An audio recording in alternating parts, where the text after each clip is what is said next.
Produced by Lianggu, new collection of stories from countries in the Eastern Zhou dynasty, author, Lin Handa. Catch the Goblin. In the 40th year of King Zhou Xian, the emperor of the Zhou dynasty, 788 BC, there was a rumor that the world of the Zhou dynasty would be destroyed in the hands of a female goblin. King Zhou Xian has always been a wise man, but this time he was frightened and confused when he heard that a goblin was coming to take over his kingdom. He sent a minister named Zhou to catch the female goblin and some of the women who were suspected of being punished. Several unfortunate women have suffered like this. 3 years later, in 785 BC, the 43rd year of King Xian of Zhou, the emperor who was afraid of goblins had a dream. Needless to say, what I saw in my dream was a fairy. He was so frightened that he woke up from his dream, his heart still pounding. The next day before court, he asked Zhou, "What's going on with the goblins?" Zhou was an honest man. He was not willing to kill people indiscriminately. Besides, he didn't believe that there were real goblins.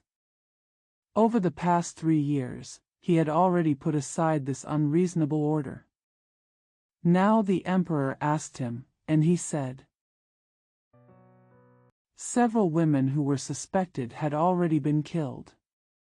If we conduct another search, we will create a state of unrest, which will make people all over the country uneasy. I didn't go any further. After hearing this, King Zhou Xian lost his temper and cursed, "You are so brave. How dare you disobey my order? What do I want from someone as disloyal as you?" He said to the warriors, "Push him out and chop him." At this time, all the ministers were so frightened that their faces turned pale. There was a minister named Zhou. He quickly blocked the warrior and said to the emperor, "You can't kill him." Can't kill.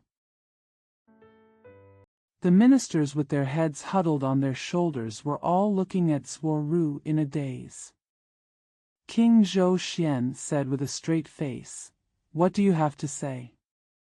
Zhou kowtowed and said to King Xian of Zhou, "During the reign of Tang Yao, there were 9 years of floods, and during the reign of Qing Tang, there were 7 years of drought. Tang Yao and Qing Tang still became the most wise kings in China. The common people are living a peaceful life. If you are not afraid of natural disasters, why should you be afraid of monsters? Besides, this goblin doesn't even have a shadow, so how can you believe it? If the emperor kills Dr. Zhou." People all over the country really thought there were goblins, and they were all frightened.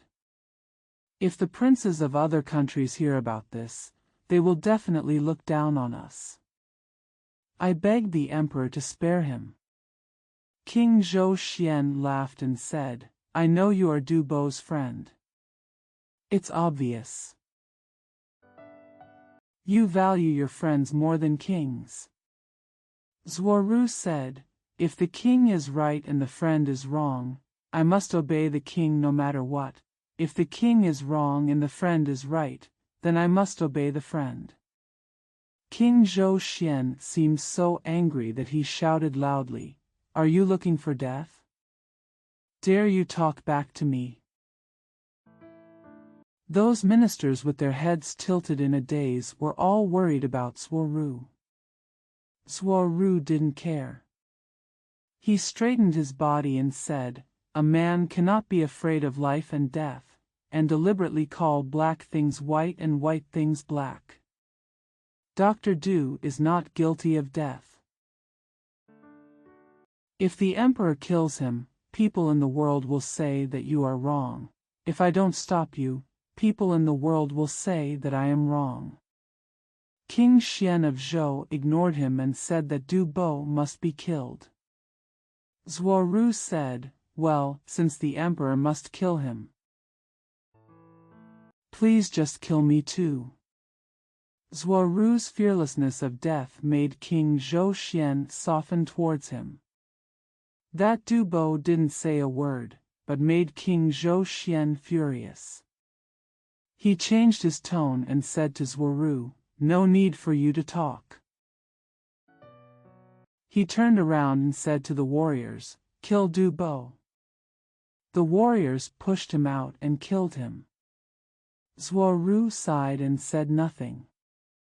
He returned home depressed and committed suicide that night.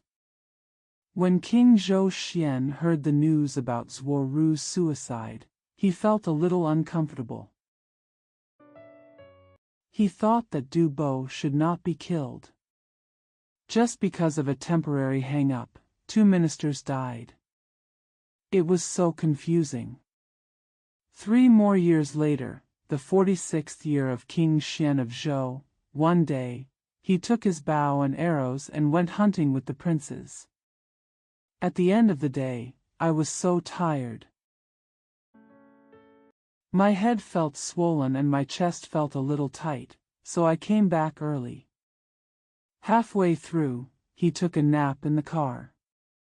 Suddenly a small car came in front, with 2 people standing on it, wearing bright red clothes and hats, holding bright red bows and arrows, shooting at him. King Zhou took a look. One is Dubo, the senior official, and the other is Zhou, the lower official. Just as he was about to shout them off, he was already hit by an arrow in the chest. King Zhou said, "Oh." It turned out to be a dream. When he returned to the palace, he became ill. When you are seriously ill. He vaguely seemed to see Dubo and Zhou standing in front of him, and he became even more uneasy. As he continued, his illness became more and more severe, and he died within a few days. When he was about to die, he still pretended that he had not been caught by the goblin, but he was caught by the unjust ghost. Comment. Zhou fought hard in court. Upholding justice is worthy of being a model of loyalty through the ages. Committing suicide for a friend is worthy of the responsibility of being a friend. Dubo did not dare to fight in court. Although he was inferior to Zhou Confucianism, he did not do anything unjust to the Lord and was still a loyal minister. The 2 died because of the Lord's momentary anger. It can only be attributed to the darkness of autocratic rule. The so-called "the king wants his ministers to die, but the ministers have to die" is really an injustice of the ages. It can only be said that the death of King Xian of Zhou was attributed to the injustice of the ancients, which is not advisable. As for the fact that he felt ashamed of Zhou and Dubo, it is believable that this feeling of guilt caused or worsened his condition. In a sense, the grievances in it confirm, or are in line with, the Chinese concept of karma and retribution. Beacon Tower. After King Xian of Zhou died, his son took the throne and became King Yu of Zhou. 781 to 771 BC. This emperor doesn't care about any state affairs. He only pays attention to eating, drinking, playing and having fun. Apart from wine and meat, he only cares about women. He sent people everywhere to look for beauties, but he didn't pay attention to national affairs at all. He likes whoever flatters him, whoever advises him. He had a headache. The biggest headache for him was that Uncle Zhou was leading the doctor, because he suddenly had the courage to write a book and said, "This is a time when the country is in trouble, with earthquakes, landslides, famine, and other disasters. It is only right that the emperor should find ways to find capable people to do things. How can I go find a beauty now? It's fine that King Zhou you didn't listen to this. Instead, he became angry and removed Uncle Zhou from his official position and kicked him out. This was originally kill the chicken and show it to the monkey, so as to save others from nagging. Unexpectedly, it provoked another minister, named Zhou, too. He went to see the emperor with the spirit of a loyal minister and said, "The emperor he is not afraid of natural disasters and does not care about state affairs. Instead, he gets close to villains and drives away ministers. If you continue like this, our country will not be able to be saved." King Zhou was very angry and unwilling to argue with him. He shouted and sent him to prison. From now on, no one dared to persuade him any more. Zhou stayed in prison for 3 years. Seeing that there was no hope of release, his family members kept giving him ideas. They thought, since the emperor likes beauties very much, we have to make plans here. They went everywhere to look for beauties. They actually found it. They spent some silk, bought a very good-looking country girl. The little girl was not happy at all. She cried and refused to leave. Her parents were so poor that they had no choice but to miss out on this good deal. While crying, they urged their daughter to show filial piety. Take care of this poor and miserable old couple. The little girl sighed, gritted her teeth, and followed him to the capital. Zhou's family trained her, taught her some singing and dancing, and presented her to King Zhou as a ransom for Zhou. This is Zhou, a very famous beauty in Chinese history. 3. Needless to say, King Yu of Zhou was very happy when he saw Zhou. He had never dreamed of Zhou's beauty. He felt that even all the beauties in the palace could not equal the beauty of Zhou. At that time, he forgave Zhou's crime and let him go. From here on, the emperor stayed with this fairy day-knight, treating her as his beloved. King Zhou doted on Zhou so much, but Zhou didn't like him. She is a miserable woman who was bought by others to be at their mercy. Ever since she entered the palace, she had been frowning and never smiled once. King Zhou tried his best to make her smile. She couldn't help but laugh. The emperor gave a reward. Whoever can make the empress smile, he will be rewarded with 1,000 taels of gold. As soon as the reward was given out, many people rushed to make a fortune. But they could only make Zhou angry, and some of them even scolded her. There was a villain named Guo Shifu who was very capable of flattering the emperor. He was quite clever and actually came up with a good way for him. He said to King Yu of Zhou, the previous king wanted to prevent the Shirong from invading our capital. 5. More than 20 beacon towers were built near Lishan Mountain. If the enemy comes in, a series of beacon fires will be lit so that the neighboring princes can see them and send troops to rescue them. Now the world is at peace, and the beacon tower has long been useless. I would like to ask the emperor and his empress to go to Mount Li to play for a few days. At night, we will light the beacon fire and make the princes a big fool. When the empress saw these soldiers and horses, she ran over, and everyone was smiling.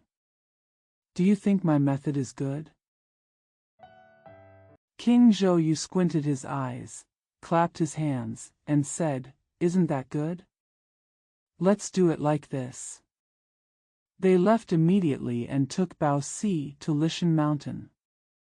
There was an Earl Prince, 7, who was the brother of King Zhou Xian and the uncle of King Zhou Yu, Zhengbuyo. He got this information and was afraid that they would cause trouble. He quickly ran to Lishan Mountain and persuaded the emperor not to do this. King Zhou Yu was in high spirits, so he could not listen to such words. He said angrily, "I am very bored in the palace. It is rare for me to go out with my wife to set off fireworks to relieve my boredom. Do you need to take care of this? Really, the flames of war are getting louder." In the middle of the night the sky was filled with firelight. At a glance, no matter far or near, they are all pillars of fire. The neighboring princes saw the beacon fire and quickly led their troops to the capital. I heard that the emperor was in Lishan, so I rushed to Lishan in a hurry. Unexpectedly, when we got there, we couldn't see any enemies. It didn't look like a war, just the sounds of music and singing. Everyone, you look at me and I look at you, and you don't know what's going on. King Yu of Zhou sent someone to tell them, "Thank you for your hard work, everyone. There are no enemies, so go back." Only then did the princes realize that they had been deceived by the emperor, and they were all so angry that their stomachs almost burst.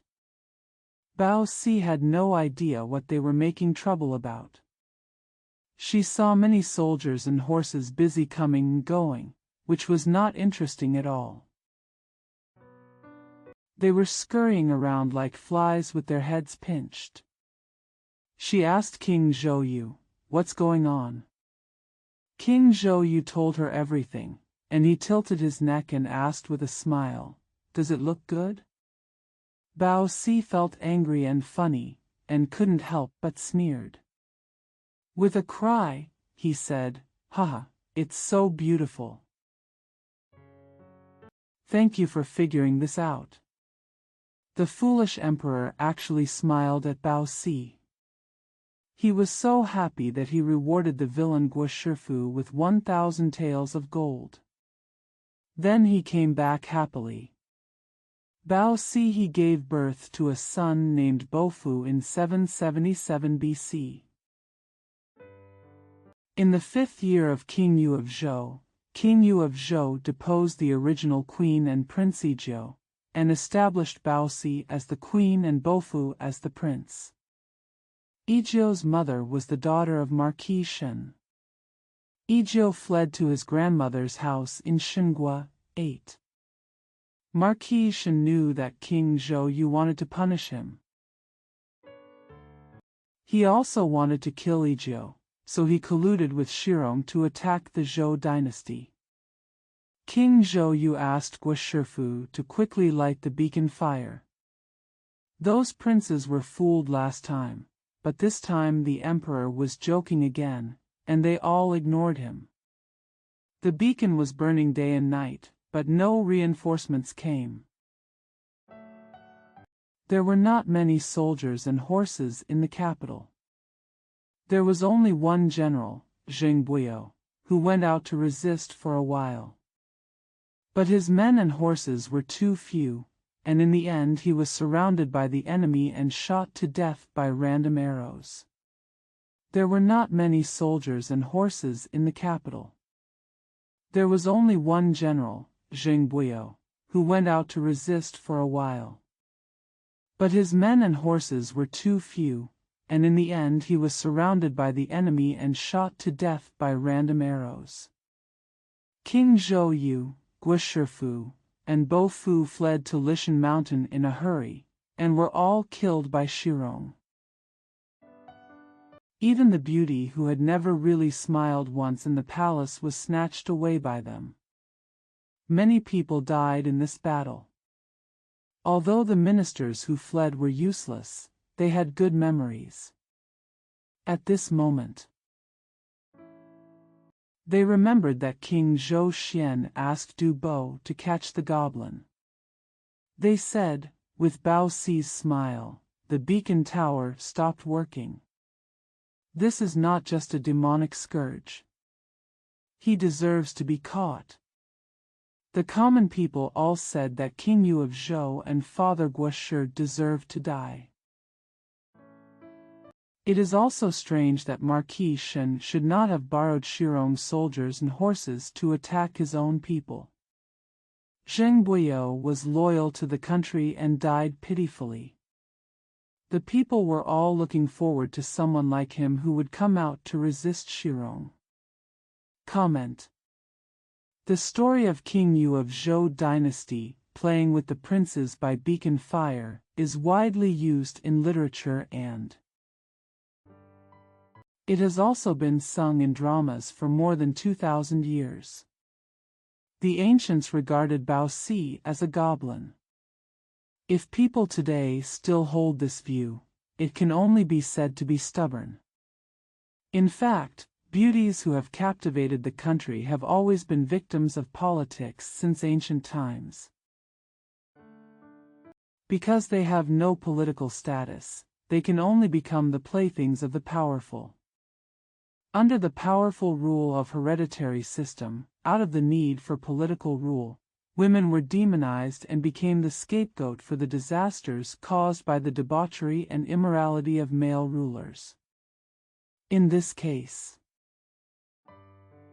Bao Si just happened to satisfy King Zhou Yu's desire. If it were any other woman, King Zhou Yu would also do such ridiculous things. The incident of playing with the princes by beacon fire can be analyzed as a replica of the story of the boy who cried wolf. First of all, King Yu of Zhou was not trustworthy. Having lost the most basic credibility due to the emperor, he naturally has no right to blame the princes for not coming to rescue. Marquis Shen led the Shirong to attack, although it was an act of self-protection, but it also caused the people's lives to be ruined, which was also a big sin. Zheng Buiyou did his duty and died for the country. He left a good reputation among the people and laid the fuse for the future battle between the king of Zheng and the emperor of Zhou. As a king, some jokes are not allowed. The result of a political mistake is likely to be defeat and death. There is no chance for correction. As the old Godfather played by Marlon Brando in The Godfather said, women and children can be careless, but not men. This is the misfortune of those in power. In comparison, it is also the happiness of ordinary people. In a sense, it is also the equivalence of rights and obligations, and the equivalence of risks and benefits. Note, Zatsa 4 times. Bao once and 3 times dash. Si 4 times. The general name for the nomadic tribes in the West, also called Chuanrong.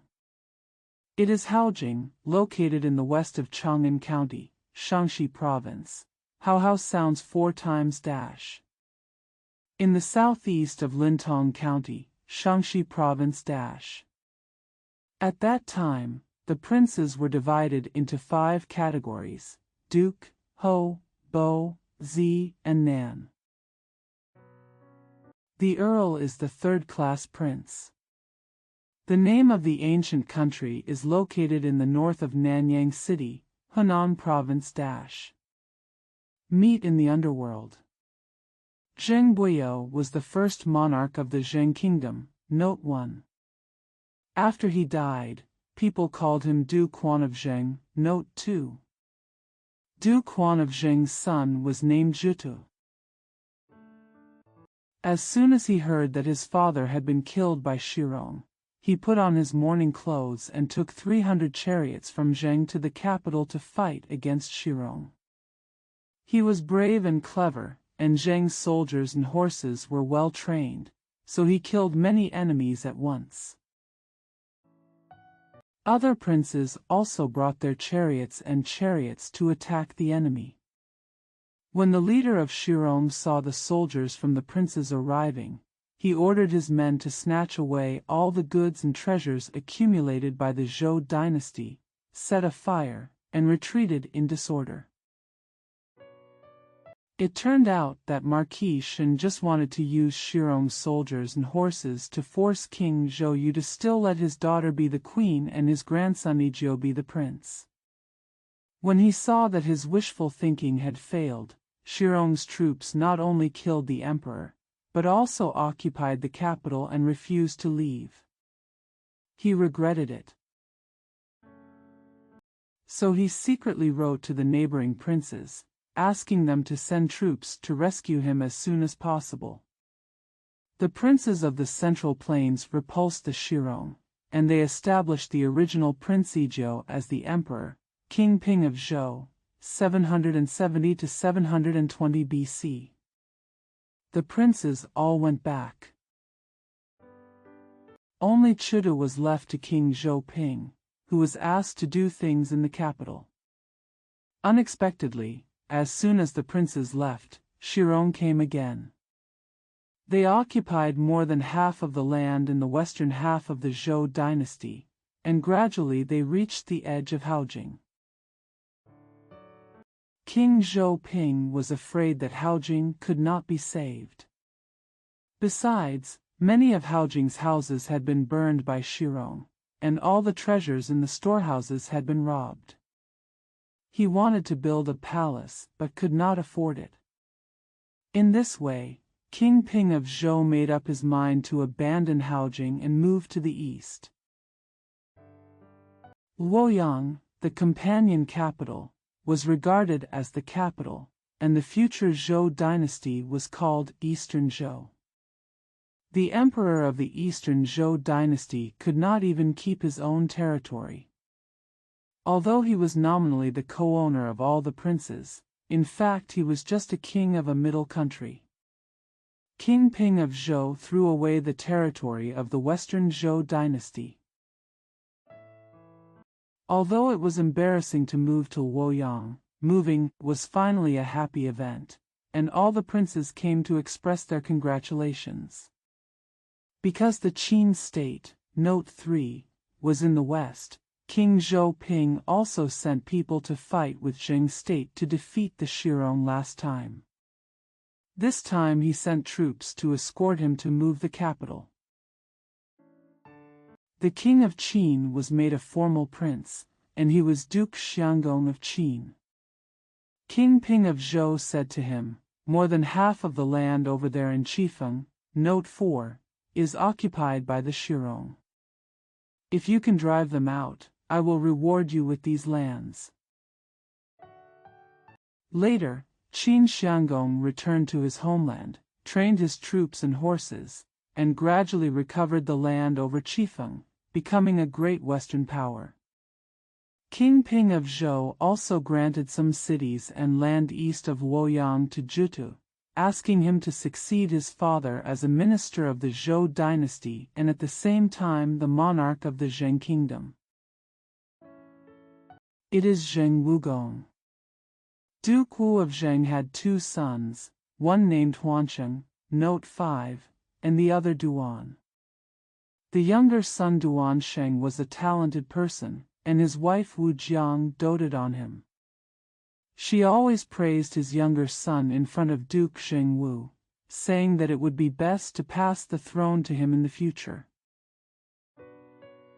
Duke Wu of Zheng did not agree, so he appointed his eldest son Huansheng as his heir. After the death of Zheng Wugong, Wensheng came to the throne and became Zheng Zhuanggong.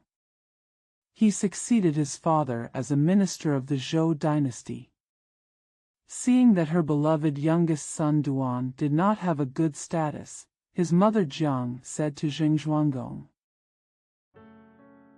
You succeeded your father and became a prince, and your brother has grown up and has no place to live of his own. What will it be like to always be by my side? Duke Zhuang of Jing said, What do you think, mother?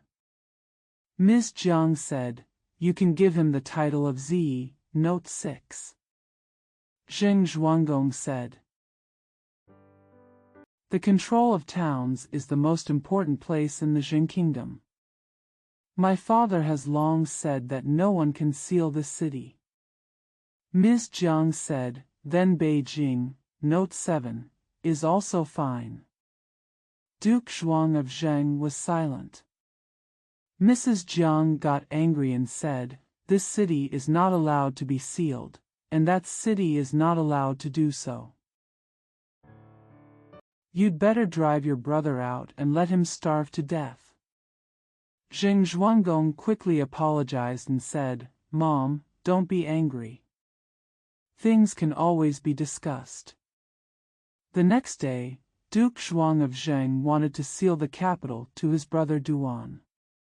The doctor stopped him and said, Where can this be done? The capital is a big city, and it is as important a place as the capital Xingyang. Besides, Uncle Duan is doted on by Mrs. Tai. If he wins the capital and becomes more powerful, there will be trouble in the future. Duke Zhuang of Jing said, This is what my mother wants. How can I, my son, disobey her? Regardless of whether these ministers were happy or not, he granted the capital to Shu Duan. From then on, people called Duan Uncle Jingcheng. When the uncle in the capital was planning to go there, he first said goodbye to his mother, Mrs. Jiang. Mrs. Jiang took his hand and touched his elbow. It was as if he was afraid that he would wear less clothes. Uncle Jingcheng couldn't think of what to say, so he said, Mom, I'm leaving, don't worry. Mrs. Jiang grabbed him again and said, Don't be busy. I still have something to say. He told him, Your brother has no brotherhood at all. I forced him to seal the capital to you. He agreed, but he must not be happy in his heart. When you arrive in the capital, you have to do things well and give your mother a good reputation. The most important thing is to train the troops and horses, accumulate food and fodder, and find some time tomorrow to attack from the outside in. I'm here to help you. If you become the king, I can close my eyes even if I die. This young uncle was very proud of living in the capital. He was recruiting troops and horses, marching and hunting, and remembered his mother's words every day. What he did in the capital slowly spread to the ears of Duke Zhengzhuang. Several ministers asked Duke Zhengzhuang to quickly take charge of Taishu in the capital. On the contrary, Duke Zhuang of Zheng said that their words were inappropriate. He argued for his uncle and said, Uncle is so unafraid of hard work. Aren't you training soldiers and horses for us? The ministers were privately worried for Zheng Zhuanggong, saying that he was too ambitious. If you let your uncle go now, it will be too late to regret when a tiger will hurt you in the future. Zhou said, If the weeds are not removed, they will continue to grow. The more powerful it is. What's more, he is the great uncle doted on by the madam. Duke Zhuang of Zheng said, If you do too many bad things, you will surely perish. Just wait and see. Not long after, really, the uncle and the capital occupied two small towns near the capital. The two local officials reported to Duke Zhuang of Zheng that his uncle had taken charge of the two cities. After hearing this, Duke Zhuang of Zheng nodded slowly, his eyes rolling back and forth, as if he was calculating something, but he didn't speak. The ministers in the imperial court were not convinced and said, "Uncle Tai in the capital is training his troops." They occupied 2 more cities.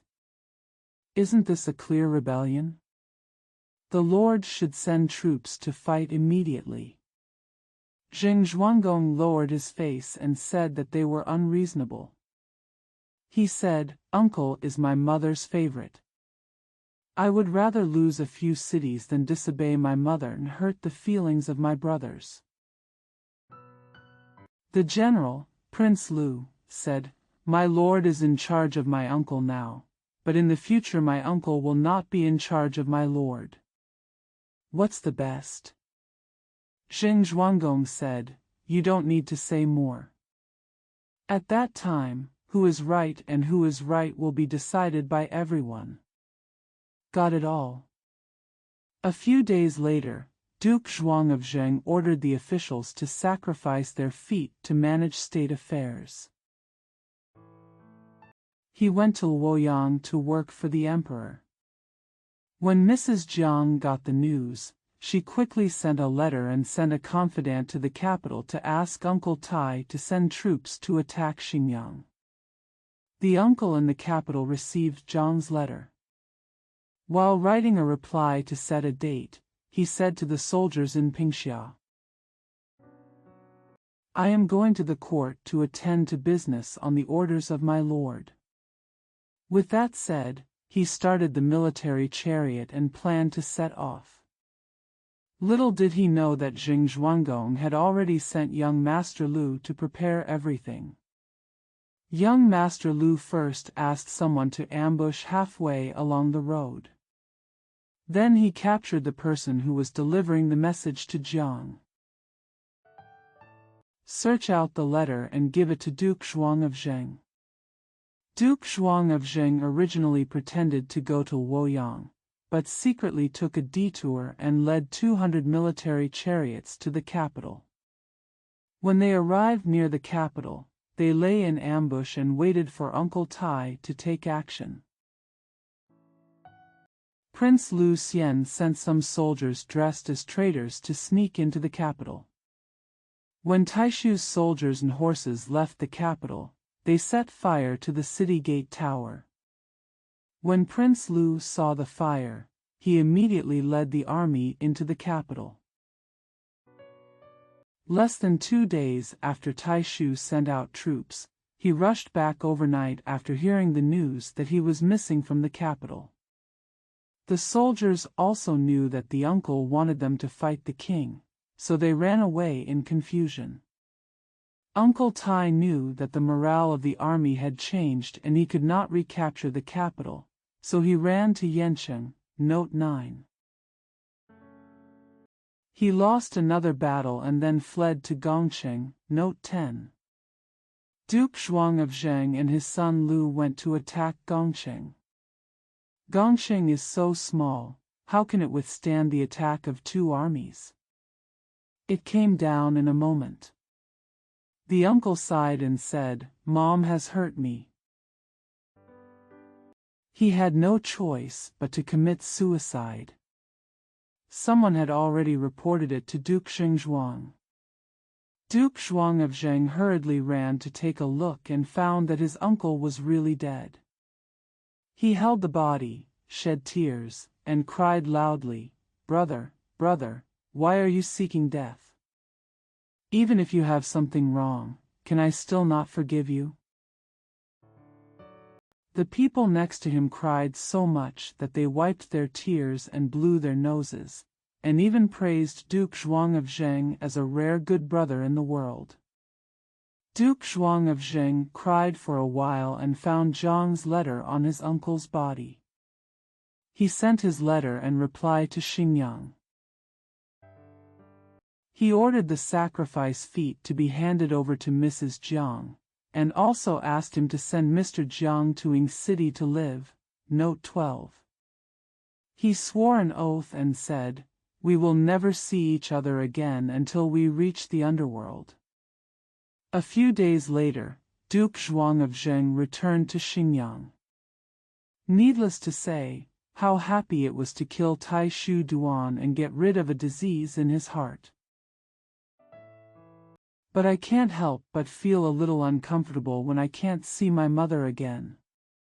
He said this, said that, gossiped about him, said that it would be unfilial to drive away his mother, and so on. Zheng Zhuanggong, who thought he was superior to others, had to be a filial son as his son. But he also swore not to meet again until hell. If you swear an oath, it will not count. Not only will you suffer retribution, but you will also be afraid that what others say in the future will not count. A great hero cannot keep his word, at least not in appearance. Zheng Zhuang was in a dilemma. There was a minor official in Ing City named Uncle Ing Cao who came to pay tribute to Duke Zhuang of Zheng. He offers a special bird. Duke Zhuang of Zheng asked him, "What kind of bird is this?" Uncle Ing Cao said, "This is called a night owl. It cannot see anything during the day, but can see everything in the dark. It is really a reverse of day and night. A bad thing who doesn't know what's good or bad. The mother bird raised it when it was a child, but when it grew up, it ate its mother. It was an evil bird, so I caught it and asked my lord to deal with it." Zheng Zhuanggong knew that there was something in his words, so he didn't say anything and let him say it. But it happened that it was time to eat. Duke Zhuang of Zheng asked Uncle Ing Cao to eat together and gave him some mutton. Uncle Ing Cao kept the top piece, wrapped it, and set it aside. Duke Zhuang of Zheng asked him why he didn't eat. He said, "My mother is old and it is not easy for us to eat meat. Today my lord rewarded me with such a good thing. I remembered that my mother hadn't eaten it yet, so how could I swallow it? I want to bring some for her to eat." Duke Zhuang of Zheng sighed and said, "You are such a filial son. I became a prince, but I can't support my mother like you do." Uncle Ing Cao pretended to be puzzled and said, "Isn't Mrs. Tai enjoying her blessings?" Duke Zhuang of Zheng sighed again, and made an appointment with Mrs. Jiang to bring Uncle Tai to Xinjiang, and he swore not to see each other again until they reached the underworld. "Things have been said once," Uncle Ing Cao said. "The Lord is thinking about the madam right now, and the madam must also be thinking about the Lord. Although I have sworn an oath, people do not necessarily have to die to see the underworld. Huangquan is underground. Let's dig a tunnel, build a house underground, and invite the madam to sit in it. When the Lord goes underground, won't he meet her?" Zheng Zhuanggong thought this was a good way to abide by his oath, so he sent Uncle Ing Cao to do it. Uncle Ing Cao used 500 people to dig tunnels and build underground houses. In a short time, it was all done. While taking Mr. Jiang to the underground house, he asked Mr. Zheng Zhuang to enter through the tunnel. When Zheng Zhuanggong saw his mother, he knelt on the ground and said, "My son is unfilial, please forgive me." He grinned like a child and cried. Mrs. Jiang was ashamed and sad. He quickly picked up Mr. Zheng Zhuang and said, "It's my fault. How can I blame you?" The mother and son held their heads and cried. Duke Zhuang of Zheng personally supported his mother out of the tunnel, got into the car, and walked around several streets together before slowly returning to the palace. Duke Zhuang of Zheng left Uncle Ing Cao behind. He was worshipped as a senior official and managed the army together with Gongzi Lu and Gongsunzidu. Duke Zhuang of Zheng had not been to Luoyang for several days because he was busy with affairs in his own country. But there is his ear report God in the court. One day, he got a message saying that the emperor was interested in not using him. This time he is really going to Luoyang. Comment. King Zhou Ping's eastward migration and the enfeoffment of Qin had a huge impact on history. When King Ping gave up Haojing, he actually gave up the hard power of the Emperor of Zhou. From then on, the emperor was really only the nominal co-leader of the princes in the world. It is difficult to issue orders to mobilize the princes of the world. Qin Xianggong worked hard to regain the land and become a great power in the West, which also laid the foundation for Qin's unification of China in the future. If King Xiangping did not move east to Luoyang and insisted on recovering Qifeng, the direction of history would be very different. In comparison, the difference between the two is actually one mentality.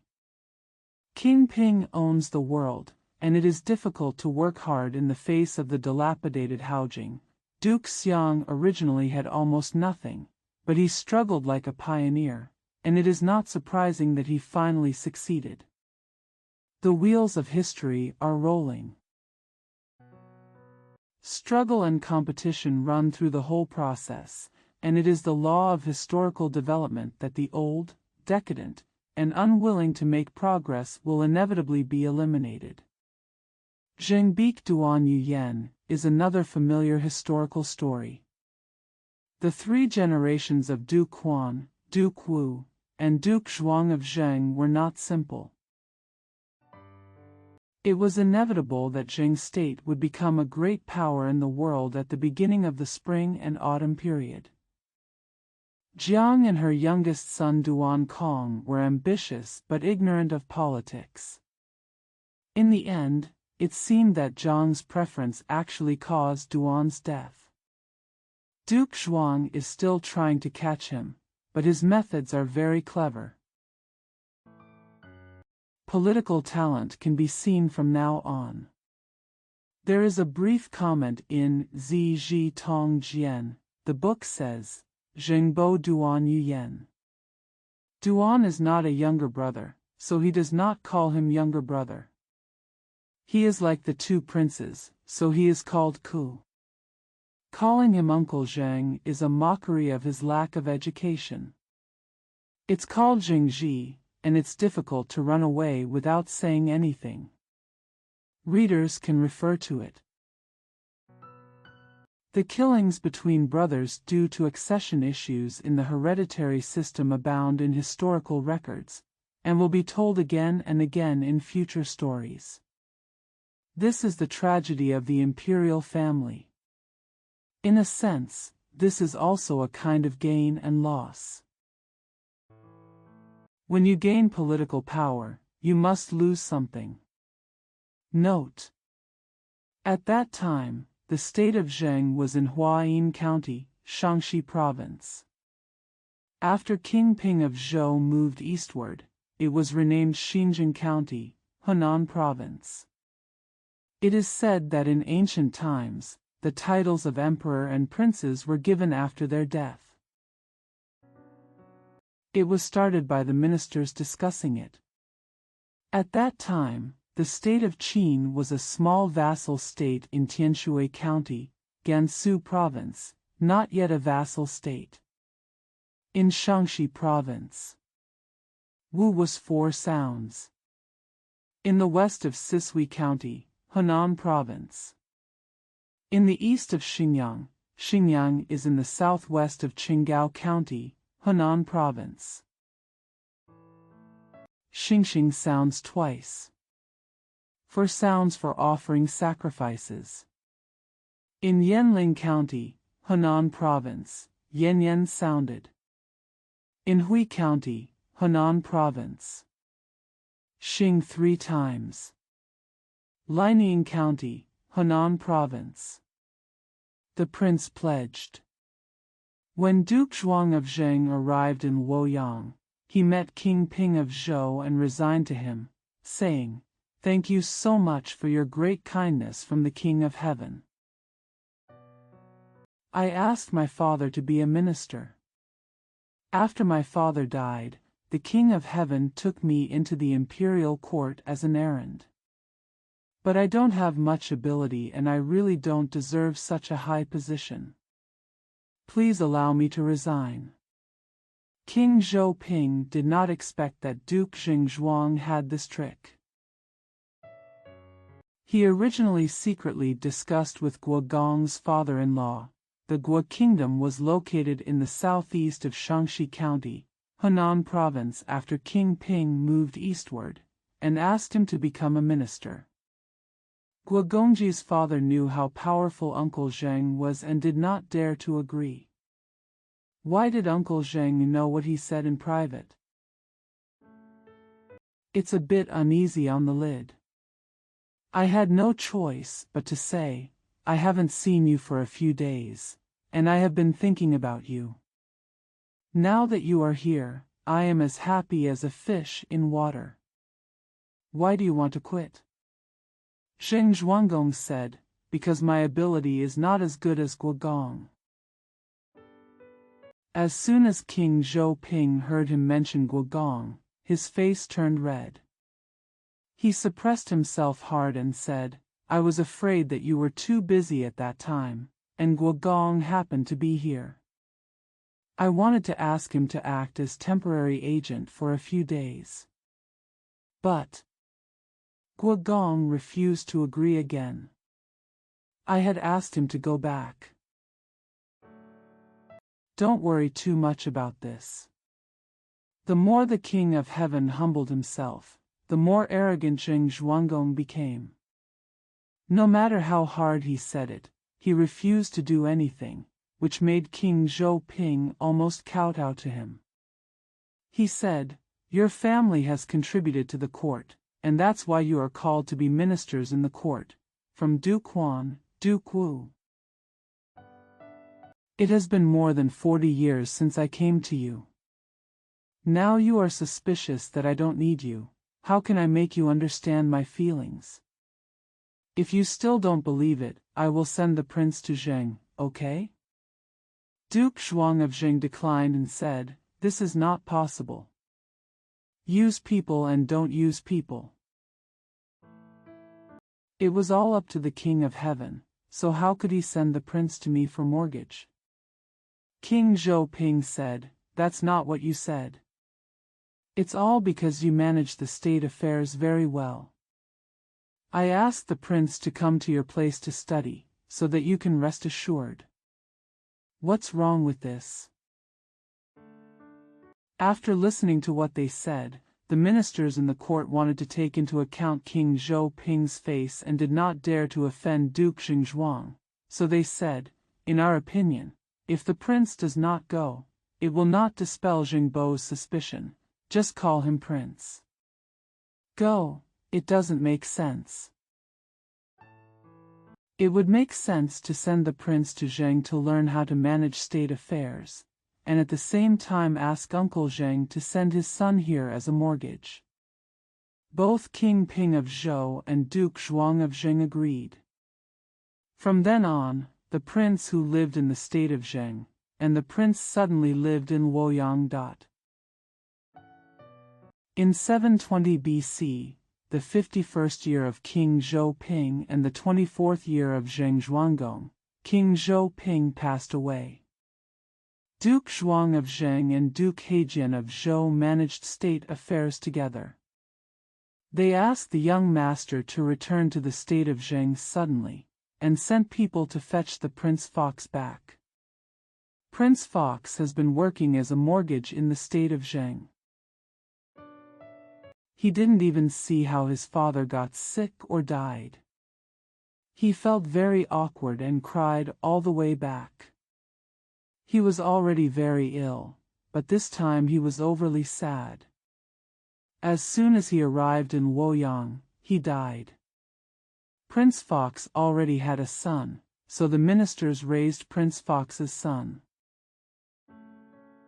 That is to say, the grandson of King Ping of Zhou became King Huan of Zhou, 719 to 697 BC.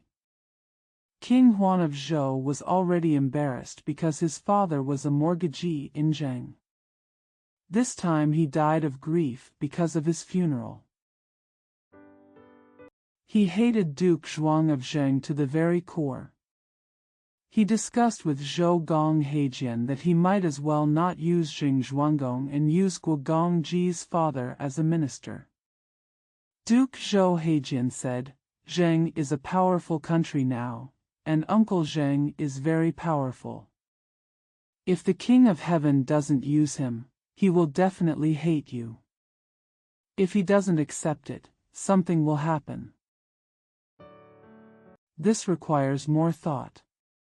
King Zhou Huan said angrily, "I don't need him, what dare he do?" King Zhou Huan said to Duke Xingzhuang in the court hall, "You are the minister of the late king. I am embarrassed to have you work under me. Please do it yourself." Zheng Zhuanggong said, "I have long asked to resign.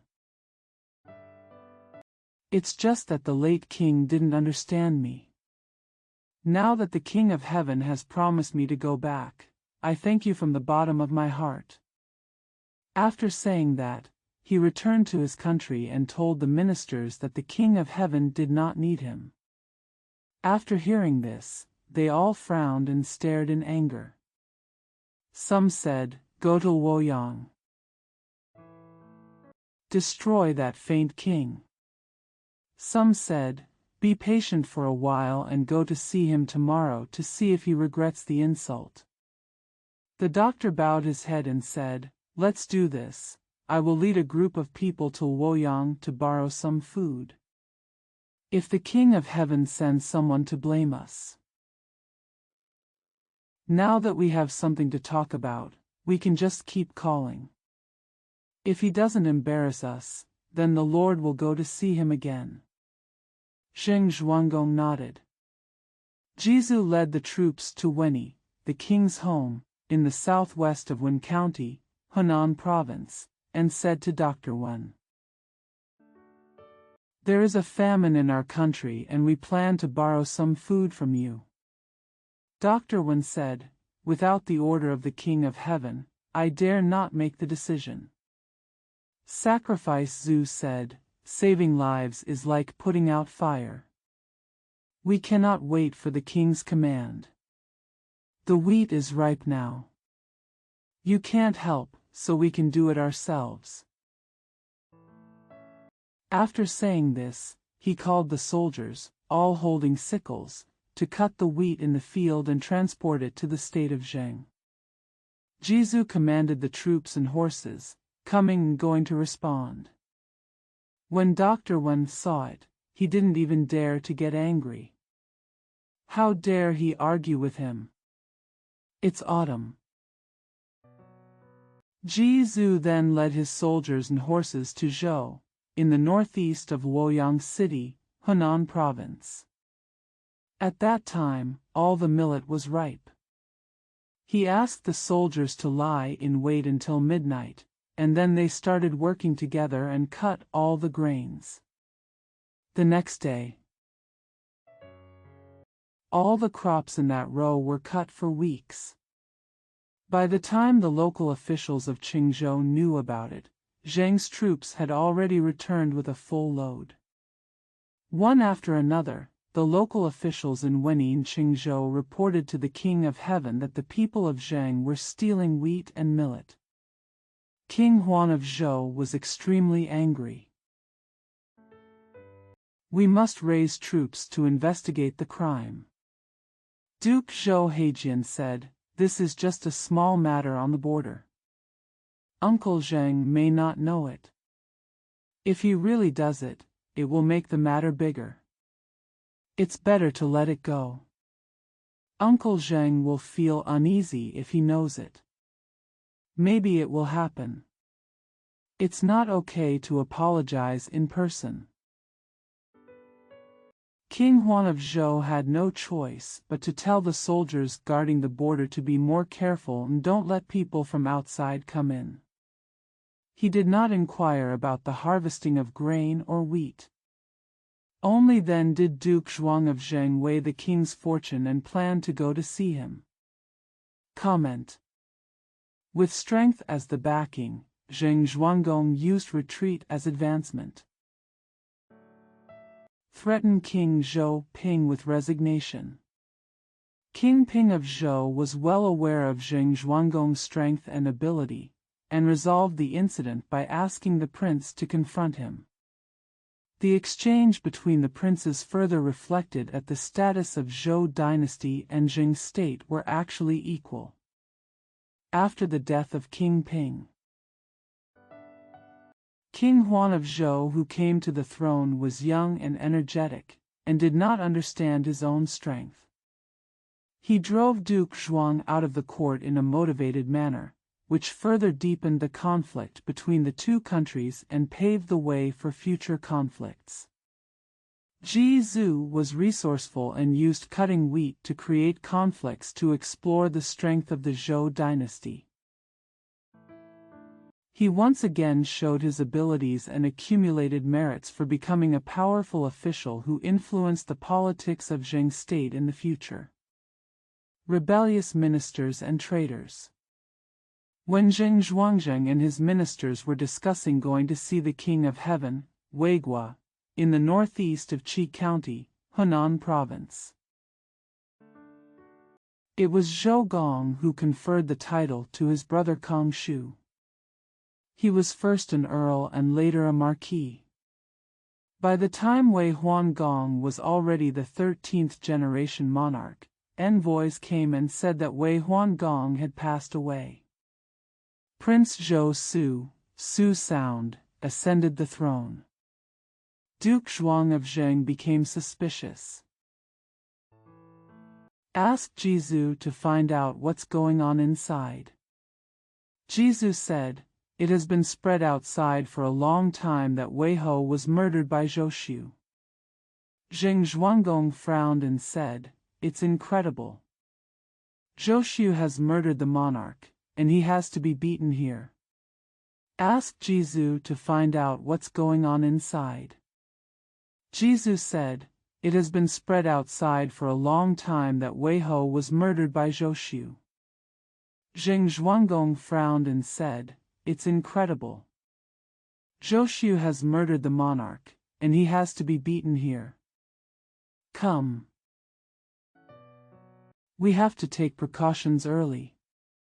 After the ministers heard this, they didn't understand that there was civil strife in Wei state. How could they attack Zheng state? It turned out that Duke Huan of Wei had two brothers. One was the Prince Jin, and the other was named Zhou Shu. Zhou Shu had some martial arts and liked to fight. He saw that his brother Wei Huangong was an honest man, but weak and incompetent, unlike someone who could do great things, so he looked down on him. He and his confidant Shi Ho discussed how to seize the throne every day. In 719 BC, the first year of King Huan of Zhou, Duke Huan of Wei left for Luoyang to meet the King of Heaven. Zhou Su set up a banquet outside the west gate to see him off. He held a glass of wine and said to Duke Huan of Wei, "Brother is going out today. I would like to toast you a drink." Duke Huan of Wei said, "I'll come as soon as I go." "Why bother, brother?" He poured a glass in return. Zhou Su went to pick it up with both hands. Deliberately pretending not to catch it, the wine cup fell to the ground. He quickly picked it up, turned behind Duke Huan of Wei, took out a dagger and stabbed it in the back. Duke Huan of Wei was killed by him. There are people from Zhou Shu around. Who dares to speak? Zhou Shu killed the king. He worshipped Shi Ho as a doctor, only said that Wei Ho died of a sudden illness, and went to report the funeral to the princes. But people in Weigua said that the king was killed by Zhou Su and Shi Ho. In ancient times, kings were also afraid that everyone would be disloyal. If the people at home and the princes abroad are not convinced, the throne may not be preserved. Zhou Su and Shi Ho were very worried. They had to find a way to impress others. They believe that the most impressive thing is to win a battle. You can also steal some food while you have the opportunity. You can't go to war without a reason. Even if you want to attack a country and grab some food, you have to have a name to justify it. They are picking the wrong ones in these countries. Shi Ho shook his head and said, "Yes." Zheng Boyasheng killed his brother and drove away his mother. Shouldn't he be blamed? Zhou Su nodded and said seriously, "Yes. We have to be reasonable. A guy like Yusheng who is unfilial to his mother and doesn't care for his brothers must be treated severely." Zhou Su wanted to date Qinghua, located in the east of Kaifeng City, Hunan Province, granted by King Wu of Zhou to Hu Gong, a descendant of Yushan, and Kaigua, located in Shaanxi, Hunan Province, and later moved to Xinsai, granted to him by King Wu of Zhou. Brothers and uncles sent troops together. Shi Ho said, "It would be best if we could make an appointment with the state of Song, in Shangqiu County, Hunan Province. It was granted by King Wu of Zhou to Wei Zi, a descendant of the Shang dynasty, and the state of Lu, in Xiufu County, Shandong Province. It was granted by King Wu of Zhou to his brother Zhou Gongdan. Only by coming together can we defeat Jinghua." Zhou Shu said. "Qinghua and Kaigua have always been obedient to the King of Heaven. Now the King of Heaven and Yusheng have an issue. If they want to please the King of Heaven, they must agree to let us attack Jinghua. But how can Song and Lu help us?" Shi Ho said, "The current Duke of Song is the nephew of Duke Mu of Song. Song Mugong's own son, Prince Feng, Ping Two Sounds, was hiding in the state of Zheng. Song Gong was afraid that Uncle Zheng would help Prince Feng to seize his throne. We asked him to fight against the state of Zheng, just to help him kill young Master Feng. Can he still be dissatisfied? Speaking of the state of Lu, the power is all in the hands of young Master Hui. As long as you give him more gifts, he will agree." Things were exactly as Shi Ho said. Song, Lu, Chen, and Kai all sent troops to help defend the country according to the days specified by Zhou Shu. Soldiers and horses from the 5 countries surrounded the east gate of Xingyang. The ministers of Zheng state were so anxious that they had no choice but to do anything. Some want to make peace, some want to fight. Duke Zhuang of Zheng said, "Among the 5 countries, except for the Song dynasty because of young Master Feng, none of them has any enmity against us." Zhou Shu had seized the throne and was unpopular with the people. He wanted to win the battle so that the people would obey him. As long as you give him a little face, you can retreat. He asked Prince Feng to go to Chang'e, the name of Zheng State, in Chang'e County, Hunan Province, to hide, and sent someone to say to Song Gong, "Young Master Feng came to hide with us, and we were too embarrassed to kill him. He has now fled to Chang'e again. It doesn't matter whether we kill him or not. Let Song Gong make his own decision." The original purpose of Song Gong's sending troops was to destroy young Master Feng. When he heard this, so he marched the army to Chang'e. When the soldiers of Chen, Kai, and Lu saw the soldiers and horses of Song leaving, they all wanted to go back.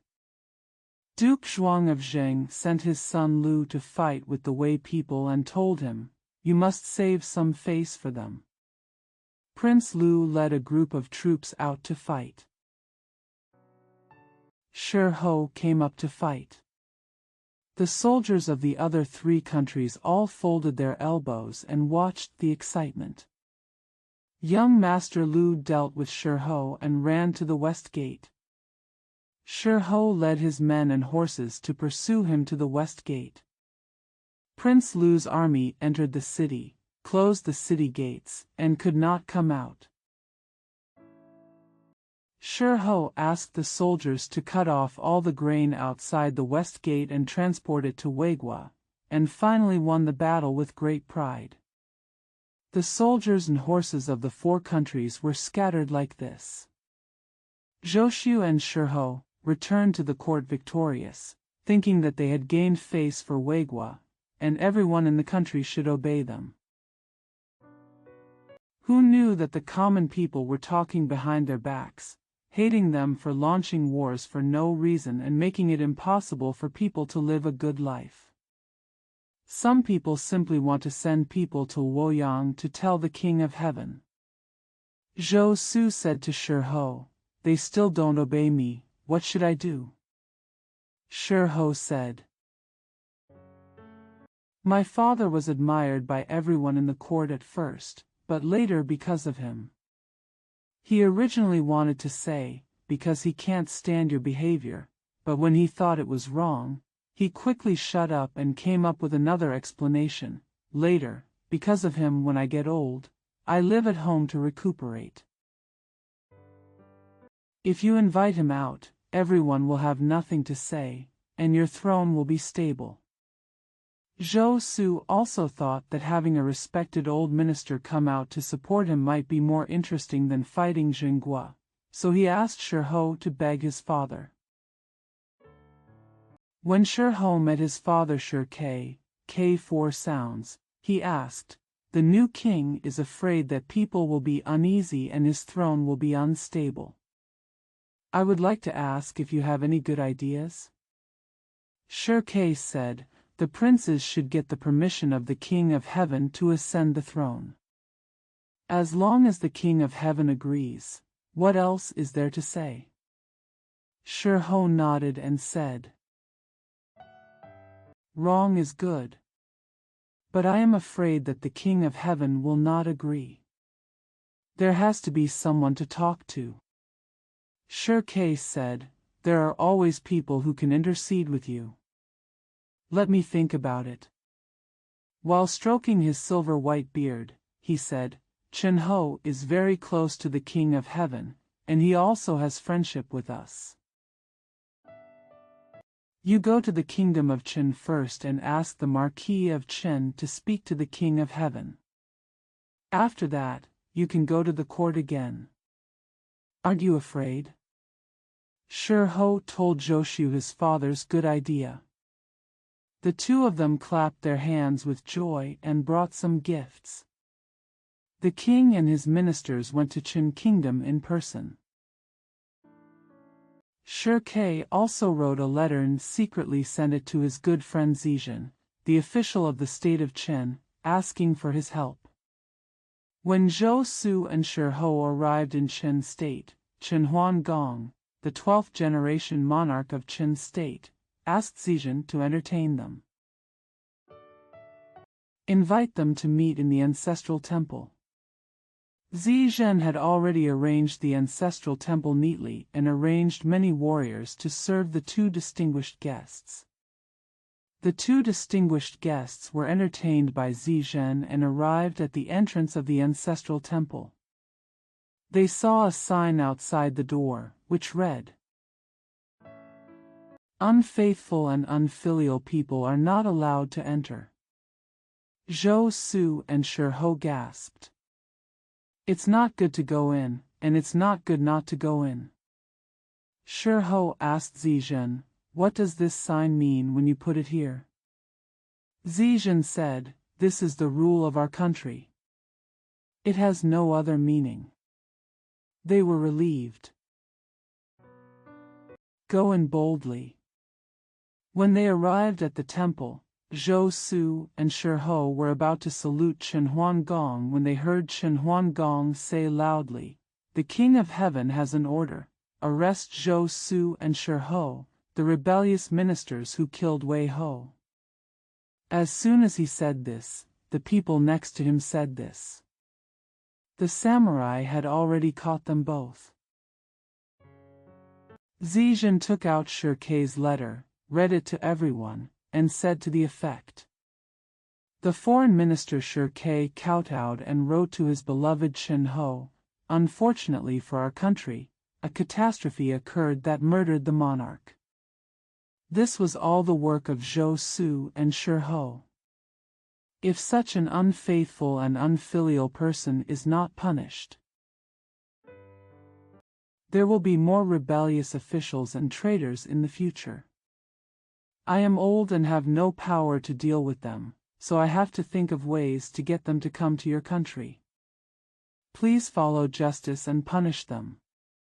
This not only eliminates harm to the country, but also eliminates harm to the world. Come to this moment. Only then did Zhou and Zhou realize that they had been tricked by Quebec Du Quan of Chen wanted to kill them both on the spot. Zhizhen said, "Don't kill him yet. Zhou is Shirkei's biological son. We are embarrassed to kill him. We should inform Weigua and let them decide what to do." Du Quan of Chen ordered the two men to be imprisoned separately, and at the same time sent envoys to inform Quebec.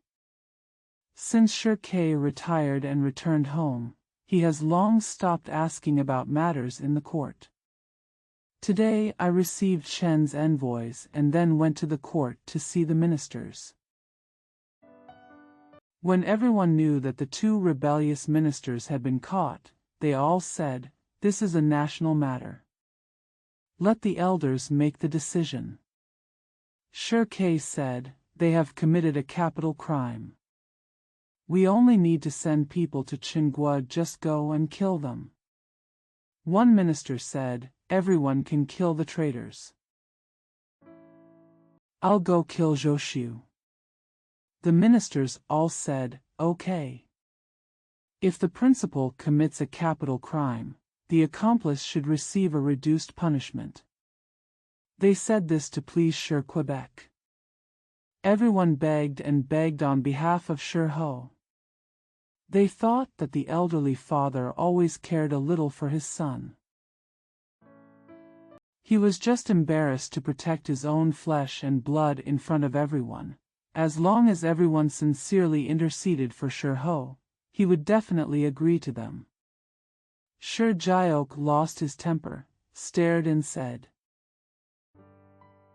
"Zhou's crimes were all caused by a worthless boy. You are begging for mercy on his behalf. This is obviously patronizing and unreasonable. Who do you think I am? Who is going to kill Zhou? Who is going to kill Zhou?" I asked twice, but no one said anything. There was no sound in the courtroom, as if dead. Shirkei was so angry that he seemed to have asthma. Everyone looked at his mouth, and saw that the old man's mouth was trembling urgently, and finally a sound burst out, saying, "No one is going? Okay. Then I, the old man, will go alone." One of his retainers said, "Don't be angry, Mr. Gua. I just have to go." In this way, the two men followed the advice of the ministers of Wei to deal with Zhou and Zhou. When they arrived in the Qin kingdom, they thanked Chen Huanggang, and then they went separately and killed each other. When Zhou saw the visitor, he shouted loudly, "You are my subject. How dare you come to kill me?" The man said, "Didn't you kill the king first? I'm just following your example." Zhou said Su couldn't say anything. When Zhou saw the visitor, he begged him, "I deserve to die. Please let me see my father before he dies, will you?" The retainer said, "Okay. I'll take your head to see him." Zhou and the ministers of Wei executed Zhou and Zhou to death, and made the young master Jin the king, who was Duke Xiangong of Wei. Duke Xuang of Wei was afraid that Zheng Bo would come to take revenge because he had arranged for the four kingdoms to attack Zheng in his last visit to Wei. This time, sending envoys to ask questions could be regarded as an apology to Zhenghua. Comment. Zhou and Zhou plotted to kill the monarch and launched a war without any reason. It is not an exaggeration to call them rebellious officials and traitors. In fact, both Zhou and Duan, the younger brother of Duke Xingzhuang, were favored by their parents. The reason why Zhou was able to temporarily ascend the throne of the king was because his brother, Duke Wei Huan, was really very different from Duke Xingzhuang. Gong Zhengzhuang knew that Zhou had usurped the throne. An advocate's force. It is very likely that a military offensive will be needed to divert the dissatisfaction of the domestic people. Being able to predict the Weigua's offensive is indeed worthy of being a veteran politician. In fact, if you look closely, Zhou and Zheng Zhuanggong often had the same idea, such as relying on war to divert the attention of the domestic people. Advancing troops to attack, then planning to attack enemies, uniting or disintegrating coalition forces of multiple countries, stopping small battles, etc. In a sense, this can also be regarded as a common trick used by politicians. Shirkei's killing relatives for justice is very famous in history and has been praised by historians of the past dynasties. Let's review it in detail here. It is true that there is nothing wrong with killing relatives for justice. It reflects the fairness and justice of the law, but it is worth discussing.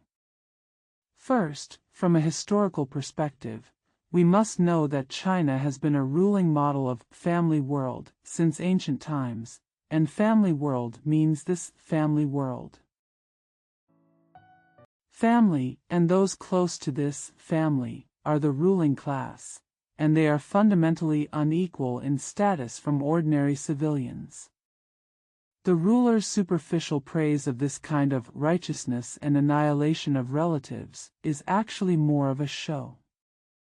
Show a semblance of fairness and impartiality.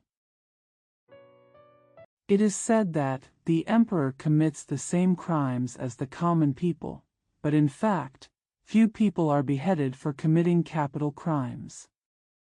Just imagine in this case, if Shirkei had agreed to the minister's suggestion that the accomplice should be dealt with leniently, Zhou would definitely not have died. From a modern perspective, this directly undermines the fairness and impartiality of the law. This can also explain why in China there has always been a phenomenon of emotion is greater than law. We must know that everything from legislation to law enforcement to trial to supervision relies on people to execute. Legal provisions themselves cannot be as rigorous as natural science disciplines, and there may be contradictions in them.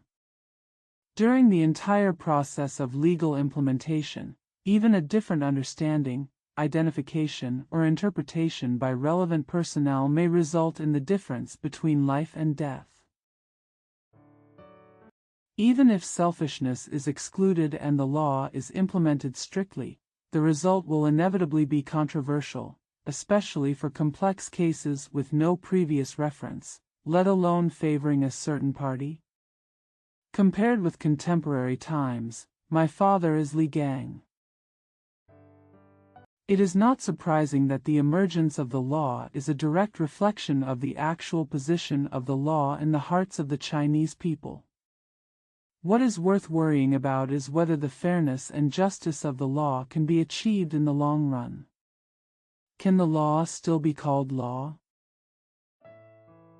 Therefore, I think we should pursue the fairness and justice of the law as our fundamental, and should not pursue superficial things like killing relatives for the sake of justice. Secondly, the laws of many countries now allow concealment of crimes between relatives.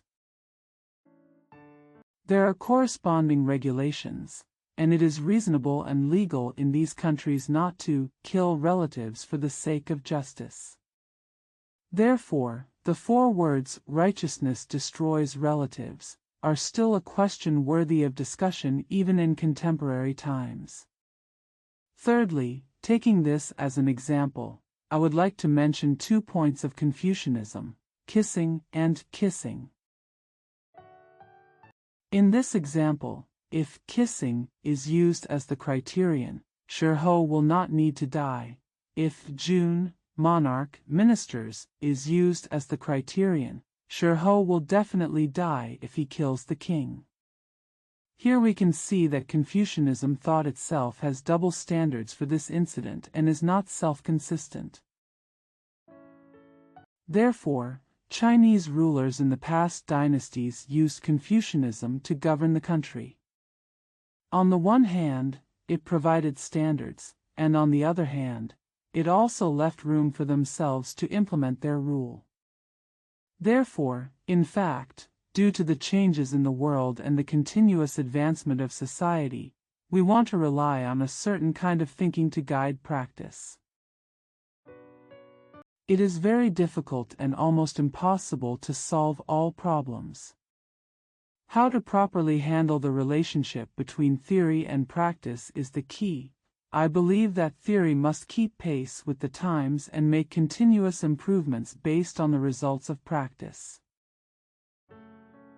Practice must grasp the essence and principles of theory to make the theory necessary for its existence, although this is extremely difficult. Ask God for punishment. Duke Zhuang of Zheng received the envoys from Wei and said generously, "The one who invaded us was Zhou. He has been executed. I'm not happy to cause any more trouble. That matter has nothing to do with your new king, just go back on your own." He turned back to the ministers and said, "Song's state sent troops to attack us through Zhou. This is not a response. Besides, Master Feng, pinged 2 times, always cried to me and told me his grievances when he came back from Chang'e, so I had to help him." Jesus said, "The 5 kingdoms of Song, Lu, Wei, Chen, and Kai came back to attack us last time. Why do we only attack Song this time?" Zheng Zhuanggong said, "Among these countries, the title of the Song dynasty is the highest. Capture the thief first. Capture the king first. As long as the Song dynasty surrenders to us, other small countries will surely join us. Besides, there is also the matter of young Master Feng." Jesus said, "If we go to attack the Song dynasty, the 4 countries will definitely be afraid. If they join forces to attack us again, it will be troublesome. In my opinion, it is better to contact Chen and Lu first. Once Song is alone, things will be easier to handle." Zheng Zhuanggong sent envoys to make good friends with Chen Guo. Chen Huanggong thought that Zheng Bo came to be on good terms with Chen Guo. This was not a weasel paying New Year greetings to a chicken, no good intentions. He refused. Now Mr. Zheng Zhuang was very angry. Zhou said, "My lord, there is no need to be angry.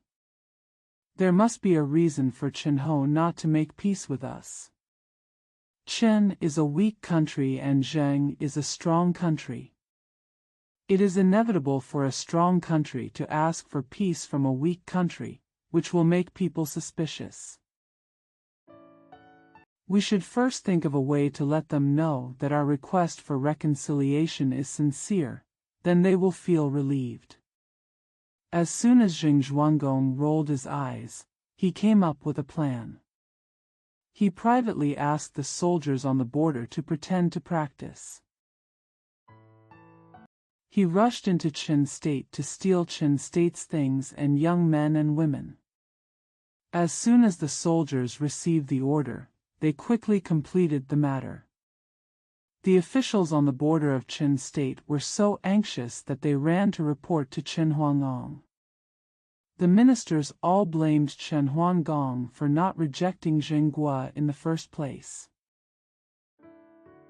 "This time they are coming, fight it, you can't afford it, plead for mercy, if you don't drink the toast, you will drink the fine wine, how embarrassing."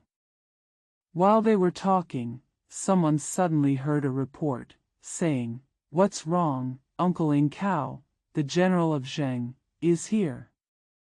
The expressions of Chen Huangong and the ministers changed. They thought, "Oh no. He must have come to declare a challenge." But everyone was already there, so we had no choice but to let him in. Uncle Ing Cao came in, saluted Du Quan of Chen, and presented his credentials. When Chen Huangong saw it, he was secretly ashamed. It turned out that Uncle Zheng had sent him to apologize. The inner meaning is this. The princes are the most valued by the heavenly king, and I also deal with the ministers who have become the heavenly king. We should work together as one and work hard for the court. This is the right thing to do. Last time the king did not agree to our friendship. The soldiers on the border thought that our two countries were at odds and started fighting. After hearing this news, I punished them immediately. I was afraid that you would be offended, so I didn't sleep well all night. At this time, the people, cattle, sheep, grain and other things they had robbed were returned in full. I specially sent the envoy in Kaoshu to apologize to the king. Please forgive me. If you can understand my feelings and become brothers with me, and the two countries can help each other, this will be my blessing." Only then did Du Quan of Chen and his ministers realize that Zheng Bo came to ask for favors out of sincerity, so they sent envoys to follow Uncle Ing Cao to visit Zheng State. Duke Zhuang of Zheng met Chen's envoys and said to Zhou, "Chen has conquered the country. Can we send troops?" Zhou said, "Chen has conquered the country." The Song dynasty is a dukedom and princes. They are descendants of the Shang dynasty. The King of Heaven still treats Song Gong like a guest. How can we beat him so easily? The Lord originally planned to go to see the King of Heaven, but Zhou called, so he was delayed until now. My lord, I'd better go to see the King of Heaven first. In the future, it would be better to make appointments with several countries and send troops together under the command of the King of Heaven. In this way, it has a name. Zheng Zhuanggong asked the young master to manage the government affairs. He took the sacrificial feet and went to Luoyang to meet the Lord. Duke Zhou Heijian persuaded the king to entertain Uncle Zheng well. It can be regarded as an encouragement to the princes of other countries. But King Huan of Zhou refused to listen. When he saw Uncle Zheng coming to see him, he thought about whether he was still God, and his chest puffed up. He asked Duke Zhuang of Zheng, "Isn't Zheng's harvest good this year?" Duke Zhuang of Zheng replied, "Thanks to the great blessing of the King of Heaven, we have no floods or droughts." King Huan of Zhou saw that he answered so humbly, as if he had grown a little taller. He laughed sourly through his nose and said, "Well, what about the wheat in Wenyi and the millet in Qingzhou this year? I can keep it and eat it myself." Zheng Zhuanggong closed his mouth and could not speak, and came out unhappy. King Huan of Zhou did not ask anyone to entertain him. Instead, he sent someone to give him 10 carts of millet. He deliberately said to him, "Next time if there is another famine, don't come here to borrow food again." Duke Zhuang of Zheng couldn't bear this tone. He wanted to throw all the grains on the street, or burn them with fire. Who would be willing to take such an obvious thing back with him? Jesus said to him, "Why do the princes think so highly of Zheng? Isn't it because the monarch of Zheng has always been a minister of the court, and the master is always next to the King of Heaven? If the quarrel between the King of Heaven and the Lord were known to the princes of other countries, our status would not be so high. It's better to take advantage of the situation." Accepting these 10 carts of millet with 800 grains is considered an extraordinarily generous gift from the King of Heaven. Zheng Zhuanggong still frowned, always feeling that this extra grace was too uncomfortable. As they were talking, Duke Zhou came. He blamed the King of Heaven for being too childish. Afraid that Duke Zheng Zhuang wouldn't be able to bear it, he privately gave him 2 carts of silk and satin, and even said a lot of nice things to him attentively. After Duke Zhou Heijin left, Jesus said to Duke Zhuangzheng, "What a coincidence. Let's put these silks and satins on the millet and show them to others along the way when we go back. Let everyone know that God values the Lord so much and rewarded him with 10 large carts of silk." Duke Zhuang of Zheng was so happy that he patted Zhu on the shoulder and said, "What a great idea! What a great idea!" They left Luoyang, carrying 10 large carts of silk and satin, in a grand manner, all of which were rewarded by the King of Heaven. How can any of the princes from all over the world be so favored by the King of Heaven? After they walked for a while, they spread the word, "Song Gong is not going to see King Mi. Now the King of Heaven has issued an order to ask Uncle Zheng to go on a conquest." They swaggered on the road and talked at the same time. Everyone who saw and heard thought that Uncle Zheng was sent to conquer the Song dynasty on the order of the King of Heaven. Once it was passed down to 10, it was passed down to hundreds. Within a few days, all the princes from all over the world knew about it, and only the King of Heaven was left in the dark. Duke Zhuang of Zheng returned to his home country and used the method of punishing sins from heaven. Under the guise of dating the state of Lu and the state of Qi, the capital is in Linzi County, Shandong Province. It was granted to Tai Gong Wang by King Wu of Zhou dynasty, Zizi Sounds, and the neighboring state of Su, in Xuchang City, Hunan Province. It is a barren lord, that is, the 5th weight for the princes, to send troops together. Su is a small country, so don't worry if you don't come. Although Lu's state had previously besieged Xinjiang with Zhou Su, Duke Zhuang of Zheng understood Master Hui's intentions and sent someone to tell him, if Master Hui agrees to send troops to attack Song State, all the land taken from Song State in the future will belong to Lu's state of Gongzi Hui agreed. The state of Lu and the state of Qi have always been on friendly terms. As soon as the state of Lu agreed, the state of Qi followed suit. When the day came for the date, Lu state sent Prince Hui and Qi state sent Yi Zhongnian, each with his own chariot, to follow Jing state's army to fight against Song state. Su Gua didn't send anyone, so it doesn't matter. Are you afraid that the troops and horses of the three kingdoms are not enough? Young Master Huiting worked hard and defeated a group of Song soldiers and captured more than 250 prisoners. Duke Zhuang of Zheng was very proud and sent Uncle Inkao and Prince Lu followed Prince Hui of Lu to attack Gaocheng, in the southeast of Qinggu County, Shandong Province. Gao 4 sounds, and sent Gong Sunzadu and Gao Qumi to follow Yi Zhongnian of Qi to attack Fangcheng, in Shandong Province, Jinxiang County West. The soldiers and horses of the three kingdoms attacked in two directions.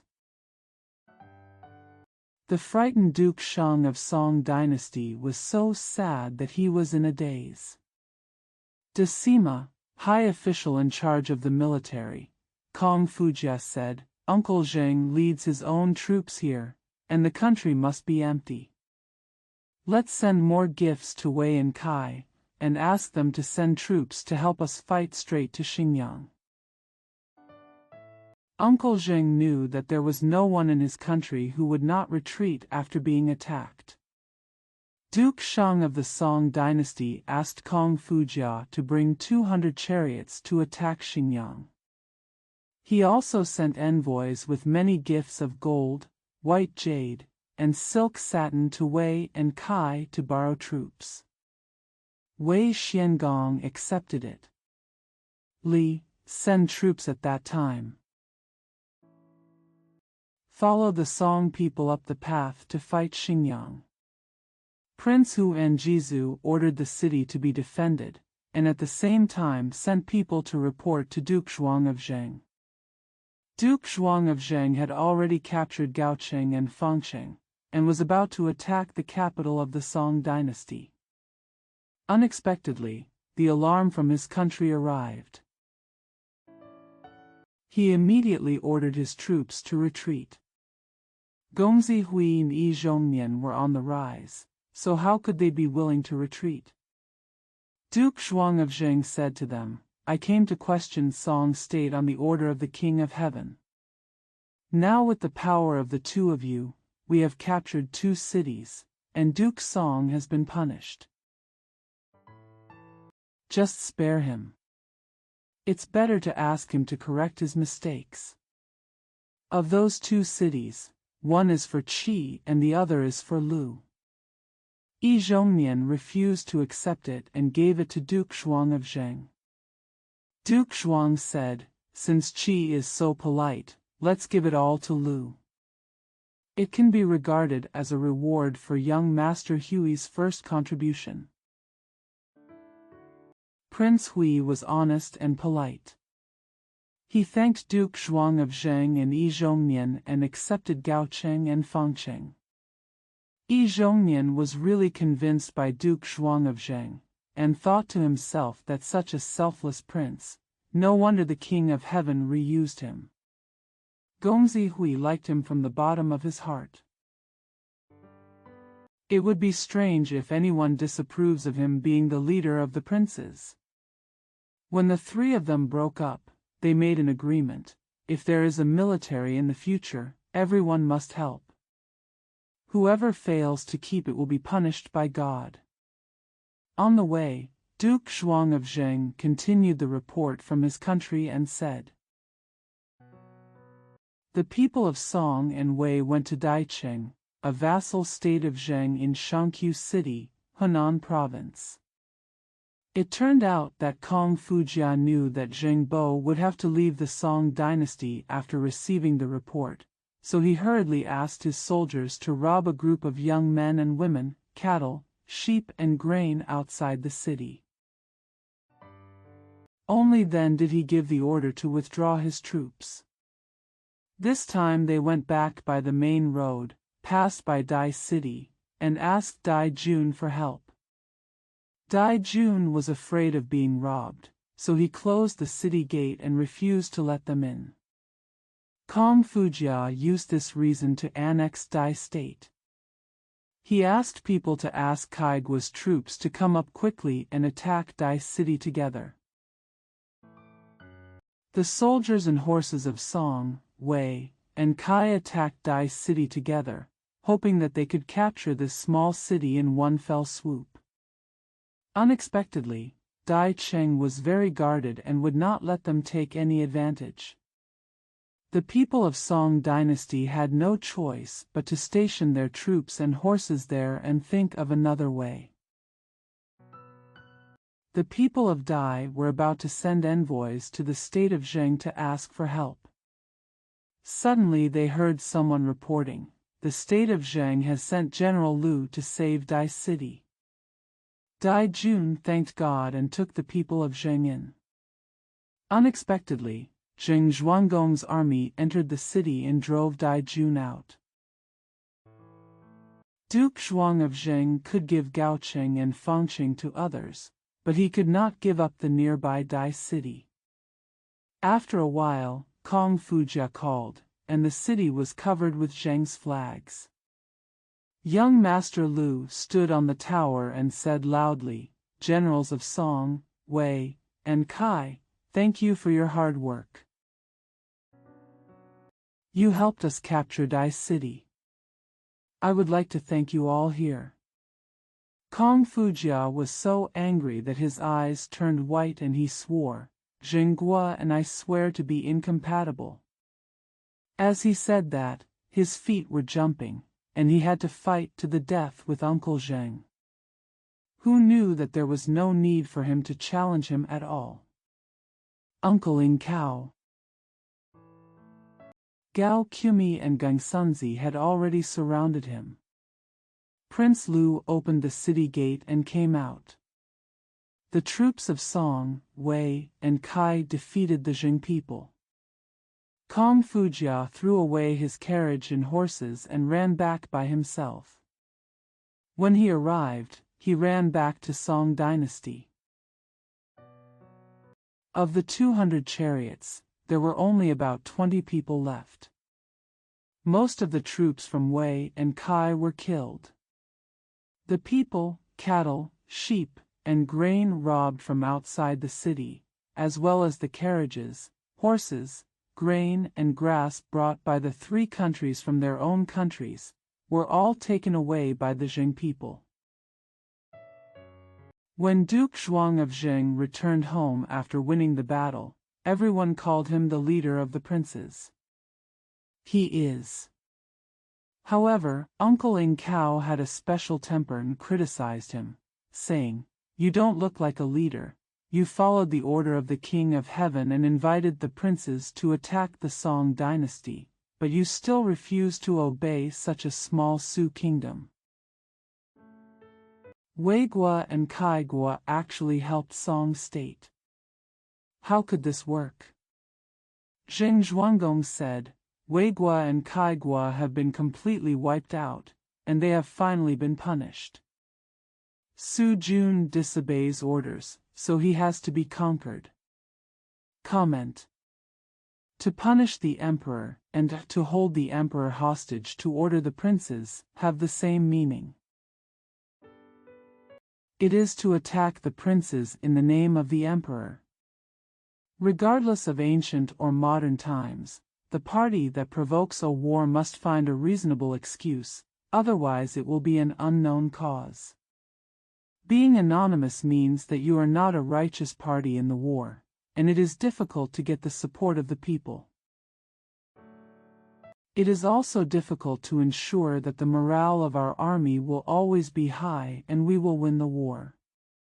Therefore, both sides of the war will definitely claim that they are just, but the actual situation is often very complicated, and it is difficult to say that one side is absolutely just.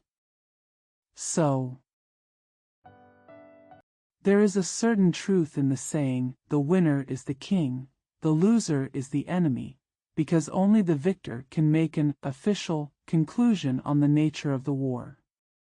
Regardless of the outcome, the war brings only hard-to-heal trauma to the ordinary people. In a sense, claiming to be just is nothing more than adding a weight to the balance of war victory. In the end, the side with strong comprehensive strength and strong combat capabilities will win the final victory, thereby gaining huge wealth or rights. After all, Duke Zhuang of Zheng was powerful, so he was able to attack Song in the name of the King of Heaven, so he was able to defeat the coalition forces of Song, Wei, and Kai, so he was able to benefit from Dai City. As for giving up the actual benefits of Gaocheng and Fengsheng to the state of Lu,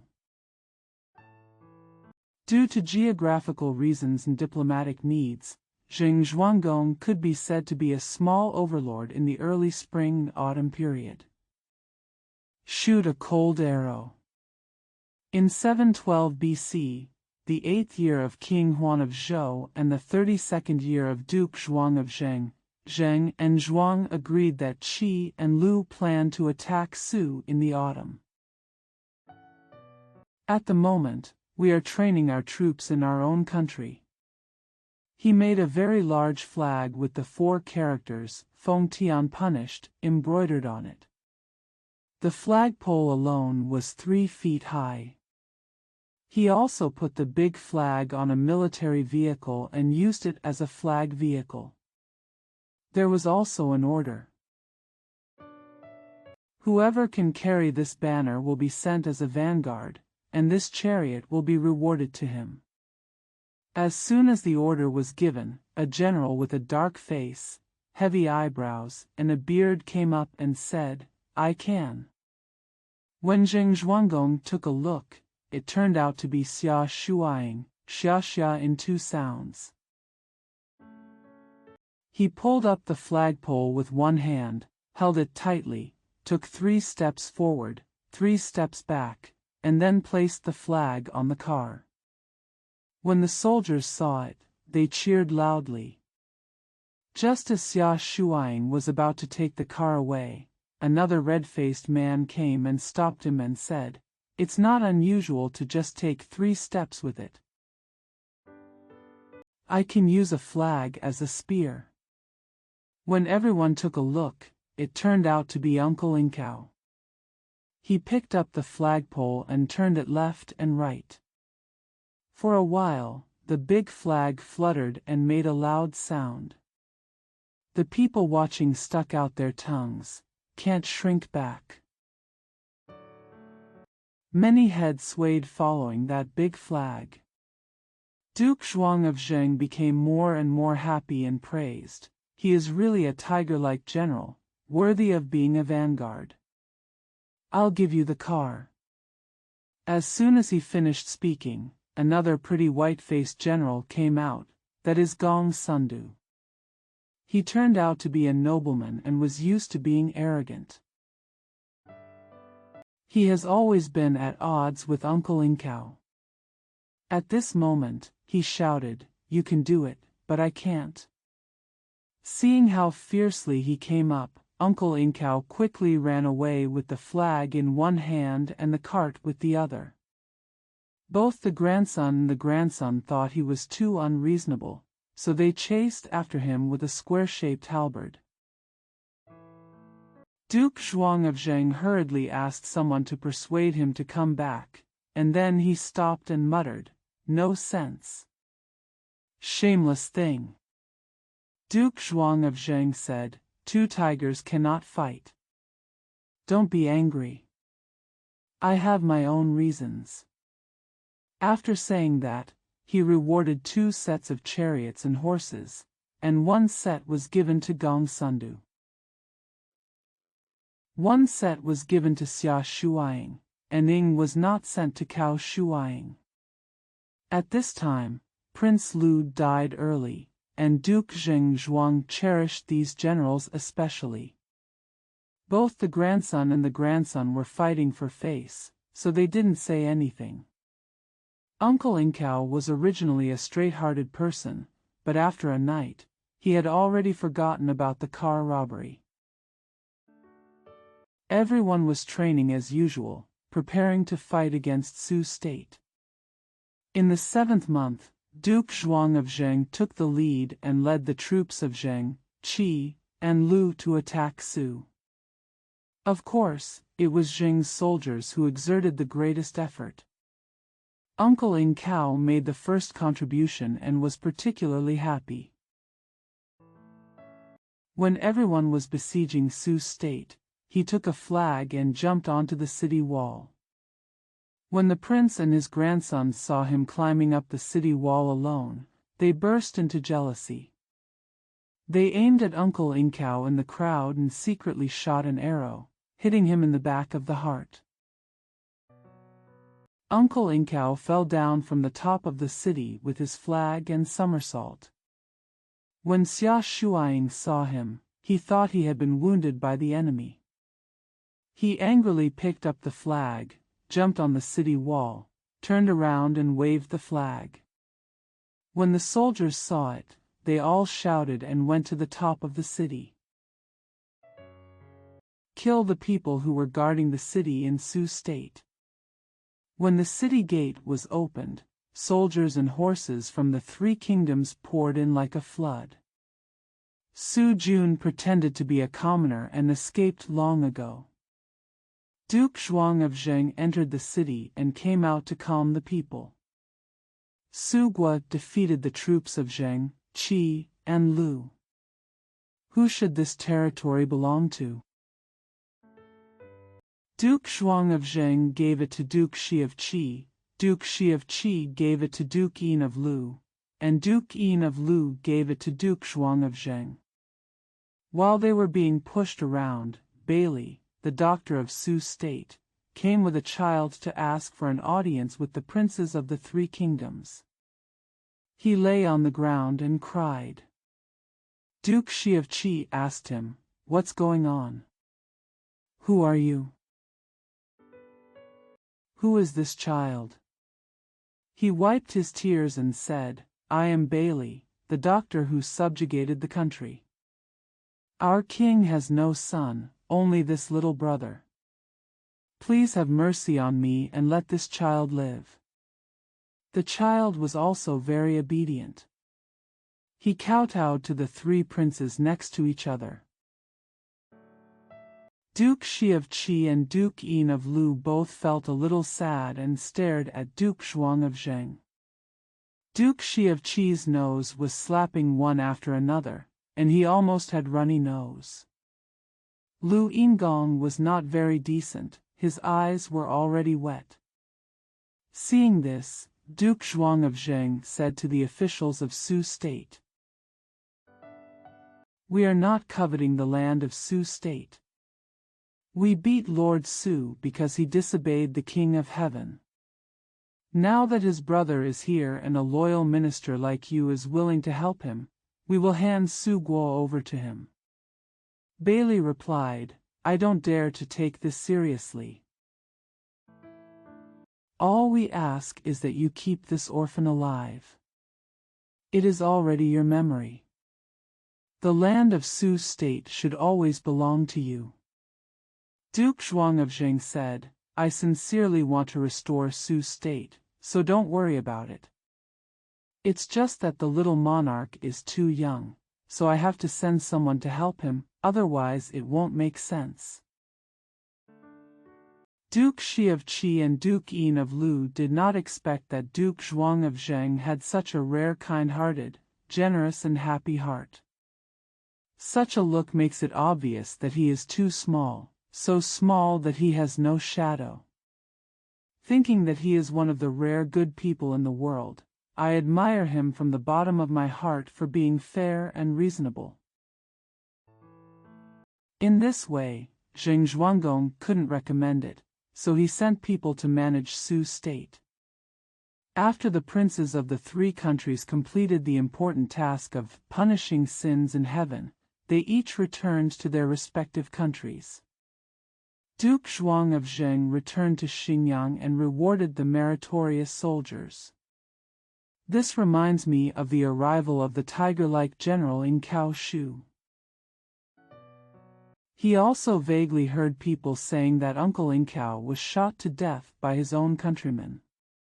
Otherwise, how could the arrow penetrate through the back of his heart? Duke Zhuang of Zheng became suspicious. He thought, if he is a native, who is his enemy? Maybe it is Gongsun who has quarreled with him? But how could he do such a thing? A real man cannot stab others in the back. No, it can't be him. He asked people to submit a confession and cursed the person who shot Uncle Inkao to death. As a result, the soldiers in the barracks became suspicious. Some said it was this person. Some said it was that person, but everyone looked sad and felt uncomfortable. Both the grandson and the grandson had no choice but to follow the others and look sad.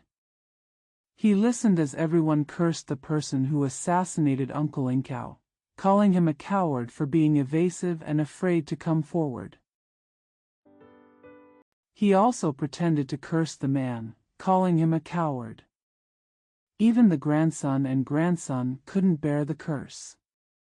As soon as he closed his eyes, he saw Uncle Inkao staring at him and laughing at him for taking the reward for taking advantage of his merits, which was despicable and shameless. He opened his eyes and looked around. Everyone around him seemed to have turned into Uncle Inkao, staring at him and secretly laughing at him for being despicable and a coward. He was scared, as if someone was plotting against him at any time. If you suffer like this every day, you might as well just die. He went up to Duke Zhuang of Zheng and said, I shot Uncle Inkao to death. Then he committed suicide. Duke Zhuang of Zheng hurriedly called for help, but it was already too late. Duke Zhuang of Zheng felt very sad when 2 tigers died in order to defeat Zhou's state. But they captured Dai and Zhou. Finally made up for it. This reminds me of Duke Shi of Qi and Duke Yin of Lu for helping him so much. They should go and thank them. Comment. Uncle Inkao was brave and resourceful, and his grandson were also strong generals. Their deaths were indeed a loss to Duke Zhuang of Zheng. Shooting someone in the dark or shooting in the dark.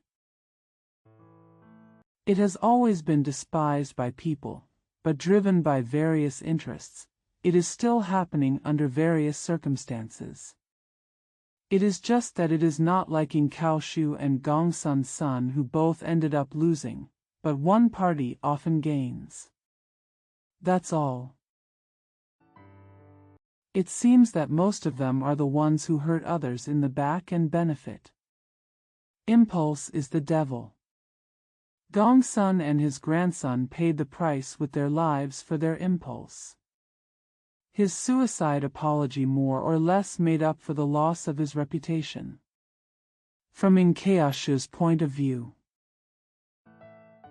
his competitiveness and self-display are to some extent the reason why he was shot in the face. Therefore, there is a certain reason why Chinese people should restrain themselves and hide their weaknesses and not be too sharp. After all, the offensives in the spring and autumn period were different from those in the Warring States period.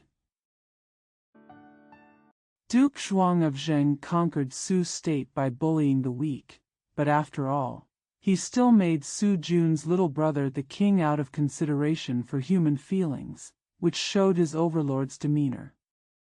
The last paragraph of Thanks to Qi Shigong and Lu Yinggong is a method of following the camera mentioned by the author to connect the whole book. It is purely to lead to the following chapters, and readers do not need to take it seriously. Planning to retire. Duke Zhuang of Zheng sent 2 envoys to bring gifts and letters, and they went separately to interview Duke Shi of Qi and Duke Yin of Lu. The envoy who went to Qi state came back after finishing his work. The envoy who went to Lu state brought back the gift and letter intact. Duke Zhuang of Zheng asked him what was going on. He said, "As soon as I arrived in the state of Lu, I heard that the Marquis of Lu had been stabbed to death and that the new monarch had ascended the throne. The Lord's letter was written to the previous Marquis of Lu. How could it be left to this Marquis Lu?" Zheng Zhuanggong said in confusion, "The Marquis of Lu is a loyal man. How could he kill someone?" The envoy said, "I have inquired about everything clearly." He told everything about Lu Yingong being stabbed to death. Duke Yin of Lu's father was Duke Hui of Lu. Duke Hui of Lu's wife died very early.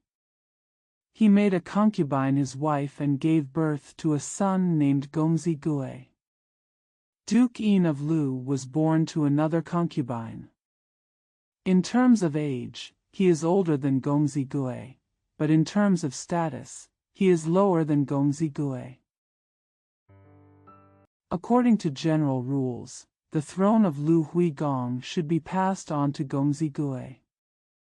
Later, Duke Hui of Lu died. The ministers thought that the young Master Gui was too young, so they made his elder brother the king, who was Duke Yin of Lu. Duke Yin of Lu was a loyal man. He kept saying, "I am the agent, and when Gongzi Gui grows up, I will return the throne to him." 11 years passed like this. In 712 BC, Gongzi Hui came back from Su state. He felt that he had captured Gaocheng and Fangqing of Song state last time, and this time he won another battle in Su state. It was quite good. Credit. So he begged Duke Yin of Lu to make him daizai, similar to the later prime minister.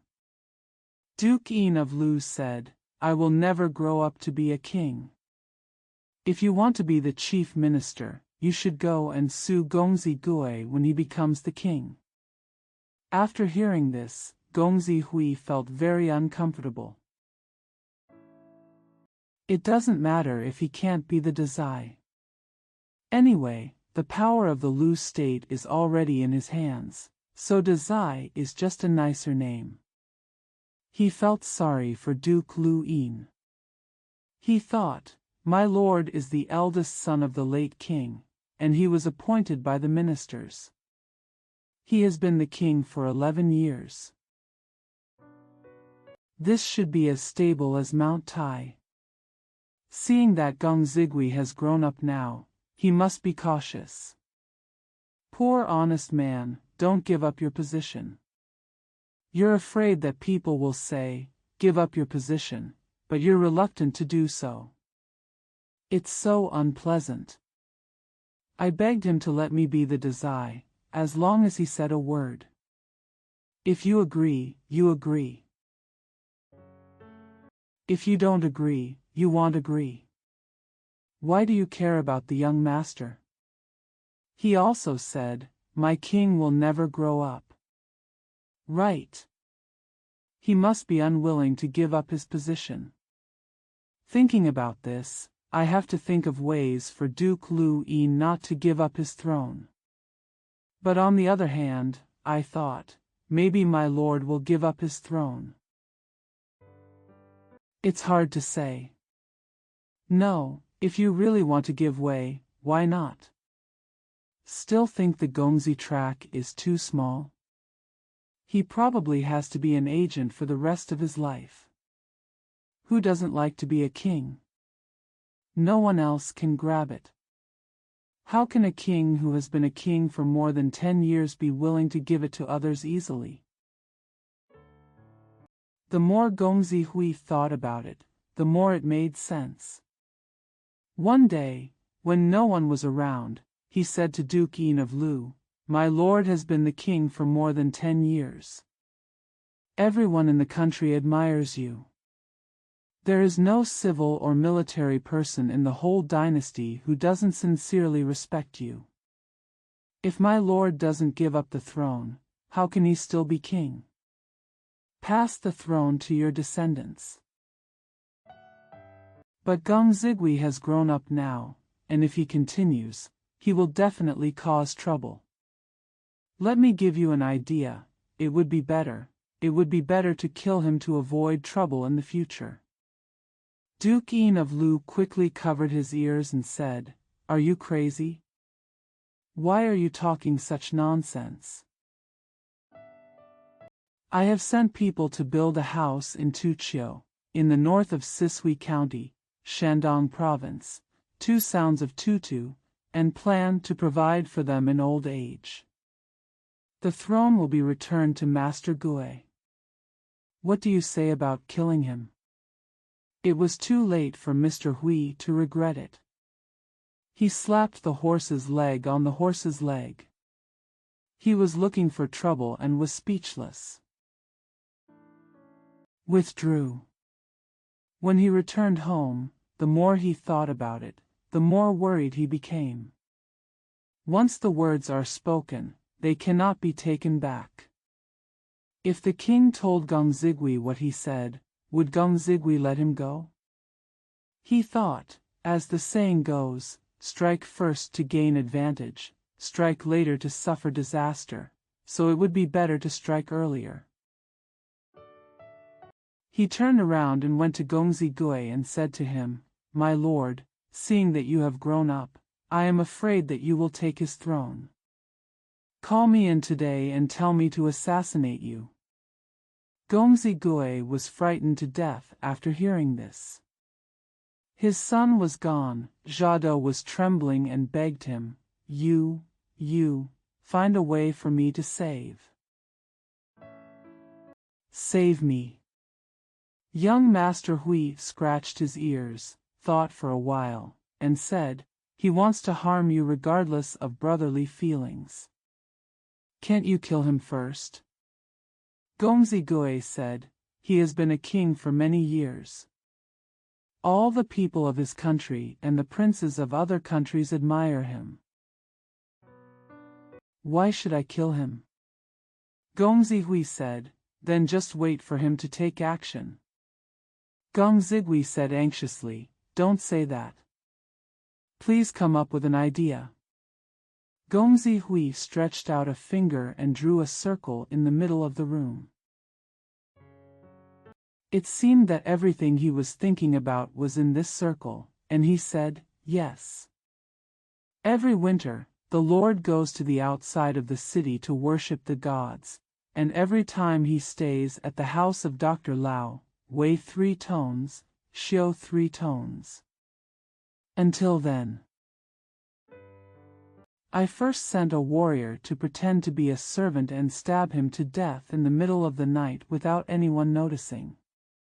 It was easier than killing a chicken." Geng Zigui was stunned for a long time before he said, "It's good, but I'm afraid that people will say that I am plotting to murder the king. What should I do?" Geng Zigui said, "Wouldn't it end if the assassin ran away? The crime of murdering the king will not fall on you. If it does, it will fall on Dr. Lai." Geng Zigui had no choice but to calm down and said to him, "It's all up to you. When this is done, I will make you the Dazai." Geng Zigui took care of it all by himself. He stabbed Duke Yin of Lu to death and made his son Gui the king, who was Duke Huan of Lu. Duke Huan of Lu worshipped him as grand administrator, and while reporting the funeral to the feudal lords, he also punished the officials. Almost all the ministers knew about this, but no one dared to say anything just for fear of young Master Hui. After listening to the envoy's report, Duke Zhuang of Zheng said to the ministers, "What's going on? Should we blame the state of Lu, or should we make friends with them? Jesus said, ordinarily, those who murder the monarch should be blamed, but the Marquis of Lu, since he was an agent, he should have given up his position long ago. He just said that he planned to take care of himself in old age, but he didn't do it. He also had his shortcomings. In my opinion, we have always been on good terms with the state of Lu, so let's stay on good terms. Maybe they will send someone to intercede. As he said this, the envoy from the state of Lu arrived and announced that the new king had ascended the throne. He was specially sent to inquire and beg Duke Zhuang of Zheng to make an alliance with them. Duke Zhuang of Zheng wanted to win over all the countries and agreed wholeheartedly.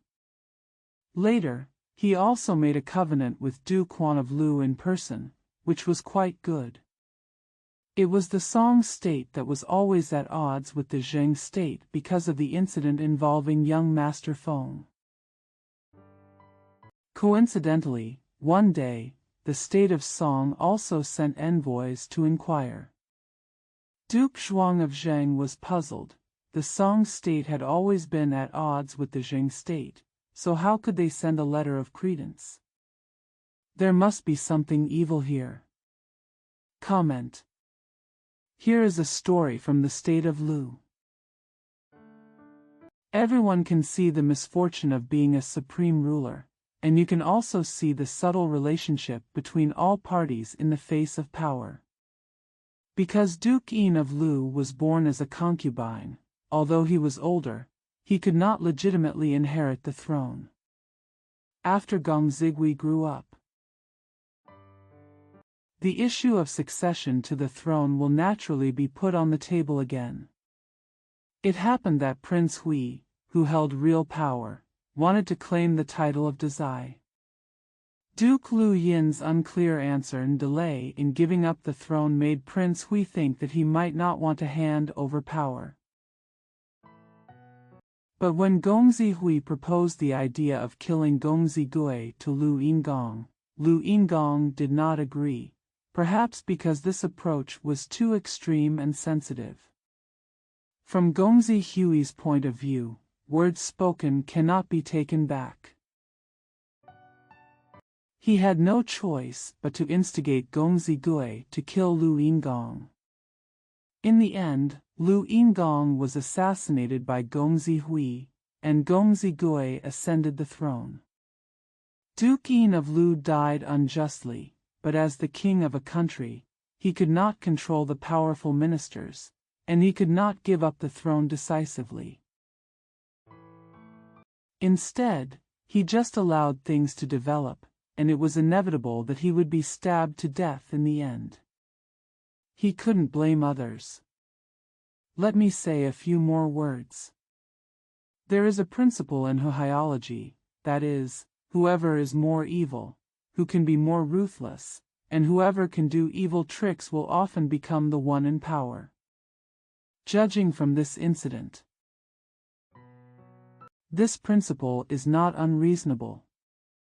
Therefore, since the highest power can only be held by one person, the way of thick blackness must be something that the person in power will be familiar with and use, and the person in power who cannot master this way will often not have long-term power. Passing the throne to brother. When Zhu heard that the Song state had sent someone to pick up the young Master Feng, he said to Duke Zhuang of Zheng, "This must be another troublemaker from the Song state. They want to trick him into going back and harm him.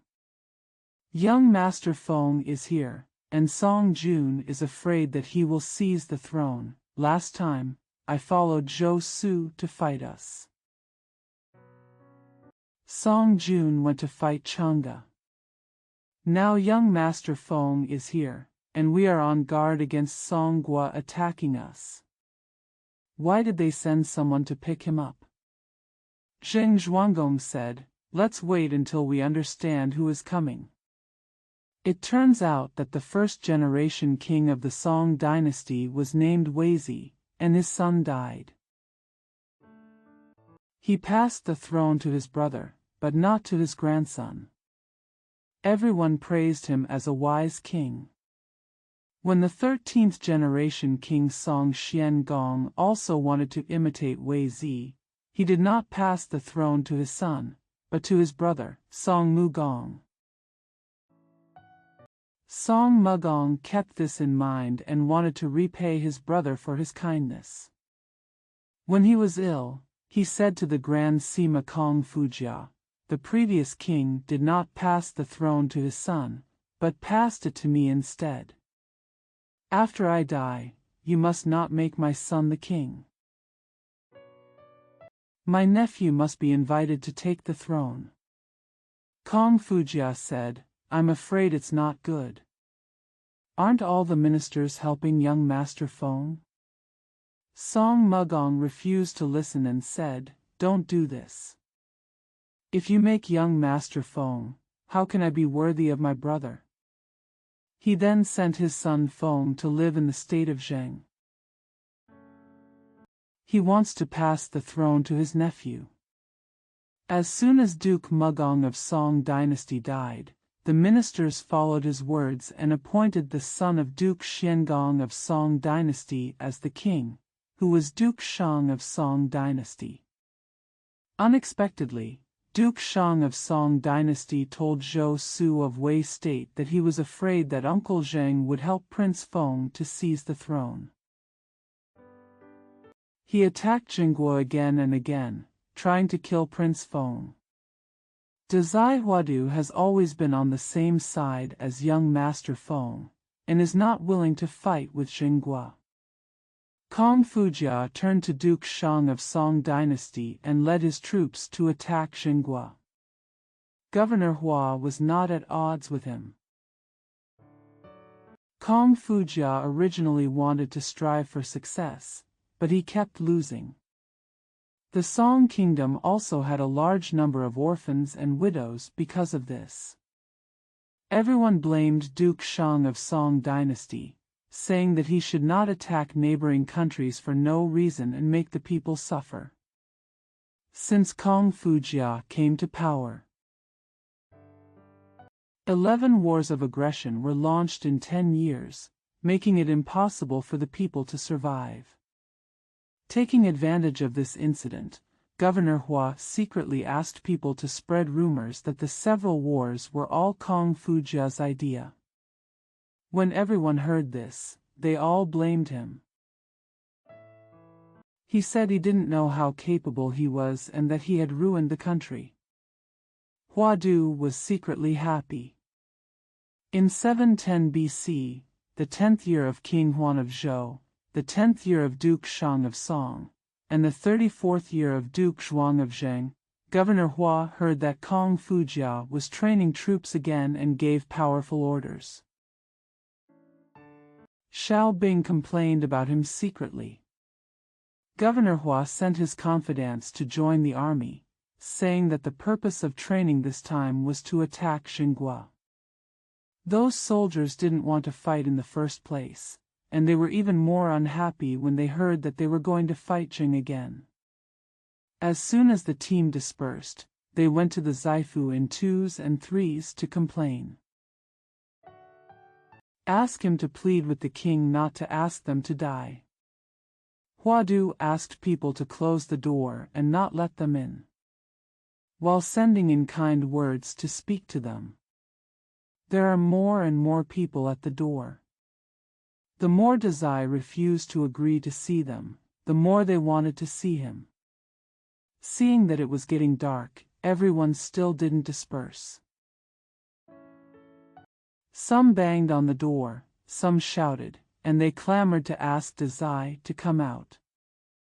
Huadu thought it was time.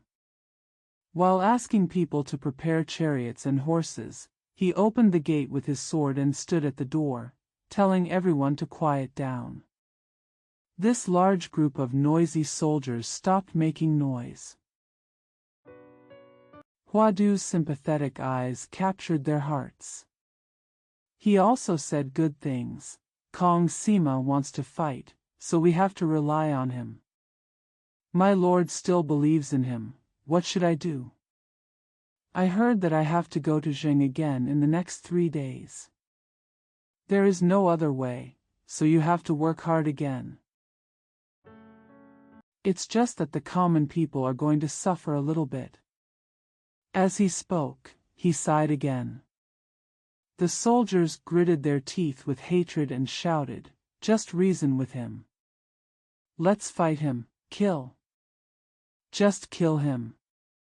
Governor Hua quickly waved his hand and said, "Don't be so ridiculous." Kong Sima heard it. "Our brains are not for fun." They shouted, "There are wars every year. The wars have destroyed our family. Now they ask us to fight against Jinghua.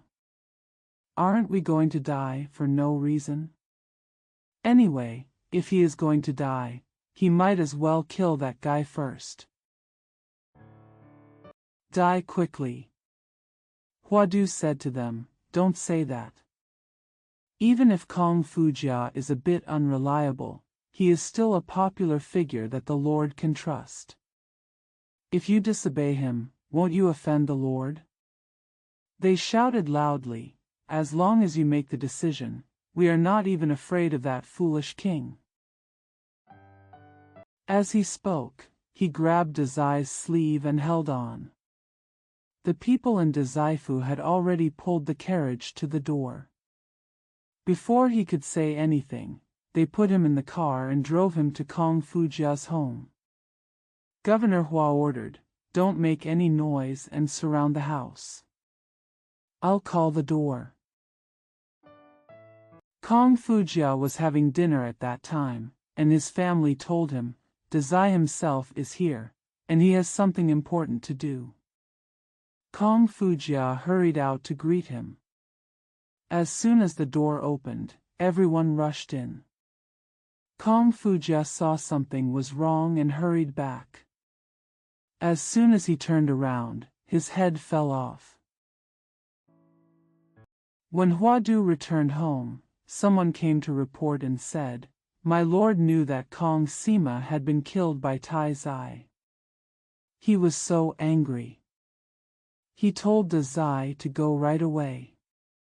Huadu said to the leader, "You know that Kong Sima is the Lord's favorite, you kill him now. The Lord will surely punish you." They said, "Dazai, please give us an idea." Governor Hua said, "We all know that when our late ruler Mu Gong did not pass the throne to young Master Feng, it was out of good intentions. Who knew that this foolish king would repay kindness with evil and wanted to kill the young Master Feng? At this moment, Kong Fujia has been put to death. Let's just stop doing nothing and kill this ungrateful and foolish king, and take the young Master Feng Lai as the king. This is just and logical. What do you think?" The soldiers shouted, "Great!" They went to force the palace and killed Duke Shang of Song dynasty. Governor Hua sent envoys to the state of Zheng to pick up Prince Feng. Duke Zhuang of Zheng read the credentials and made up his mind to send Prince Feng back to the Song dynasty. Young Master Feng knelt in front of him and said, "I have received your grace to live to this moment, and you have asked me to send me back to my country. How can I repay you? I will be your foreign minister for the rest of my life, and I must listen to you no matter what." As he said this, he cried. Duke Zhuang of Zheng gave him good words and reassured him. At that time, he sent a team of soldiers and horses to escort him back. When Prince Feng returned to the Song dynasty, the ministers made him the king, that is, Duke Zhuang of Song. He was afraid that the princes of various countries would talk, so he gave the most valuable things in the storehouse to the princes of various countries. After receiving the gifts, the princes from all over the world were all silenced, Duke Zhuang of Zheng held a meeting with Duke Huan of Lu and Duke Shi of Qi on behalf of Songzhuang, and formally confirmed the throne of the Song dynasty. Comment. Soldiers are a major event in the country, the place of life and death, and the path to survival. They must be observed. Both Song Shanggong and Gongzi Feng are qualified to inherit the throne. Who will succeed is only a matter of Song Mugong's thought. After Song Mugong came to the throne, he did not care about supporting the people, but blindly launched a war to eliminate Gongzi Feng. It's a pity that Jinghua, who was at the height of his power, suffered consecutive defeats. Therefore, in line with the first sentence of The Art of War by Sun Tzu, the success of Hua Du's coup is not surprising. The deaths of Song Shanggong and Kong Fujia were also self-inflicted. The accession of Prince Feng to the throne further strengthened the strength of Duke Zhuang of Zheng, adding a big weight to Zheng's side while eliminating worries in the next Zhou-Zheng war. Shot in the shoulder. Zheng Zhuang held a public meeting and confirmed the throne of Songzhuang Gong Feng. Not long after, in 707 BC, the 13th year of King Huan of Zhou, the 37th year of Duke Zhuang of Zheng, and the 3rd year of Duke Zhuang of Song, the King of Heaven personally led the troops of Chen, Kai, and Wei to attack the state of Zheng. Duke Zhuang of Zheng asked Zhou to find out what was going on. Zhou said, "There's no need to ask. I already knew it. The reason is that my lord did not go to see the King of Heaven, and used his order to attack Song's state last time, so he sent Chen, Kai, and Wei to attack us." Zheng Zhuanggong lost his temper and said, "Didn't I go to see him 10 years ago?" He didn't care about his own status at all. He laughed at me with sarcastic remarks, and even made fun of me with 10 carts of millet. Now it's me who's to blame. Zhou said, "That's what I say, but he is the King of Heaven after all." After hearing this, Duke Zhuang of Zheng became even more angry. He curled his lips and said, "What's wrong with the King of Heaven? Is the king unreasonable? We have been ministers for 3 generations and have made meritorious service in the court. It's just that he doesn't want me to be a minister, and he even sends troops to attack me. If we don't show him how powerful he is, not only will our country be unable to survive, but even the princes of other countries will have to be bullied by him. I have to fight for justice for the princes of other countries, but I can't be a slave to the faint king." After hearing this, the ministers puffed up their chests one by one, and the soldiers were gearing up to argue for the other countries. Duke Zhuang of Zheng sent troops to fight against the enemy. Although King Huan of Zhou had soldiers from the 3 kingdoms' horse. But the soldiers and horses of the 3 kingdoms all came out to meet the occasion, and no one was willing to really sacrifice their life for him. Besides, the soldiers of Zheng state were so powerful. As soon as the 2 sides fought, the King of Heaven was defeated. Everyone ran away. King Huan of Zhou saw that he could no longer do anything, so he ordered his troops to retreat quickly. He pressed the team from behind, resisting and retreating at the same time. Zhu Dan, the general of Zheng state, saw the King of Heaven from a distance, picked up his bow and arrow, pointed it at him, and shot an arrow in the shoulder of the King of Heaven. Fortunately, he was wearing quite thick armor. The injury was not serious. This is talking about his flesh and blood. To be honest, this arrow was a fatal wound to the royal family of the Zhou dynasty by the princes. From here on, all the kings of the eastern Zhou dynasty injured their shoulders and could no longer shoulder the burden of ruling the princes. Zhu Dan was about to catch up when he suddenly heard a gong being played on his side. Beating a drum means moving forward, beating a gong means withdrawing troops. He came back, saw Duke Zhuang of Zheng, and said, "I shot the King of Heaven in the shoulder." I was about to catch him, but why did the gong start playing? Duke Zhuang of Zheng said, "We don't want to fight, because the King of Heaven doesn't understand and repays kindness with evil, forcing us to have no way out, so we resist for a while. At this moment, with your strength, it's enough to save the country. Why do you need to kill so many people? Besides, I can't bear the crime of killing the King of Heaven, so I can't let others send me." Zhu interrupted and said, "That's right. Now let's defeat the King of Heaven, as long as he doesn't dare to bully others anymore. If you want peace, it is better to send someone to comfort him while he is having a hard time. Give him a step so that they can go back early." Zheng Zhuanggong is not unreasonable in the first place. He saves face and wants to be better than others, but he has a sense of proportion in everything. If anyone is arrogant, he will be more arrogant than others. If anyone thinks he is great, he will be greater than others. If anyone acts evil, his evil will be more sinister than anyone else. If anyone gives in, he will get his house by giving in.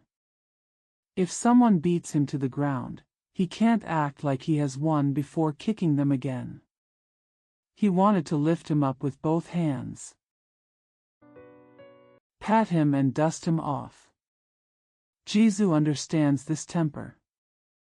Only then did he ask Duke Zheng Zhuang to express condolences to the King of Heaven who had injured his shoulder. Duke Zhuang of Zheng said, "It's better that you work hard." The sacrifice brought 12 cows, 100 sheep and a lot of grain and grass. He rushed to the king's barracks overnight to plead guilty. When he met the King of Heaven, he kowtowed 3 times and said, "Young Xing failed to control the soldiers, causing them to offend the King of Heaven. It was really not his intention." At this moment, he was trembling with fear and asked me to come here specifically. I apologize to you.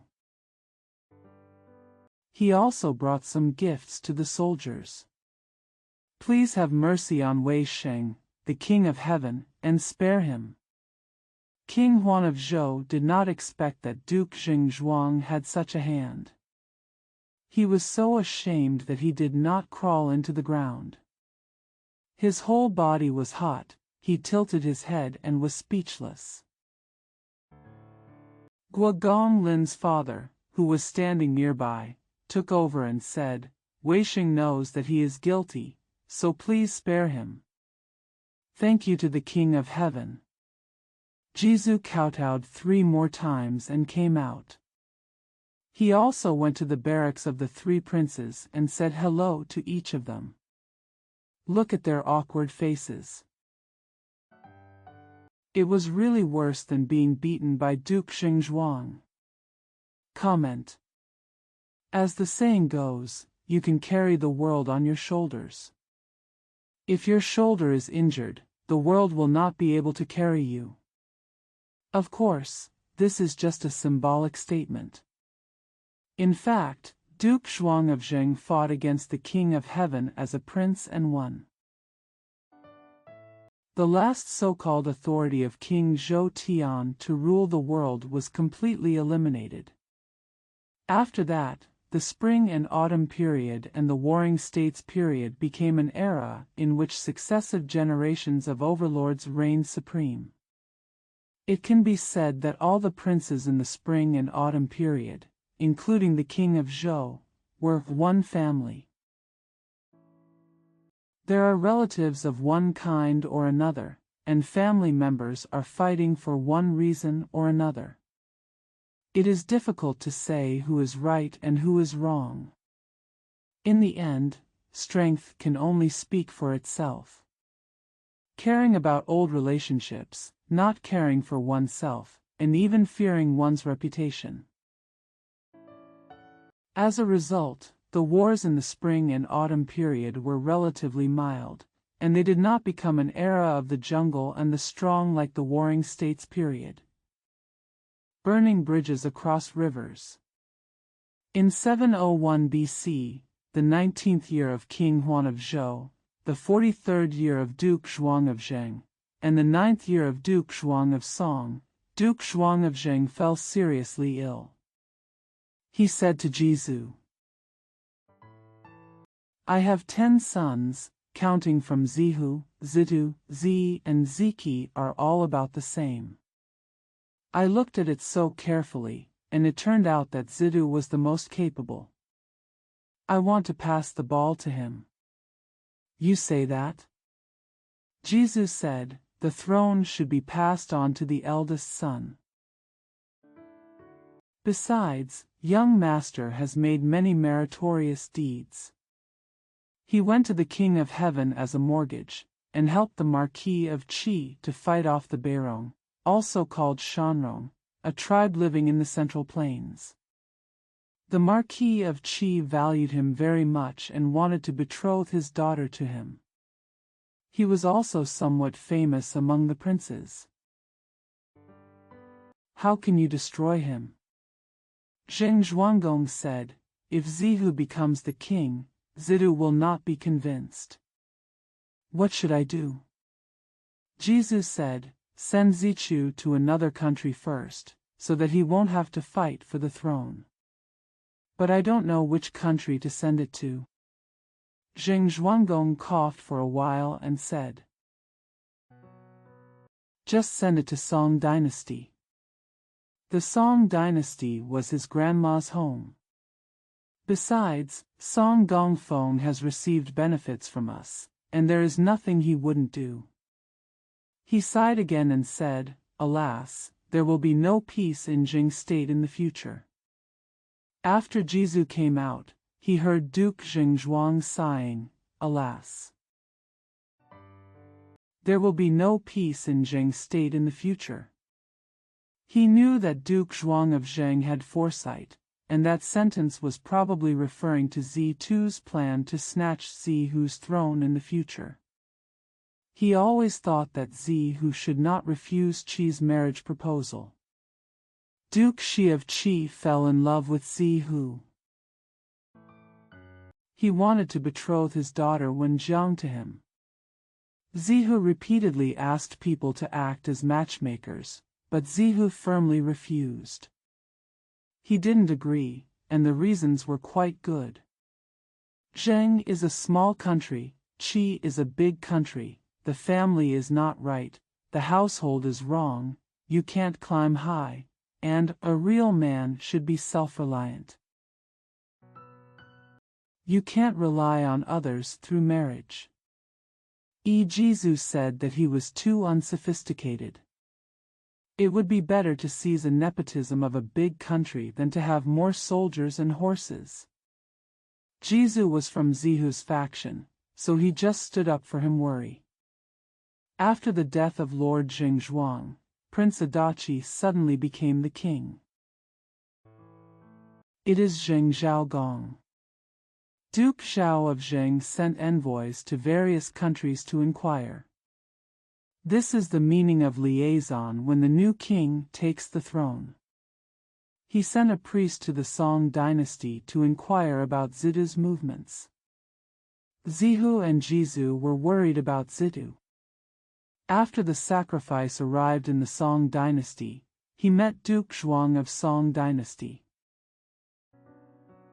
Before he could say anything, he was tied up by the warriors.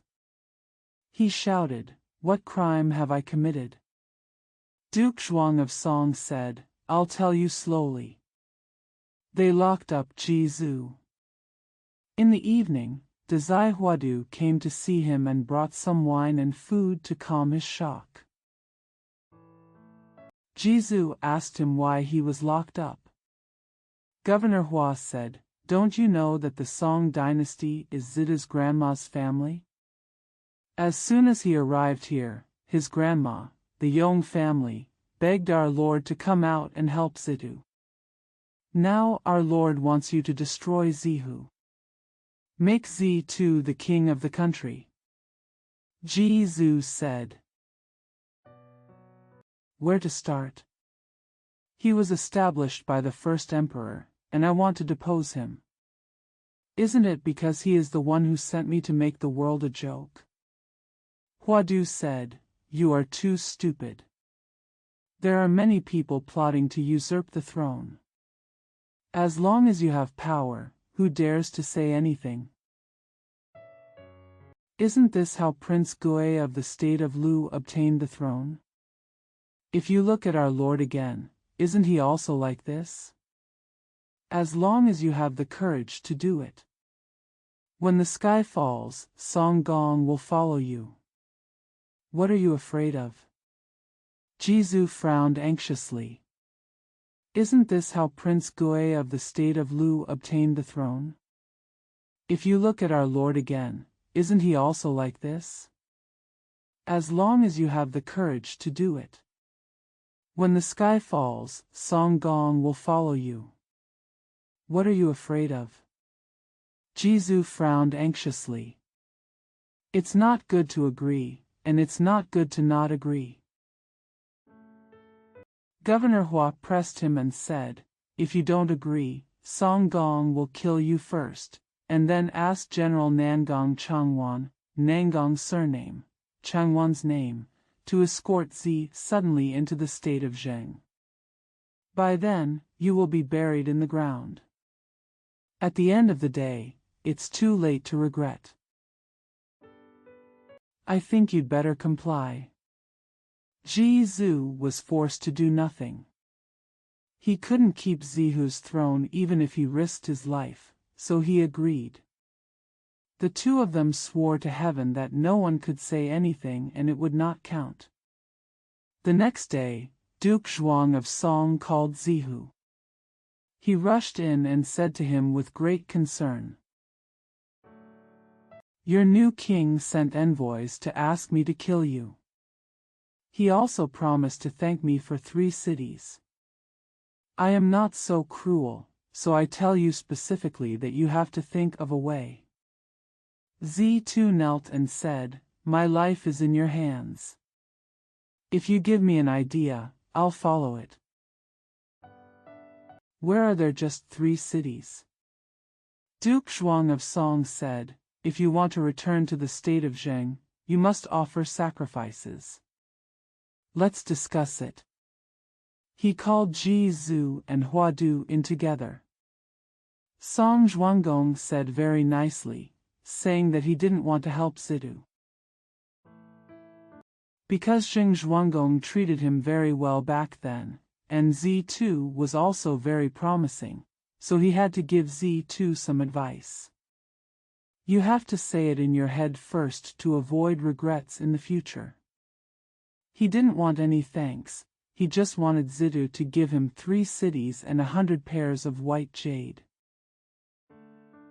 10,000 taels of gold, and another 20,000 shur of millet every year will suffice.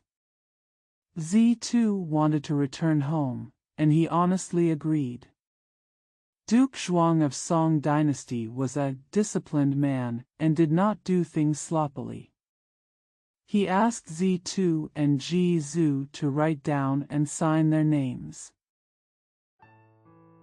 He was also afraid that Zidou and Zhou were not of the same mind and that the Zheng state would not be peaceful, so he asked Zidou to agree to hand over the power of the Zheng state to Zhou, and also asked Zhou to betroth his daughter to Song Yong's son Yongjiu, and then worship Yongjiu. Become a doctor in the state of Zheng. It's all settled in this way. Then he asked Zhou to follow Zhou and return to Zheng in private.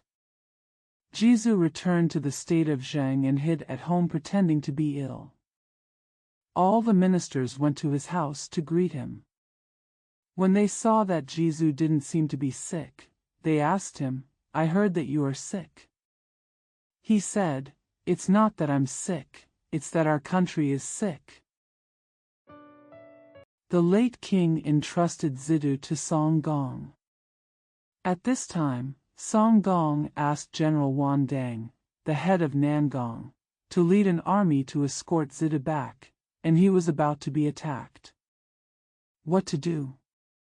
After the ministers heard this, you stared at me and I stared at you, speechless. Zhou continued. If you want the soldiers and horses of the Song dynasty to retreat, the only way is to establish a son and become the king. Fortunately, he was already here. Let's all discuss it. Gao Qumi turned out to be from Ziqi's faction, and he had always been at odds with Zhou. He didn't really want to help Zhou. But it's not bad to abolish Zhou first. At this moment, he pressed the sword firmly and said, "This is the destiny of our country. We are willing to meet the new king." Everyone thought that he had made an agreement with Zhou, and they were quite frightened. They saw the house again. There are warriors in every corner. She was so scared that she shrank her head and obeyed him. Zhou immediately asked Chu Zhou to meet with the ministers. He took out a memorial that had been written in advance, asked the ministers to sign it, and then sent it to Zhou. The memorial reads, "Song State sent troops to escort Zhi Tuain. We have no other option but to ask the Lord to abdicate." Zhou secretly said to Zhou, "My lord, please retreat for a while. When the time comes, I will definitely come to pick you up. This is the truth and will never be broken." Zhi suddenly thought that a slap would not make a sound. He went to Weigua to hide. Later, Adachi Zhi suddenly became the king of the country, and he was Zheng Ligong. As soon as Duke Li of Zheng came to the throne, Duke Zhuang of Song sent people to congratulate him and reminded him that he should keep his word and hand over what he had promised. Duke Li of Zheng said to Zhou, "When I was anxious to return to China, I agreed to whatever he asked for. If he really followed the instructions now, Zhengguo's warehouse would be empty. Besides, destroying 3 cities is a joke." Zhou said, "Give some gold and white jade as much as possible first, and tell them, we will make up for it later." The 3 cities are the land of Zheng State. It is not easy to do favors. Send food instead. That's what they did.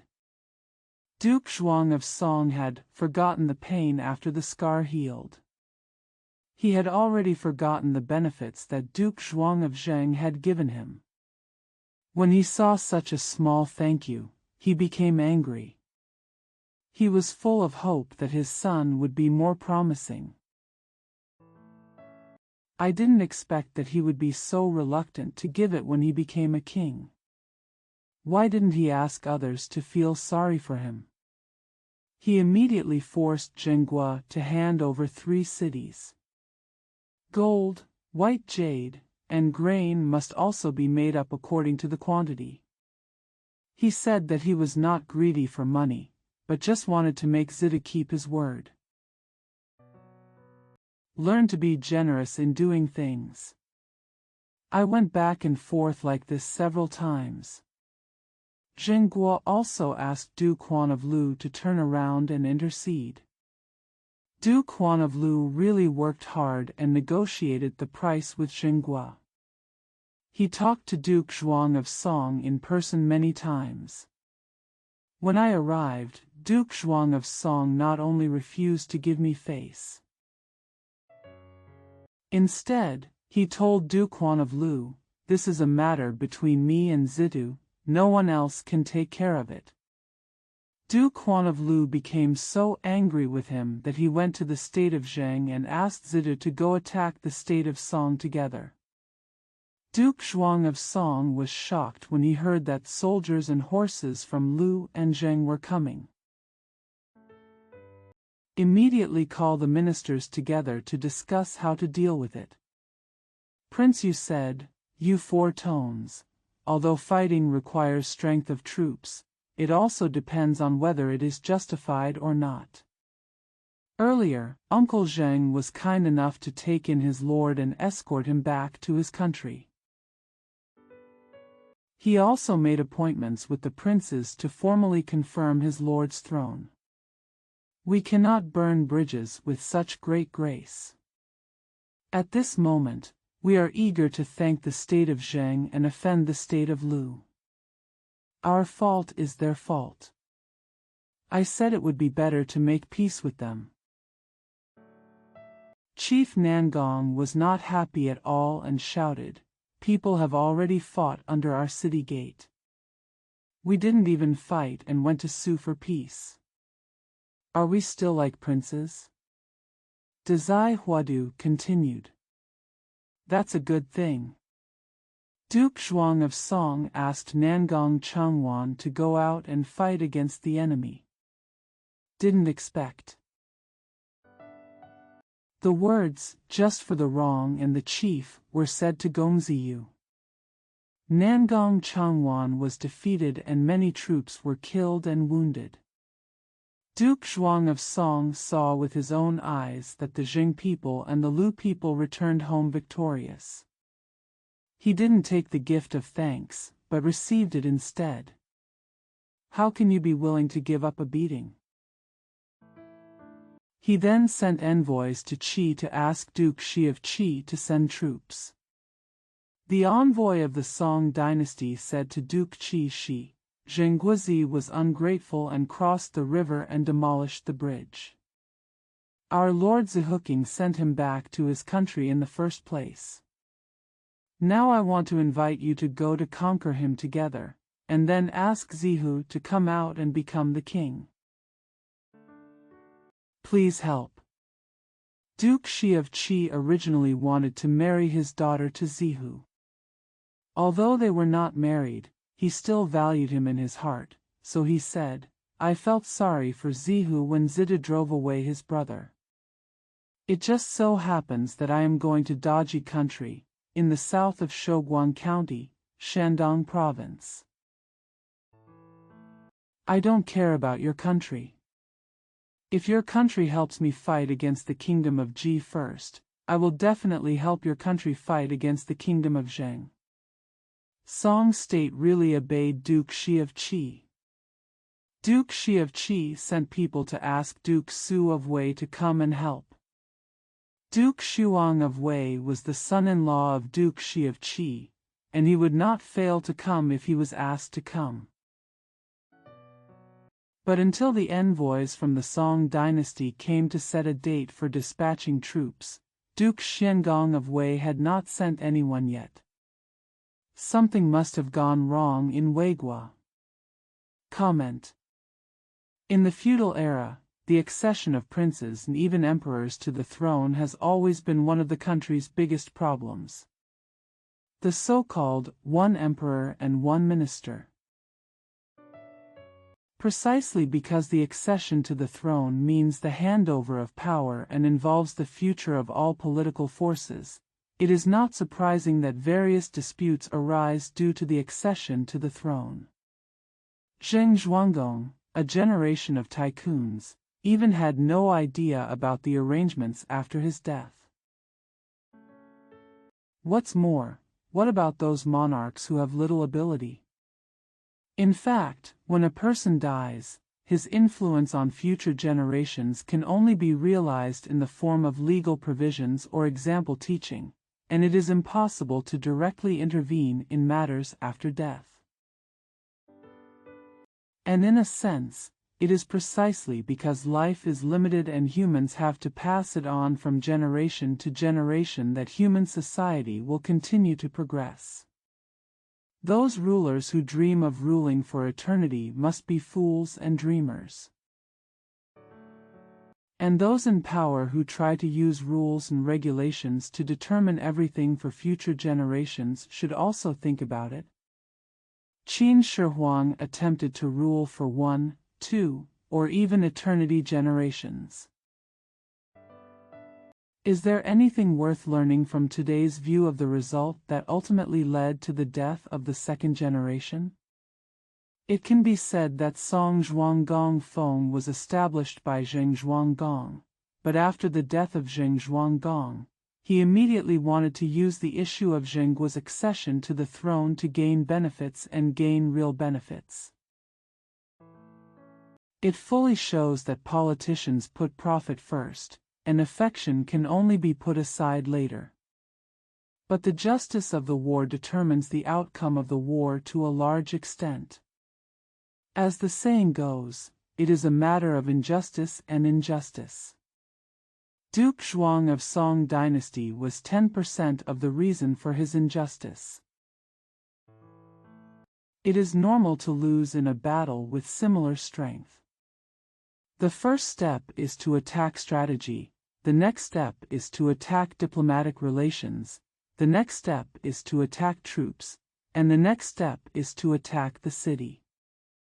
Diplomacy during the spring and autumn and warring states periods was indeed an extremely important event for a country. Let's see how each country defies diplomatic relations. The brothers took a boat trip.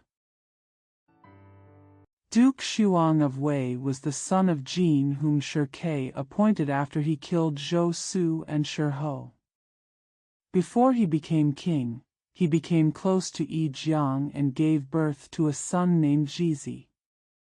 Soon after he ascended the throne, he also had a wife, who seemed to be as good as the anxious mother. Later, she was made the second wife, thus deciding Yi Jiang's title. He also made Jizi the prince, planning to pass the throne to him in the future. When Jizi turned 16, Duke Xuang of Wei made arrangements to get him a wife. I heard that Duke Shi of Qi had 2 daughters, the older one was named Shi Jiang. The younger one is called Wen Jiang, and they are both very smart and beautiful girls. He asked someone to act as a matchmaker. Duke Shi of Qi agreed to send Shi Jiang over. Not wanting Qi Jiang to be too beautiful, Wei Xiangong kept him. Qi Jiang became the third wife of Duke Xuang of Wei, and was later called Xianjiang. Xianjiang gave birth to 2 sons, Gongzi Shou and Gongzi Shuo. Duke Xuang of Wei fell in love with Xianjiang, so he put his former sweetheart Yi Jiang aside and wanted to pass the throne to Prince Shou. But Jizi has already become the prince, so it is not easy to depose him for a while. This made him a thorn in his side. Both Gongzi Shou and Gongzi Shuo were born to Xianjiang, so they are not the same person. My elder brother, Gongzi Shou, was a loyal man. When I saw that my brother, Gongzi Shuo, was evil-hearted and hypocritical, and secretly raised many shady warriors, I felt very disgusted with him. The more he looked down on Gongzi Shuo, the more obvious he became close to Jizi, always talking to his father about how good Jizi's brother was. His mother and his brother seemed to be trying to suppress his praise for his impatience. He always kept talking in the ears of Wei Xiangong about how bad the anxious son was. Wei Xiangong believed Xianjiang's words and wanted to remove this thorn in his side. Coincidentally, Qi Shi made an agreement with Wei State to send troops to attack Ji State. Wei Xiangong and Xianjiang discussed it for a long time and followed Xianjiang's idea. He sent the anxious man to Qi State to set a date for dispatching troops, and gave him a flag as a mark. Prince Shoujue came out and they secretly discussed it, and they must have bad intentions. That day he went to his mother's house to find out the news. Xianjiang saw that he was his biological son. He told him everything and said, "We have set up an ambush in Xinya, the name of Weigua, southwest of Liaoqing City, Shandong Province. As soon as Jizi gets there, you will be the prince." Young Master Zhou thought about it. It was useless to say anything since things had reached this stage. He thanked his mother for the kindness she had planned for him, and smiled. As soon as they got out of the palace gate, they hurried to Jizi and told him all their evil ideas.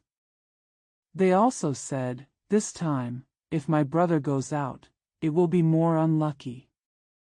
It is better to go somewhere else in the morning." Master said, "Is there any father's son anywhere in the world? I can't help but obey my father's words." He still took the flag and boarded the boat overnight. Young Master Shi thought, "My brother is really a good man. This time when he went out, they would definitely kill him on the way, so my father made me the prince. I can't stand it. My brother went to another place as he wished, which really made me anxious." He looked at the sky outside the window with a sad face, as if asking it to come up with an idea. He felt guilty in his heart. His parents, brothers, and throne had all been thrown aside. For a long time. He finally made up his mind, "Yes. I'll die for him. Maybe I can change my parents' minds." He got on another boat and prepared some food and wine to ask the rower to row to the anxious one next to the boat, invite him over for a drink. Jizi replied, "Thank you for your trouble, brother.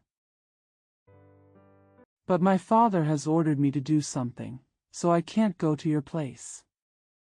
Young Master Zhou had no other choice, so he brought his own food and wine and boarded Jizi's boat. The two brothers drank wine. Young Master Zhou gave Jizi a cup as a farewell. He held the cup and didn't say anything, but tears fell from his eyes. In the wine cup. When the anxious man saw it, he quickly took the wine cup and drank it in one gulp. Gomzi Zhou said, "Ah, brother. The cup of wine is dirty, why are you still drinking it?" Jizi said, "Where is it dirty? It is a very clean and precious cup of wine, full of brotherly love." Gomzi Zhou wiped his tears and said, "What we are drinking today is our brother's long-term farewell wine. My brother needs to drink a few more cups." Jizi said, "I don't know how to drink, so I have to accept my brother's favor today." The two of them were shedding tears and drinking. Young Master Shouqing wanted to get Jizi drunk. Jizi didn't drink much at first. After a while he got drunk and fell asleep in the boat. After a long time, he woke up and didn't see Gomzi Zhou. The men handed over a note left by Gomzi Zhou. Jizi took a look and saw it written on it, "I went against my brother. Brother, run away." Jizi shouted like crazy. "Catch up. Quick. Quick. Don't ask them to harm my brother." As he spoke, tears fell like rain. The rower didn't know what was going on, and kept driving as hard as he could. That night, The moon shone brightly on the river. The boat was like the arrow shot out. The excitement is like a shooting star in the sky. Jizi stood at the bow of the boat, staring with two eyes. I wanted to look at Gongzi Shou's boat. Not bad. He saw that the boat was still ahead, so he said to the rower, "Hurry up and catch up with the boat in front." The rower said, "There's no need to rush, the boat in front is coming this way." Jizi was puzzled. What's going on? When the two boats came together, Jizi asked the soldiers on the other boat, "Have you finished the business?" The soldiers didn't recognize Jizi and thought he was sent by the king, so they replied, "Done. As soon as he came ashore, we killed him." As he said that, he showed him Gongzi Shou's head. Jizi held Gongzi Shou's head and cried loudly, "Oh my God! Oh my gosh!" Ji yelled. The group of soldiers were stunned. Jizi was originally unhappy with his parents and brothers, who fought openly and covertly as enemies, but he had already given up defeat. At this time, the soldiers killed Gongzi Shou, and he had a hard time explaining himself when he returned. Anyway, he was determined to die, so he scolded the soldiers and said, "Damn you guys! Where are your eyes? Why did you kill Mr. Shou?" When the soldier heard that he had killed the wrong person, he was so frightened that he asked Jizi to spare his life. Jizi said, "I have offended my father. If you kill me, you can still get away with it." A few of the soldiers recognized Jizi. When they saw it, they said, "Oh no! What a wrong kill. We only know the one holding the flag, but who knows if there is someone else?" They killed the really impatient one as well. They rushed into the city overnight, and first went to see Mr. Shou. They carefully apologized and explained clearly the reason why they killed Mr. Shou. Who knows, killing two birds with one stone. It just suits Gongzi Shou's heart. He rewarded them heavily and then went to see his mother in the palace. When Xianjiang heard that Master Shou was dead, she felt distressed, but the joy of killing Ji made her heartache less. Wei Xiangong. When I heard that both of my sons had been killed, my face turned blue, my hands and feet were cold, I shed tears, and I couldn't speak. Thinking of Gongzi Shou's kindness, Jizi's filial piety, and Yizhang's love, my heart felt like being stabbed 3 times by a knife. Like the ground below. Start here. He sighed and fell ill, and died within half a month. Weiguo cannot send people to meet Duke Shi of Qi just for this reason. Comment. As the author said, Gongzi Shou's kindness and Jizi's filial piety are indeed commendable. The brotherhood between the two. That determination to die for his brothers is even more worthy of respect. However, it has to be said that as the successors of a country's political power, both of them are not qualified. People who are too kind and unable to make up their minds, cruel-hearted, cannot become good politicians. On the other hand, look at Gongzi Shou. But it once again verified He Haixu's statement, and he later became the king of Weiguo. Wei Xuangong's murder of his son was definitely a wrong decision and is worth learning from. But to this day, falling in love with a young beauty and forgetting the kindness of an elderly wife is often a common problem among many successful men. In my opinion, This is an inevitable phenomenon in a patriarchal society and cannot be completely avoided. The harem dispute between Yijiang and Xianjiang was a common thing in ancient society. On the one hand, it may be the jealousy of women, and on the other hand, whether their son can become the successor is indeed a major matter that is closely related to them. It is indisputable. Who should I save? After Duke Xuang of Wei died, Prince Shuo came to the throne and became Duke Hui of Wei. He was still organizing the funeral, so he sent troops to follow Duke Shi of Qi to attack the country of Ji. Duke Shi of Qi led the troops of Qi, Song, and Wei to surround Ji state. Ji Guo and Lu Guo were relatives. Duke Huan of Lu had a grudge against the state of Song because of Duke Zhengli, so the state of Ji asked the state of Lu for help. Lu Huan agreed with Duke Li of Zheng and rushed to the kingdom of Shangji. As soon as the people of Ji state saw the reinforcements from Lu state and Jing state arriving, they rushed out of the city and attacked from both sides. The men and horses from the 6 countries fought randomly for a while. Lu, Zheng, and Ji gained the upper hand and drove the troops of Qi, Song, and Wei into chaos.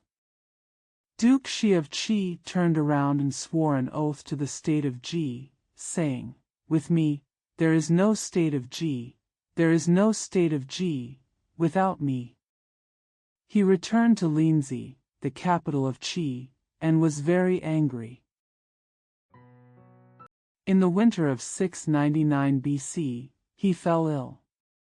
He said to his son Zhou, "Ji Guo is our enemy. You must avenge me." Later Zhou ascended the throne and became Duke Xiang of Qi. He was about to avenge his father, but Duke Feng of Songzhuang came to ask him to attack Jing again, so he immediately sent out troops. The state of Song could not capture the 3 cities of the state of Zheng, so it simply distributed the first batch of gifts sent by Zidu to the princes of Qi, Wei, Chen, and Kai, asking them to go together to attack the state of Zheng.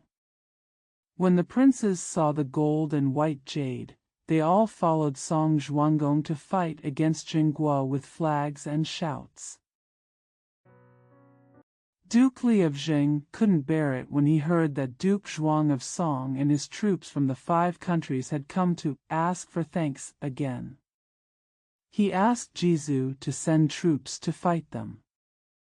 Zhu had another good idea and ordered, "I am only allowed to defend the city, but not to fight. Whoever wants to fight will be guilty." This method put Duke Zhuang in a difficult position. The soldiers and horses of the 5 kingdoms could not wait in Zheng all the time. They robbed for a while outside the east gate. Finally, they didn't go back empty-handed, so they went down the steps. The method of offering a foot sacrifice was good, but it made Duke Li of Zheng anxious. I blame him for being too authoritarian. A year later, 697 BC, the 23rd year of King Huan of Zhou dynasty, Duke Li of Zheng heard that the King of Heaven had passed away and wanted to call people to mourn him. Zhu stopped him and said, he was the enemy of the late king, and Zhu Dan shot him in the shoulder. If we go to mourn, we will definitely make others laugh. Why are you asking for trouble? Zheng Ligong was pulled down, and he hated him even more in his heart, because he thought he was too disrespectful. One day, Zheng Ligong was walking in the garden, and only the doctor Yongjiu accompanied him. Zheng Ligong saw the little boy.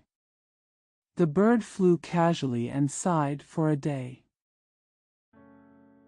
Yongjiu said, "The scenery is beautiful and the weather is good, and the birds are happy.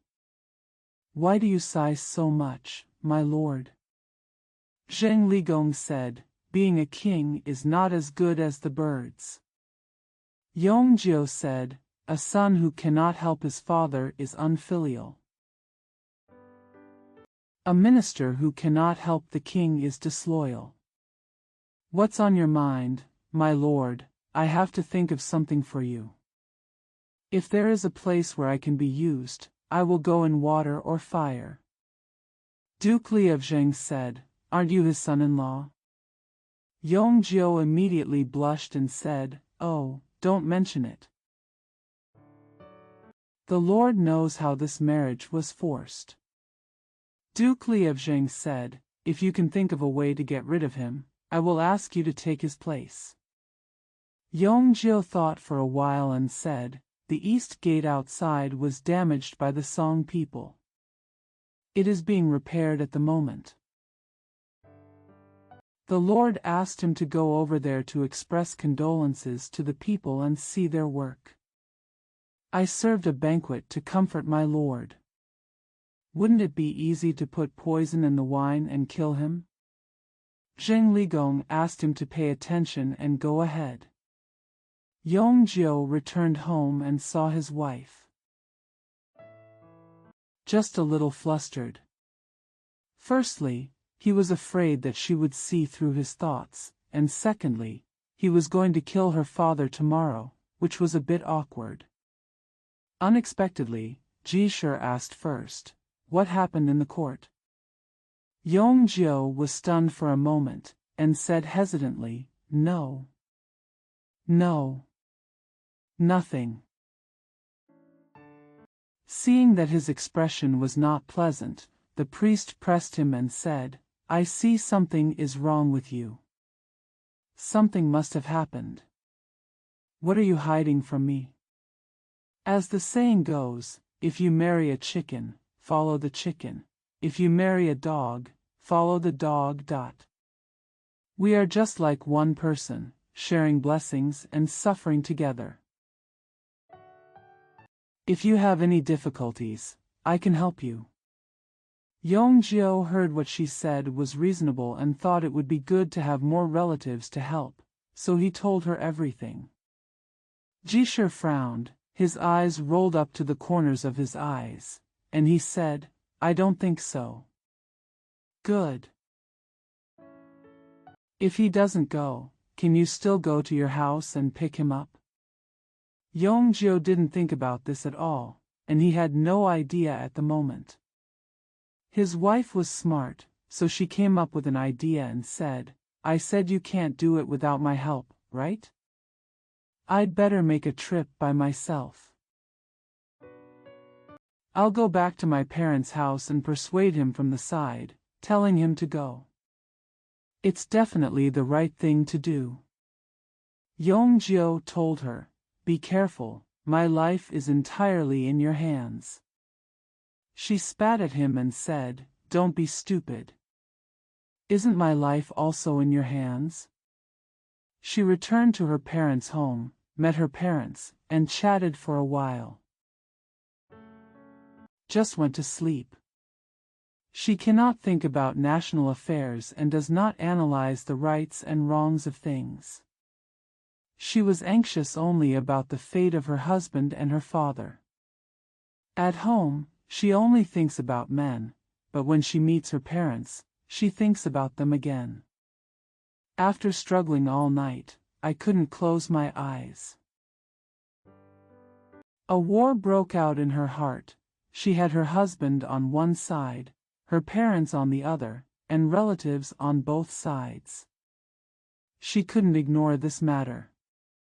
She must kill one of them. Who should I save? If you save your husband, you will harm your father. If you save your father, you will harm your husband.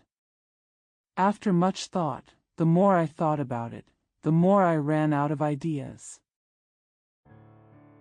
She was willing to risk her own life to save them both, but there was no such thing as a good thing. She ran to her mother and asked, Mom, who is the man Dad is kissing? Her mother said, Silly girl. What do I mean? Come and ask me early in the morning. They are all the same. She said again, ask. Compared to each other, who is more intimate? Of course it's Dad. Who knows who the man is outside the house? After leaving the house, if a man dies, he can still marry again. Dad, there is only one. After hearing this, Zhou cried and said, "Oh. Then I have to feel sorry for the man." She told everything about how Yongzhou planned to kill her father, and the old woman was so anxious that she ran to tell Zhou. In the end, Yongzhou was killed by Zhou, and Prince Zhengli had no choice but to flee to another country. Zhou sent envoys to Weigua to pick up Zhou, and when he came back, he still asked him to become the king. After Zhou came back, there was no peace at all. Song, Lu, Kai, and Wei all helped Zhou come to attack Zheng. Zhou still used the method of only defending but not attacking, and passed the difficulties one after another. But he felt that Zhengguo was too lonely and had to have someone else to help him. He planned to make good friends with Qi state. Qi is a big country, and Duke Huan of Lu is the brother-in-law of Duke Xiang of Qi, son of Duke Shi of Qi. If Qi and Lu can agree to help Zhou, Zheng will have a backer. In this way, Zhou went to the state of Qi to see Duke Xiang of Qi in person. Duke Xiang of Qi agreed and wanted to send envoys back to pay homage to Zheng. Suddenly news came that Gao Qumi of Zheng's state took advantage of Zhou's absence and killed Zhou and made Ziki the king. The new king sent someone to summon Zhou back. Zhou had no choice but to go back. Qi Xianggong was so angry that he wanted to beat Ziqian and Gao Qumi. Just as Duke Huan of Lu and his wife Wen Jiang arrived, Duke Xiang of Qi had no choice but to put the attack on Zheng on hold. How difficult is it for Wen Jiang to come here? According to Qi Xianggong's opinion, nothing is as important as entertaining Wen Jiang. Comment. Yes, who should I save? The power of Zheng's state fell into the hands of Zhou, and the choice to determine the future and fate of Zheng's state inevitably fell into the hands of Zhi. This reflects the difference between men and women. Men are more rational when judging things, while women may be more emotional. When Zhi was at home, he was influenced by Yongzhou, so he planned for Yongzhou to poison Zhou. After returning to his parents' home, he was influenced by his mother to report Yongzhou, which reflects this. Excellent politicians must be very rational when dealing with political affairs, because this is a major matter related to the future of the country and personal destiny. There is no room for sloppiness. That is to say, from this point of view, men are more likely to become good politicians than women. Of course, this is closely connected with the overall organizational form of society, patriarchal society, and the directional role of education. A woman's lack of talent is virtue. In the end, a good politician still depends on his or her personal level. Wu Zetian is a very unique example. Zhengguo's constant changes in monarchs led to domestic political instability. At the same time, this instability interacted with wars among foreign princes. Zhengguo was weakened. Therefore, self-improvement is the last word and the prerequisite for hegemony. Relations between countries are external opportunities and opportunities for hegemony. After that, the state of Jing weakened and the state of Qi became strong.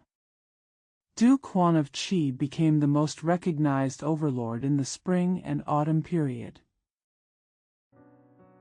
Let's take a look at Qi's story during this period of history. Killed brother-in-law. Why did Duke Xiangang of Qi entertain Duke Huan of Lu and his wife Wen Jiangna so hospitably? It turns out that this is what happened. Duke Xi of Qi had 2 daughters. The older one was called Xianjiang, who was very beautiful. She was the one who married Duke Shuang of Wei. She gave birth to Gongzi Shou and Gongzi Shua, the woman who killed Jizi. The younger one was named Wen Jiang, who was more beautiful than her sister. Not only was he good-looking, he was also knowledgeable and talented, so he was named Wen Jiang. Wen Jiang had an older brother named Zhou, who was also a handsome man. They are not raised by the same mother, but they are all the biological children of Duke Xi of Qi. How can 2 people be good friends? They are brothers and sisters after all. In 709 BC, the 3rd year after Gongzi Hui stabbed Duke Yin of Lu to death, Gongzi Hui acted as a matchmaker for Duke Huan of Lu and wanted to marry Wen Jiang. Duke Xi of Qi suddenly refused to agree to the marriage because of the young master of Jing state, so he agreed to the marriage and promised Wen Jiang to Duke Huan of Lu. They agreed to marry him in September. The days passed, and the day came for Wen Jiang to leave the house. Prince Hui went to the state of Qi to welcome his bride. Duke Xi of Qi promised to send it himself. Zhou said to his father, "My sister is going out, we must have relatives to send her. My father has a lot of things to do and can't get away, so I'll go for you." Qi Shigong said, "I have promised." "Okay. You'd better stay home." Zhou had nothing to say, so he had to leave dejectedly. When Wen Jiang was about to leave, Zhou came to the side of the carriage and horse. They said a few intimate words and then parted ways. Zhou and Wen Jiang have been looking forward to meeting. I have been looking forward to it for 15 years. Duke Huan of Lu just came to Qi with Wen Jiang. Zhou at that time was now Duke Xiang of Qi. As soon as he saw Wen Jiang coming, he put aside the matter of attacking Jinggua and entertained his sister and brother-in-law very hospitably. The maids welcomed the aunt into the palace. Duke Xiang of Qi had arranged a room for her, and she rested there that night. The sun had been shining for a long time in the morning, and Duke Huan of Lu had not yet seen Wen Jiang come back, so he naturally became suspicious. He asked someone to inquire and found out that the brother and sister were together.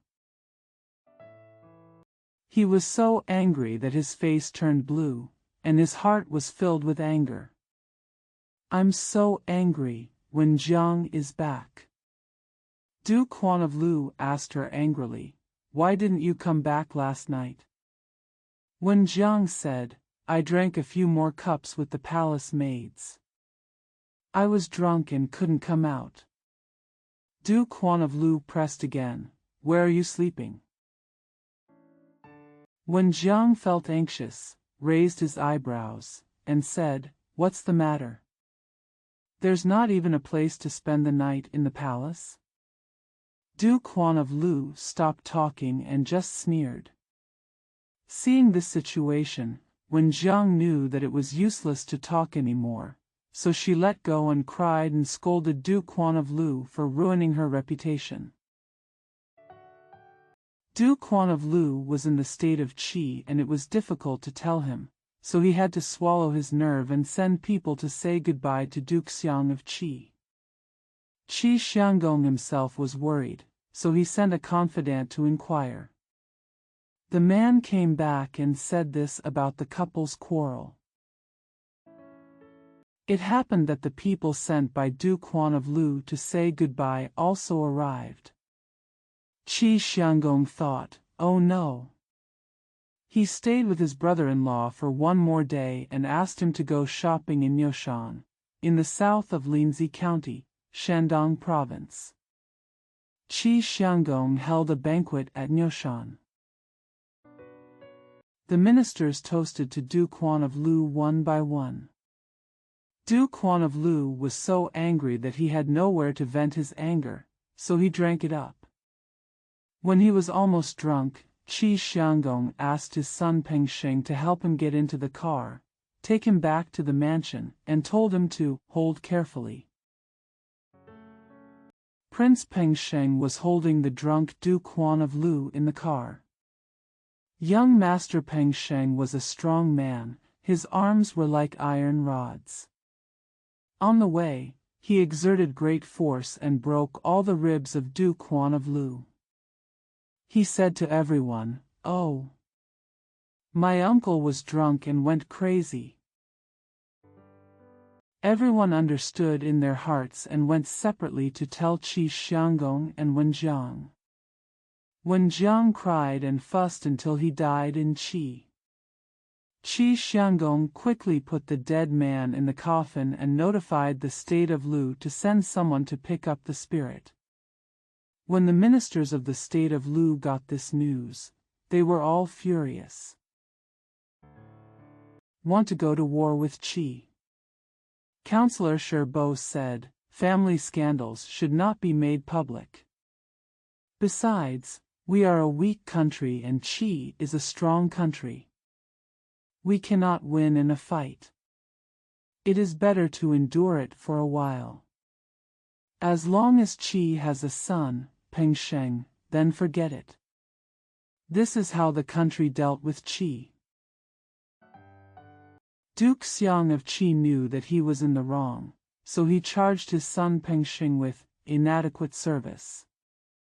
The two countries remained as before. The big thing is so careless. Young Master Pengsheng suffered a lot alone. Not only did his job go in vain, but he also lost his life. Some people who knew about this also complained on his behalf. Comment. The brother-sister incest between Wenjiang and Zhou can be regarded as a famous love affair in Chinese history. When Duke Xiangang of Qi killed Duke Huan of Lu for personal reasons. It can even be said to be a unique event in Chinese history. In order to separate Wenjiang from Zhou, Duke Xi of Qi had good intentions and married Wenjiang away from the state of Lu. However, it backfired. After his death, the two rekindled their old relationship, causing many major troubles. Sometimes emotional problems cannot be analyzed rationally, so it is said that impulse is the devil. When this sentence is linked to politics, the damage caused by the devil is even more magnified.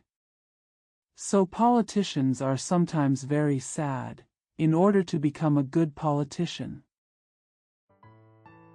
Sometimes the urge to abuse power must be resisted. Therefore, some officials today abuse their power, engage in corruption, and keep lovers. This is also a manifestation of human nature. You cannot expect everyone to be like a saint and be able to suppress the dark side of human nature. Therefore, how to prevent such incidents from happening institutionally is the key. It is unreliable to rely entirely on preaching to avoid such incidents. On the other hand, this incident also reflects the rareness and importance of the excellent qualities of self-control and self-discipline. Of course, this sentence is not only applicable to politicians, but also applies to all of us, but the consequences of violating it are different. Of course, Wen Jiang is indeed a talented woman and has certain political abilities. If this matter were placed abroad, it might just be a romantic affair and would not be as eye-catching as it is in China. There are several poems in the Book of Songs that describe things about Wen Jiang, which are very interesting. The appendix is as follows. Interested friends may wish to read and study it. The Book of Songs, Jingfeng, a girl riding in a car. There is a girl riding in the same carriage. Her face is as beautiful as Shenhua. She is soaring and flying, and she is wearing a beautiful jade. He is beautiful, Meng Jiang, both beautiful and beautiful.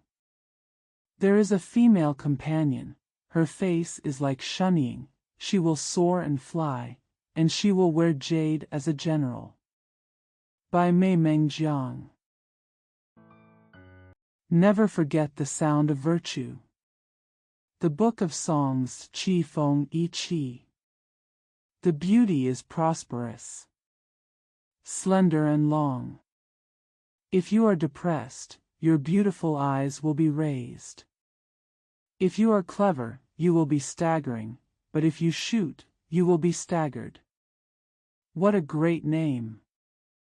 Beautiful eyes and clear eyes. Once the ritual is complete, I will shoot the marquis all day long, but I will not be out of alignment. I will show my nephew. What a shame! Clear and graceful. Dance is your choice. If you shoot, it will penetrate you. The 4 arrows are directed against each other to ward off chaos. Qi Feng Nanshan. Nanshan Chui Chui, the male fox Sui Sui. There are wanderings in the Lu Dao, and Qi Zi is returning home. It is said that he is returning to stop, and he is pregnant with stopping. There are 5 tails of Gu and Gu, and only 2 crowns and 2 are stopped. The way of Lu is wandering, but the way of Qi is mediocre. It is called Yongji, and it is also called Zhiji. What about Rimulus? The weight is from its acres. How about taking a wife? Must tell parents. It is said to stop at the same time, and it is stopped at the same time. What's the salary analysis like? The axe cannot be overcome. How about taking a wife? No matchmaking allowed. It is said that it has stopped, but it also stops at its extreme. Qi Feng Shi Li. When I live in Liang, I find fish, bream, and widowers. Qi Zi returned home, and his followers were like clouds. I am in Liang. Its fish is bream and bream. When Qi Zi returns home, his response is like rain. When I live in Liang, my fish are only the best. When Qi Zi returns home, he follows like water. Qi Feng Zai Drive. The drive is thin and the bamboo mat is thick. The road of Lu is wandering, and all the disciples are in trouble. The 4 leaves are everywhere, and the drooping bridles are flowing. Lu Dao has sway, Qi Zi is not his brother. Wen Shui Soup. Peng Peng Pedestrians. Lu Dao is swaying, Qi Zi is soaring. The Wen River is surging, passers-by are wandering, the Lu Road is swaying, and Qi Zi is wandering in AO.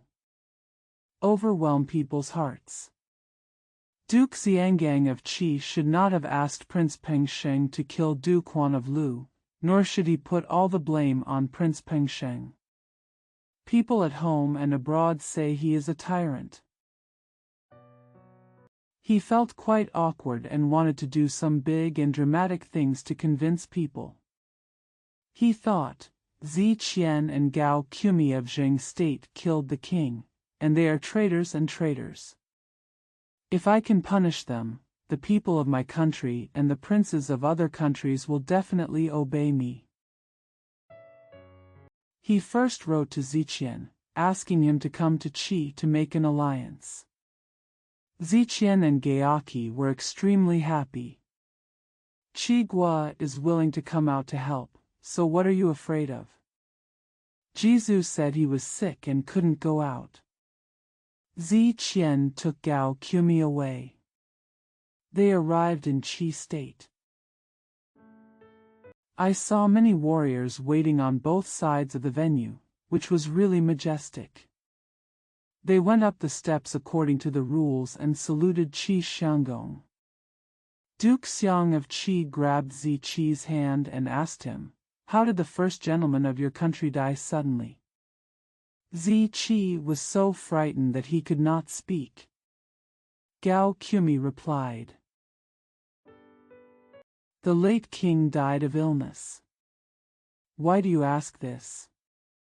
Qi Xianggong said, "Didn't he ask the assassin to kill him?" Gao Qumi knew that he couldn't hide it anymore, so he changed his tone and said, "The late king was originally ill, and he couldn't bear it when he encountered an assassin."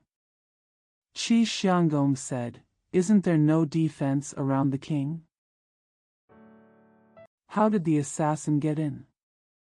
Gao Qumi said, "It won't take a day for a few of their brothers to seize the throne. Every young master has a private party, and things can go wrong at any time.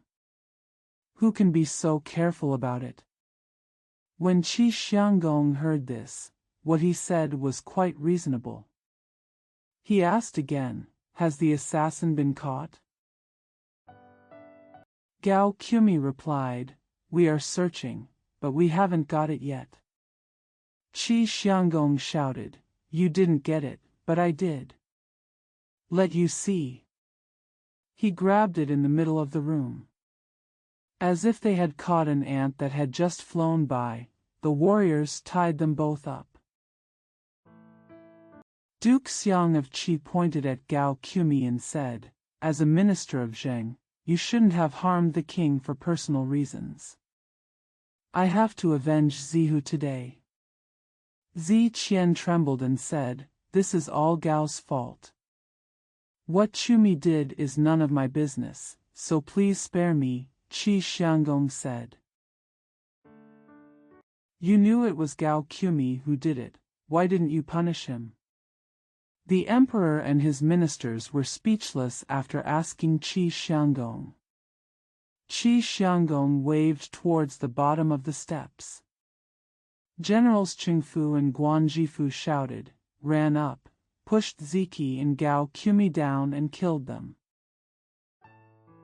Duke Xiang of Qi sent people to inform Jinggua, "We have dealt with your rebellious ministers and traitors for you. You can appoint a new king. We should still be on good terms with each other as before." The sacrifice was enough to make Zi, the fourth son of Duke Zhuang of Zheng, the king of the country. The state of Zheng served for Zhihu, Zitu, Ziqian. Zi's 4 young masters were fighting for the throne, and there was no peace every year, and state affairs could not be managed well. It has become a weak country since we hit here, and we have to follow the big countries. The majesty of Jinggua has long passed away with Zhengzhuanggong. Qi Xianggong's first peace overwhelms people's hearts. The big thing was finally accomplished. The second thing is to avenge the ancestor Qi Shigong and send troops to attack the country of Ji. Ji Guo also begged Lu Gua and Jinggua for help. Du Quan of Lu died, and his son had just ascended the throne, so he did not dare to offend Qi. In the state of Zheng, Zi became the king by relying on Duke Xiang of Qi. Don't even dare to go against him. Ji state had no one to help, so Qi state easily annexed it. This second major task of overwhelming people's hearts was also accomplished. The third important thing is to help Wei Huigongshua to attack Weigua.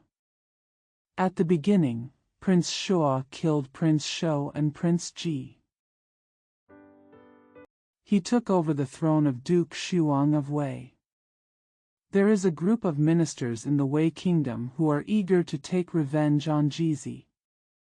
That year Wei Huigongshua followed Song, Qi, Lu, Chen, and Kai to attack Xingli Gong. The group of ministers appointed Jizi's brother Qian Mao, Qian twice and Mao twice, as the king along with the title of son, and organized a new funeral for Jizi. On one side, they sent troops to block Wei Huigong's return. Duke Hui of Wei had no choice. So he went to the state of Qi to sue his uncle Qi Xianggong. Duke Xiang of Qi promised him to send troops, but in order to entertain Wen Jiang, he killed Duke Huan of Lu, murdered Zi Qian, and attacked the state of Ji. He was too busy with these major events, so he had to put it aside. Duke Xiang of Qi destroyed the state of Ji. He was about to go to Guizhou and Mao on behalf of Duke Hui of Wei, but his sister Wen Jiang happened to come to congratulate him. When Duke Huan of Lu died, his wife Wen Jiang had no shame in returning to the state of Lu. Her son Lu Zhuanggong sent someone to pick her up. She has a dead man and can no longer fall out with her son, so she will go back step by step. When she reached the junction of Qi and Lu, she stopped going forward. She didn't have the shame to go back to see her son and the people of Lu, but she couldn't live in Qi either. She thought, this is not the state of Qi, nor the state of Lu. I will stay here until I die. Duke Zhuang of Lu was originally in a dilemma. To bring her back, she is the enemy who killed his father. To take revenge, she is his biological mother, so it is better to build a house and ask her to live there. This time when Jiang came to express his congratulations on the pretense of Qi Xianggong destroying Ji state, Duke Xiang of Qi mentioned that his nephew begged him to fight against Wei. When Jiang also saw his nephew Shua, so he talked about her sister Xianjiang, and urged Duke Xiang of Qi to quickly ask Duke Hui of Wei to become the king again, so that they could meet each other. Winter of 689 BC, 8th year of King Zhou.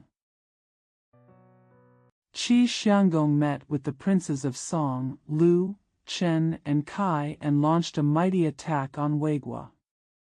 The new king of Wei, Qian Mao, was the son-in-law of King Zhou, so he asked the King of Heaven for help.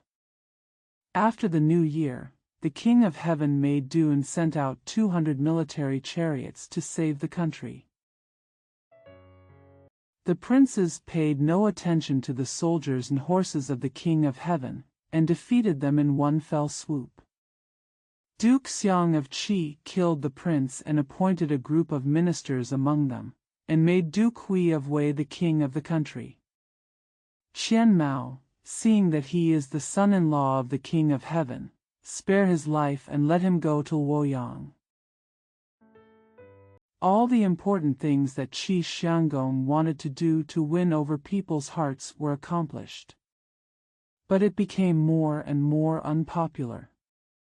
Besides, he defeated the King of Heaven's soldiers and horses, which added another worry. He was afraid that the King of Heaven would attack him, so he had to think of a way to block his side before he could feel at ease. Comment. Rulers at home and abroad in ancient and modern times have regarded the use of foreign troops as an important means to divert domestic conflicts. The war is a major matter for the country. It is true that war is related to the survival of the country. The huge gains from a victory in the war may temporarily please the people. It plays the role of diverting domestic conflicts. It can even be used as an opportunity to change the domestic situation. But this must be based on the premise of facing up to domestic conflicts and using effective means to resolve them. They are blindly militaristic and superstitious about force. It is impossible to achieve long-term stability of the regime by relying entirely on force to subdue people's hearts without facing up to the problem. History has confirmed this point countless times, and Qi Xianggong is just one of them. Of course, Qi Xianggong dealt with the rebellious ministers of Zheng state, destroyed Ji state. The attack on Weigua objectively laid a certain foundation for Qi Huanggong's future hegemony. It's just that his reckless behavior led to his death and reputation. How many people remember Qi Xianggong's achievements? Eat melons and change shifts. Duke Xiang of Qi was afraid that King Zhou would come and beat him. He asked Dafu Lian to become a general and Guanji's father to be a deputy general, and lead troops to guard Kuaiqiu, in the west of Linzi County, Shandong Province. Before leaving, the two generals begged Qi Xianggong, saying, "This is a hard job, and we dare not shirk it. Please give me a time limit." At that time, Qi Xianggong was eating melon. He chewed it one bite at a time, and before he finished chewing it, he took another big bite. They watched him open and close his mouth as he ate the melon, but ignored them and said, "It's not that we can't bear the suffering. Soldiers also have families." Qi Xianggong took another melon and weighed it in his hands, as if he wanted to know how heavy the melon was, and as if he was thinking about how to answer their words. Suddenly he nodded and said, "Okay. I'll ask someone to take over the defense when we eat melon next year." They were very satisfied. Wiped the sweat on his head and left. A year has passed. One day, while the two of them were eating melon, they remembered that the time limit had expired. Why didn't the monarch send someone to take over the defense? Are the melons in season here early? He asked people to go to Linzi to inquire. The man came back and said, "My lord is not in the capital. Went shopping with Wen Jiang. He said he hadn't been back for a month." Lian Sheng was furious after hearing this and said, "This foolish king. He originally married my uncle's sister, but now he has that vixen and throws my sister away too. According to me, let's just go in and kill him." Guan Jifu said. "Come on, maybe he forgot. Let's go and urge him first." They sent a soldier to bring some melons, and asked him when his shift would change. But by chance, Duke Xiang of Qi came back and saw them bringing melons. Didn't he scold him openly? He lost his temper. He picked up a melon and hit the soldier on the head. Suddenly, the face was covered with melon pulp and seeds, and the water flowed from the forehead to the tip of the nose, and then from the tip of the nose to the lips, making it difficult for the soldier to even lick it. Not good. Qi Xianggong cursed and said, "Just do whatever I tell you. Go back and tell them, and we'll talk about it during the Chinese New Year when we eat melons." "What's the hurry?" That person said this when he went back. Lian Sheng and Guan Jifu almost burst out of anger and cursed. The soldiers are also looking forward to going home. After a year of hard work, the time has come. I can't wait to go back and see my family. I didn't expect it would take another year. Who doesn't hate it? They gathered together, and they were all so angry that they asked the two generals to make the decision for them. He wanted to go to war as soon as he was called. When my father stopped me, he said, "This is no joke. If you want to do big things, you have to have a name. Besides, we can't even defeat him with our little strength. It's best to have a contact inside before we can start." Lian Qing said, "Who should I contact?" Guanji's father had a thought and said, "There is one person." Didn't the late emperor like Gongsun Wuwu very much? Later, when Zhou came to the throne, he was at odds with him and his salary was reduced. He hated it. "I always want to do it all at once, but I just can't slap him, and I don't dare to fall out with Zhou. According to me, we might as well contact him." It was agreed that he would be the king of the country. Only then did it have a name and an internal response. Lian Qing said, "Yes. Just do it. My sister also hated this foolish king in the palace. Let's ask Gongsun Wuwu." It was agreed that he would be the king of the country. Only then did it have a name and an internal response.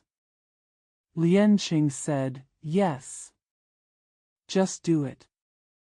My sister also hated this foolish king in the palace. Let's ask Gongsun Wuwu to discuss it with her. If you do it 3 times, things will be easier to handle." Gongsun Wuwu and Lianshi were both willing to do this, waiting for the opportunity to take action every day. In the winter of 686 BC, the 11th year of King Zhou and the 12th year of Qi Xianggong, Lian heard that Qi Xianggong was going to Beiqiu, in the south of Boxing County, Shandong Province, to hunt. "Quickly ask someone to tell Gongsun Wuji." Gongsun Wuji sent a letter to Lian Cheng and Guanjifu at night, asking them to secretly send troops to Beiqiu to surround him. Qi Xianggong took a few personal people and a group of soldiers and horses to the Shell Hill and set a fire in the woods. After a while, it started chopping and clapping to the ground. The beasts in the woods were burned until they had nowhere to hide, and they were jumping and running around. Duke Xiang of Qi saw that all the soldiers were brave. Some used swords and halberds, some used bows and arrows, and some caught a wild beast with bare hands. I couldn't help but point fingers and laugh out loud, "Ah!" At this moment, a very large wild boar suddenly rushed towards Qi Xianggong. He was so frightened that he hurriedly picked up his bow and arrow and started shooting randomly. The wild boar was so fierce that it ran forward. He stood up straight like a human and let out a scary cry. This cry frightened Duke Xiang of Qi so much that he fell from the car. Fortunately, the people next to him beat the monster away in a noisy manner and helped Qi Xianggong. He fell and broke his leg. He frowned and screamed in pain. Some of the soldiers knew about young Master Peng Xing's grievances, so they bit their ears and said, "Good will be rewarded with good, and evil will be punished with evil." The monster was standing and screaming like a human being. Maybe young Master Peng Xing showed up. 2 passed to 3, not long after. Everyone was so confused that young Master Peng Xing showed up to redress his grievances. That night, Duke Xiangang of Qi stayed in the palace, the monarch's villa, for the night because of his leg pain. Firstly, it was because my injured leg ached, and secondly, I was upset because I heard that young Master Peng Sheng had manifested his spirit. I turned over and couldn't fall asleep.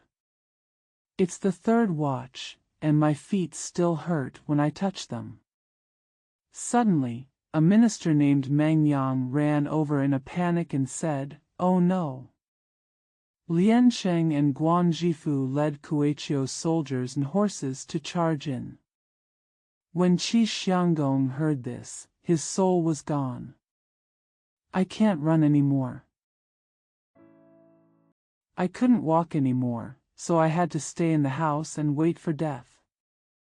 Meng Yang said, "Let me lie on the bed. You can hide outside quickly." Meng Yang pretended to be the king and lay on the bed. Qi Xianggong covered him with a quilt, looked at him with tears in his eyes, and limped away. As soon as he left the house, Lian Ji came in. Seeing the king lying face down, he ran up a few steps and chopped him with a knife. I took a look at it with my head. Although it was blurry and hard to see, it didn't look right after all. He pulled away and looked around.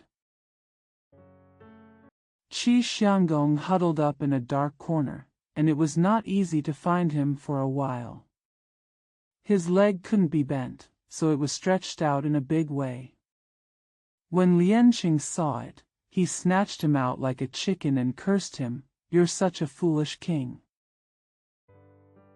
Fighting and killing people every year is unkind, disobeying the order of the late emperor and not being ignorant of Gongsun is unfilial, treating one's own sister as a daughter-in-law is rude, not sending someone to replace the melon after the contract period has passed is unfilial.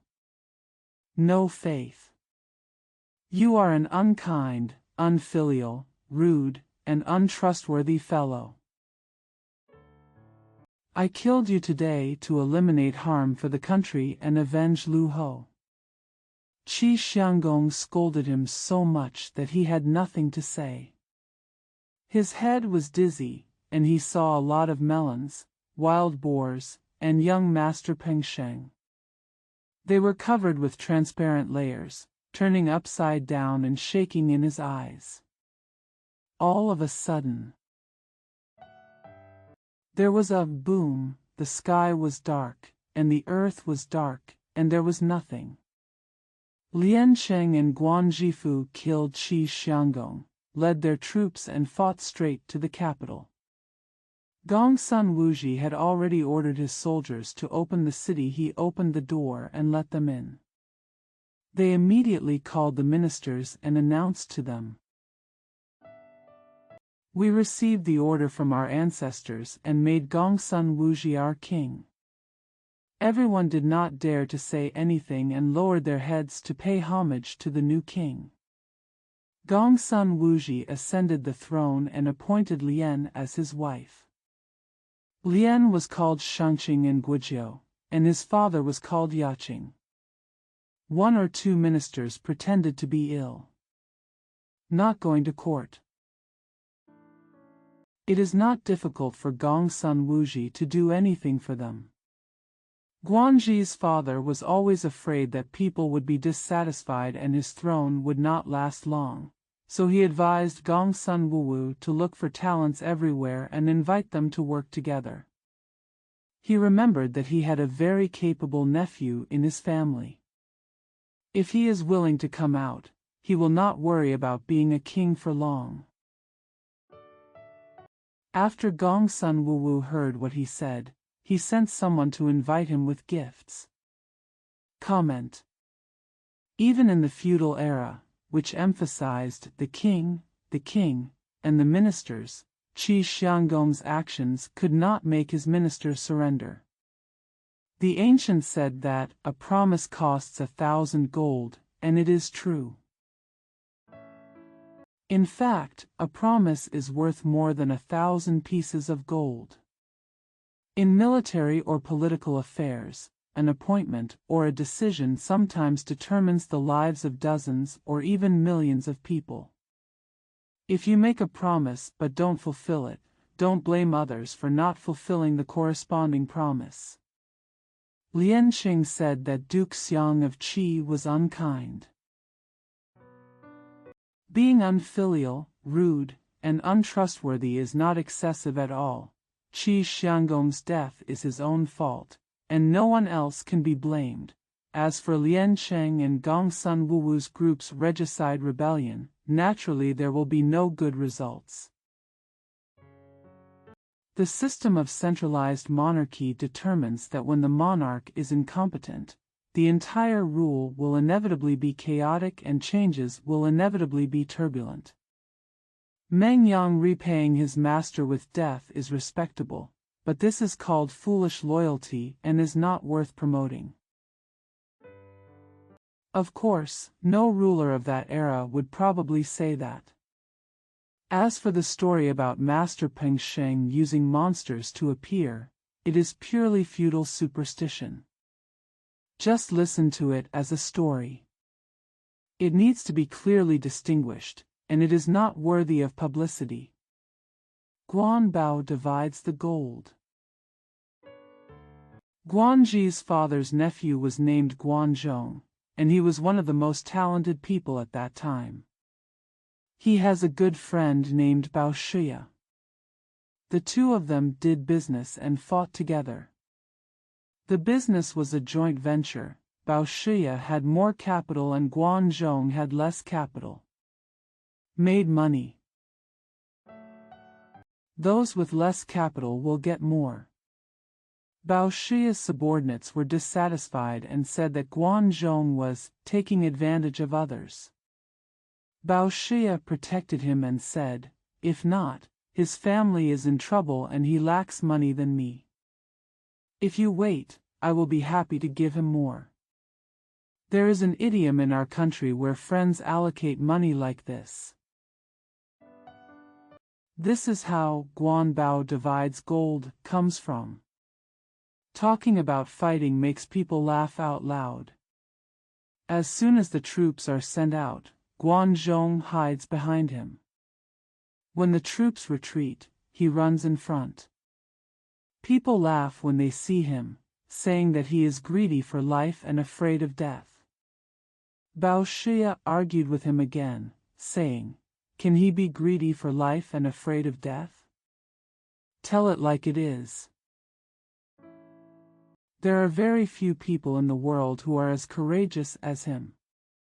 The reason is that his mother is old and sick, and he has to stay on his own to support her. Do you think he really doesn't dare to fight? When Guanzhong heard these words, he said, "Alas! It is my parents who gave birth to me, they understand me."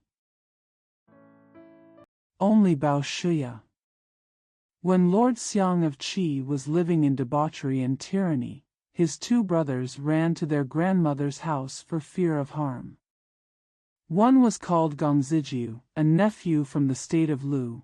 The other was called Gongzi Xiaobai, from the state of Zhou, Zhu Sansheng, a nephew in Zhou County, Shandong Province.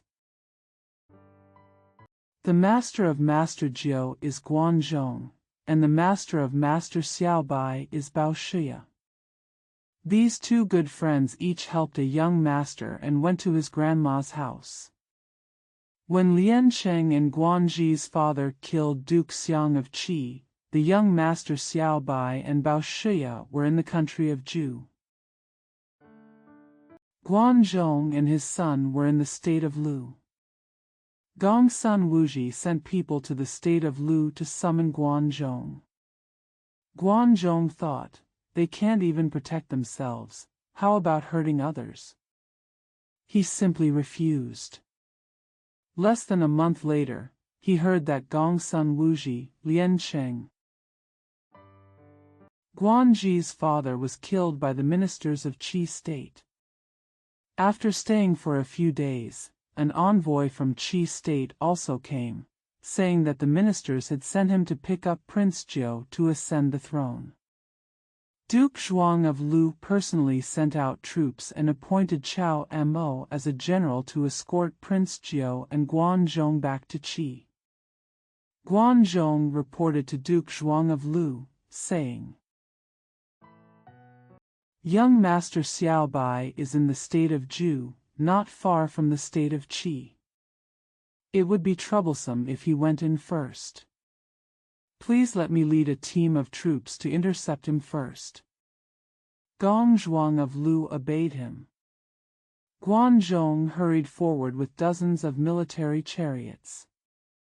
They arrived at Jima, southeast of Pingdu County, Shandong Province.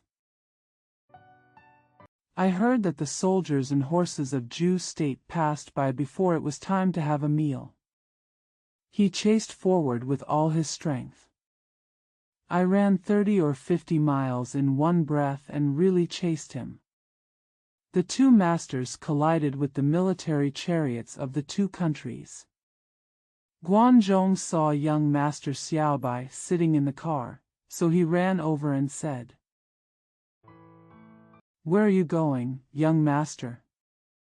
Xiaobai said, "Go back home to hold the funeral." Guanzhong said, "As long as you have your brother, please don't go, so as not to make others gossip." Although Bao Shiya was a good friend of Guanzhong, in order to protect his master, he opened his eyes wide and said, "Guanzhong, everyone has his own business. Can you take care of it?" The soldiers beside him shouted boldly, as if they were about to take action. Guanzhong did not dare to say anything more, and retreated like a defeated rooster. He felt very uncomfortable. He had to find a way to prevent Xiaobai from entering.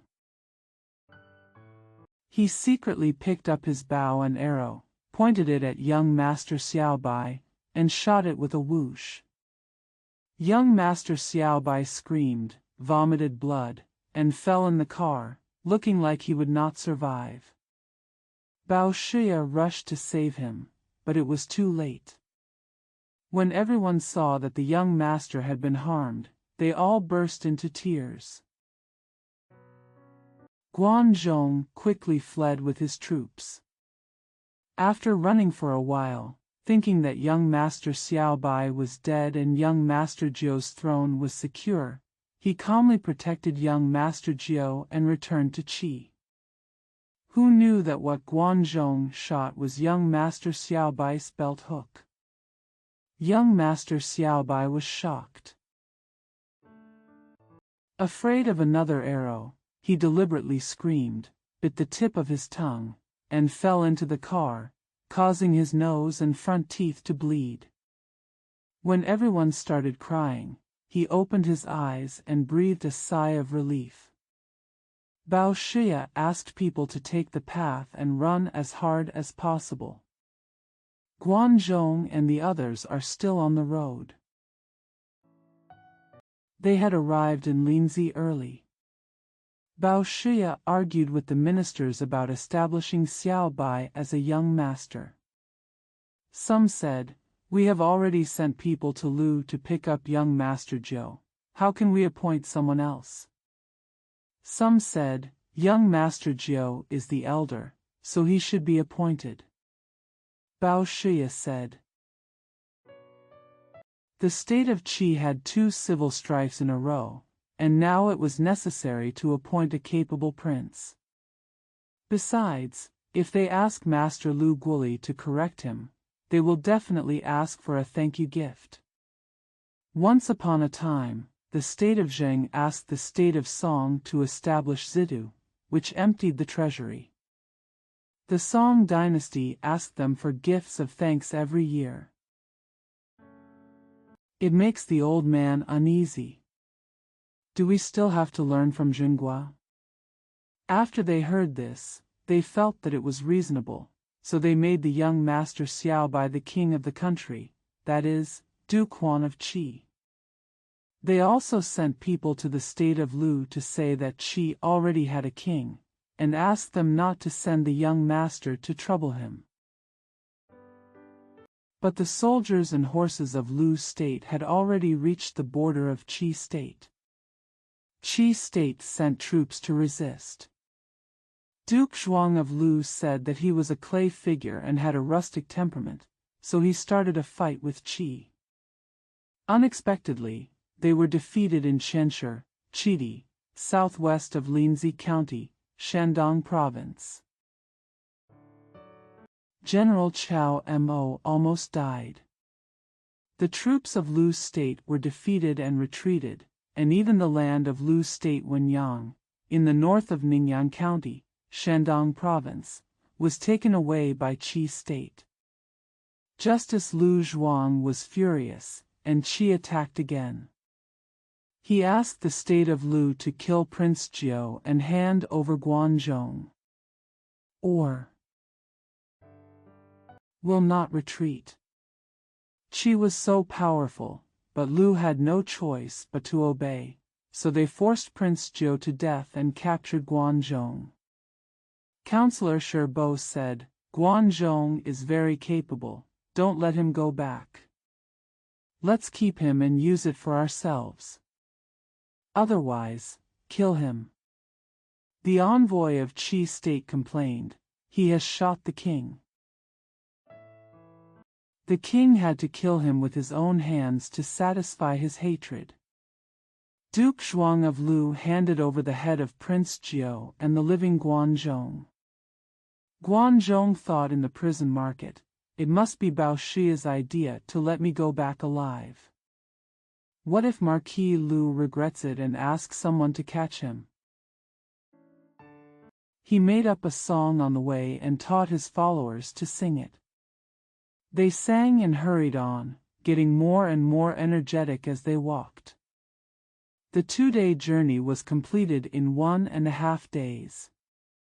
When they arrived, Duke Zhuang of Lu regretted it and asked people to catch up with them. They had already left the territory of Lu state. Guanzhong arrived in Qi state. His good friend Bao Shi came to pick him up first and introduced him to Duke Huan of Qi. Qi Huangong said, "He shot me with an arrow and killed me. Do you still ask me to use him?" Bao Shi said, "At that time, he helped the young master, it was his loyalty. In terms of ability, he is better than me. Much stronger. If my lord can use him, he will definitely be able to do great things for you." Duke Huan of Qi followed his words and worshipped Guanzhong as the prime minister. Comment. Guanbao divided the gold, which is a good talk in the world. When I was first in trouble, I tried to share the wealth with Uncle Bao and Jia, and I got a lot of profit.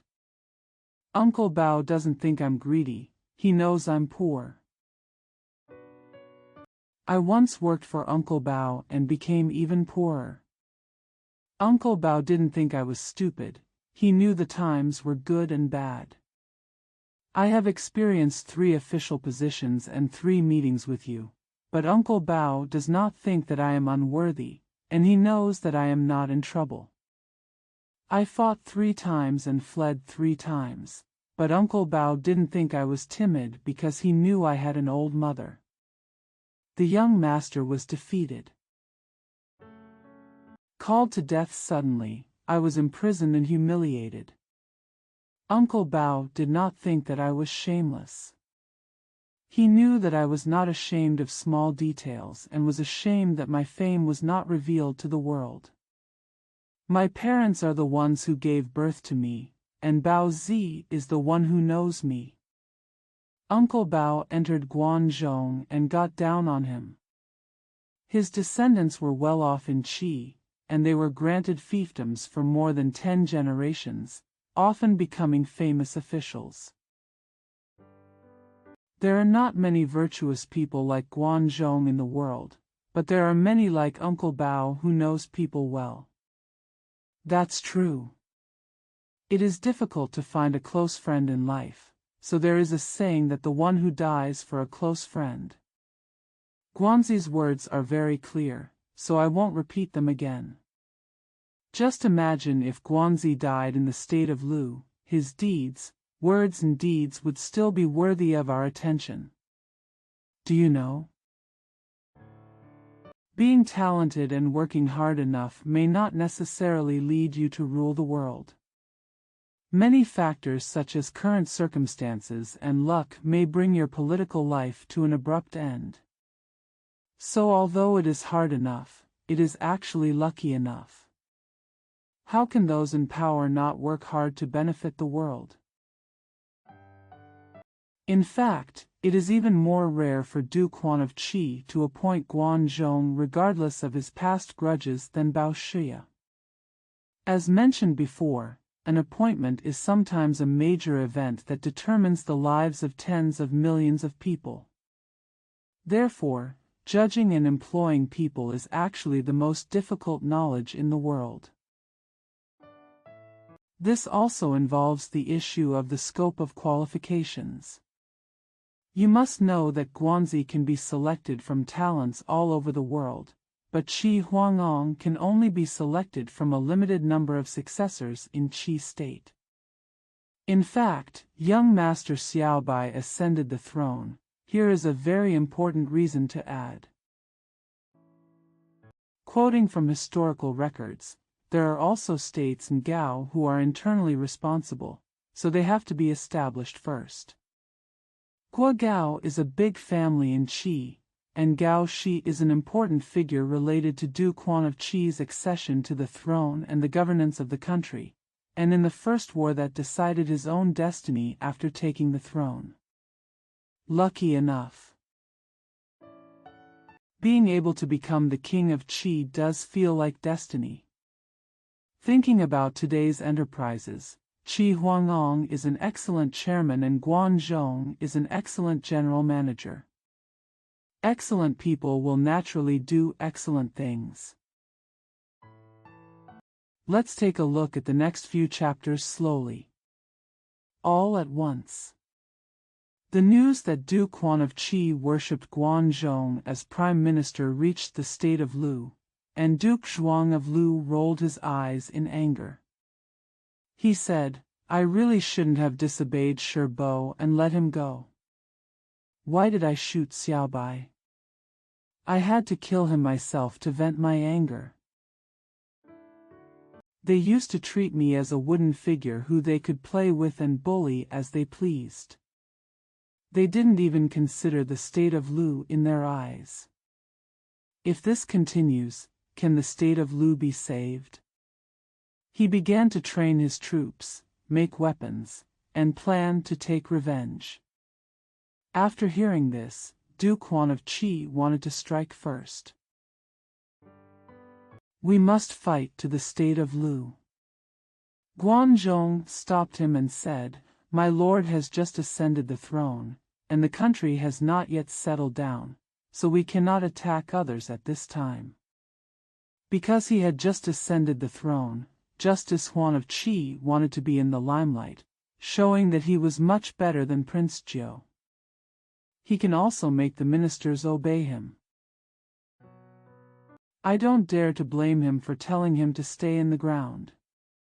If I follow Guan Zhong and get everything done in terms of politics, army, and production, I don't know how long it will take.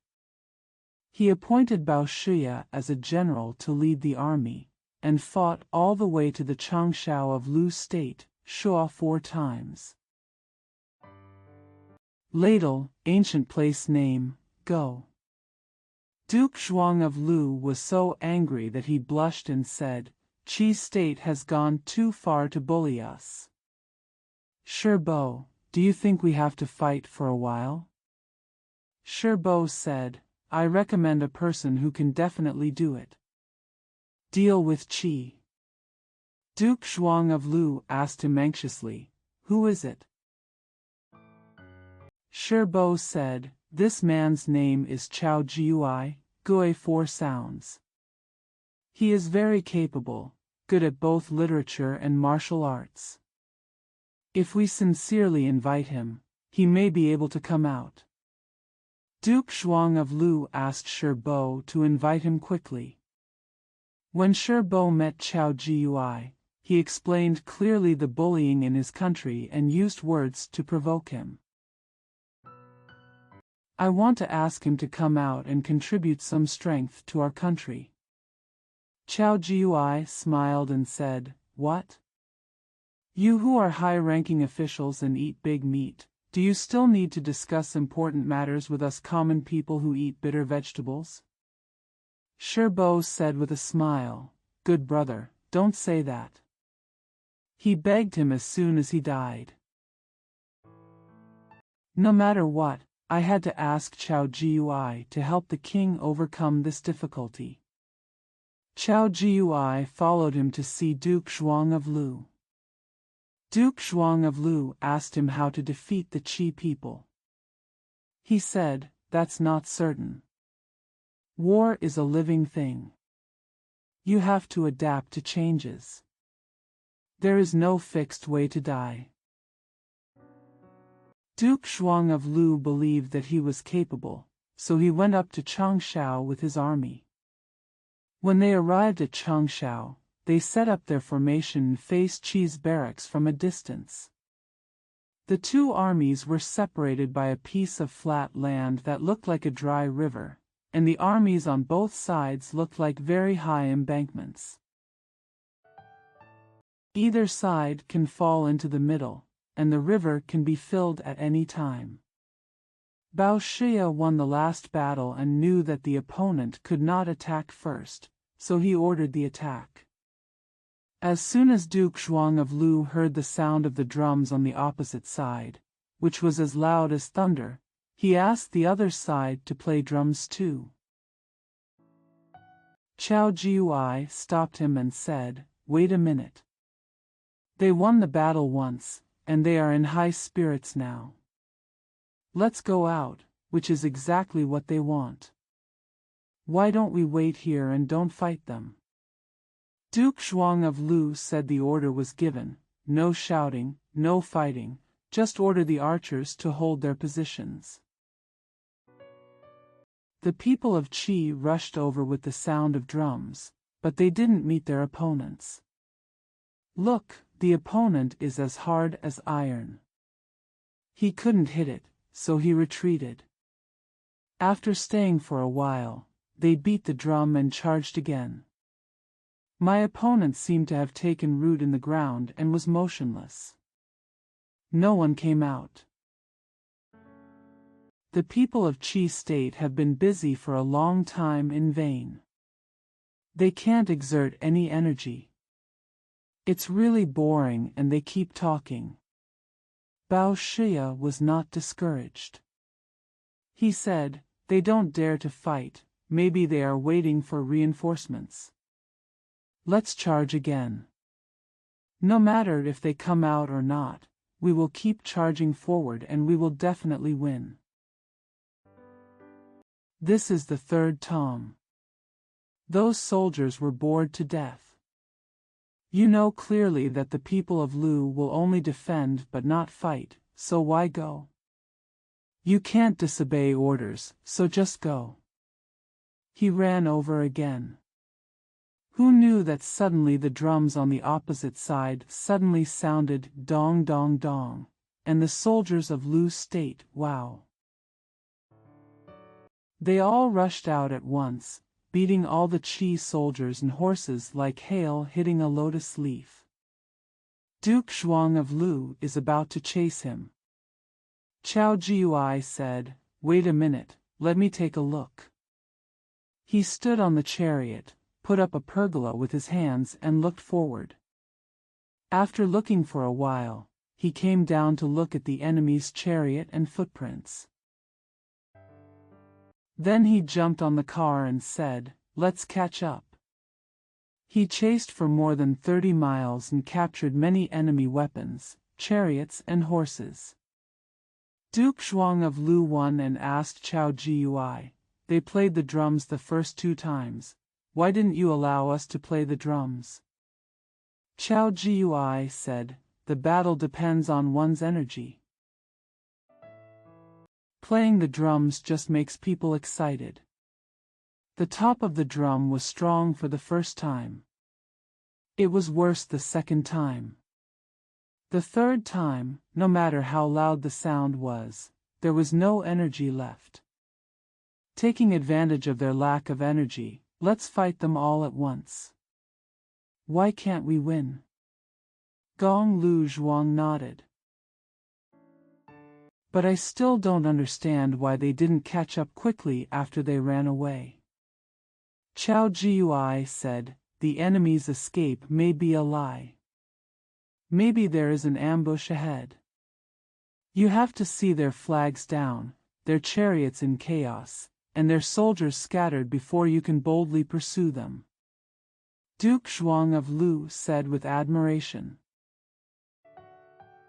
You are really a general who is proficient in military affairs. Duke Huan of Qi was not happy after losing the battle.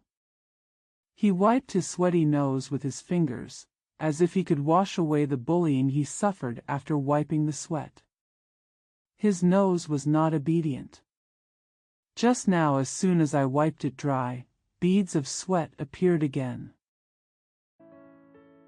Duke Huan of Qi was angry and hated the state of Lu even more. He asked people to go to the Song dynasty to borrow troops. Guanzhong ignored him. Guanzhong had an idea. He knew that Duke Huan of Qi would not know how to ask others for advice unless he encountered difficulties a few times. Duke Huan of Qi sent out another army. Song Mingong, son of Duke Zhuang Feng of Song dynasty, sent Nangong Changwan to help Qi state attack Lu state. Qi was defeated again, and even Nangong Changwan, the general of Song, was captured and made a prisoner. Duke Huan of Qi was defeated twice in a row, so he admitted defeat and admitted his mistake to Guanzhong. Guanzhong asked him to rectify the internal affairs and develop sources of wealth. Opening iron mines, setting up iron officials, and using iron to make agricultural tools greatly improved farming technology. Setting up salt officials to boil salt encouraged people to fish. The vassal states far away from the sea had to rely on Qi state to supply salt. Guanzhong himself was originally a businessman, and he attached great importance to trade and handicrafts. He persuaded Duke Huan of Qi to divide the country into scholar townships, that is, agricultural townships, and industrial and commercial townships. Give preferential treatment to businessmen and businessmen, do not require them to perform military service, and allow them to become specialized occupations. Give preferential treatment to soldiers, and do not allow them to farm. Let them specialize in martial arts. These things were done well, and Qi became rich and strong. At the same time, he stepped up training of soldiers and horses and used bronze to make weapons. Duke Huan of Qi was so convinced by him that he listened to his advice and went to make good friends with the state of Lu. He also told the state of Lu not to worry about the past with the state of Song. The Lu state gained face and released Nangong Changwan, a prisoner of the Song state. From here on, the three countries have good relations.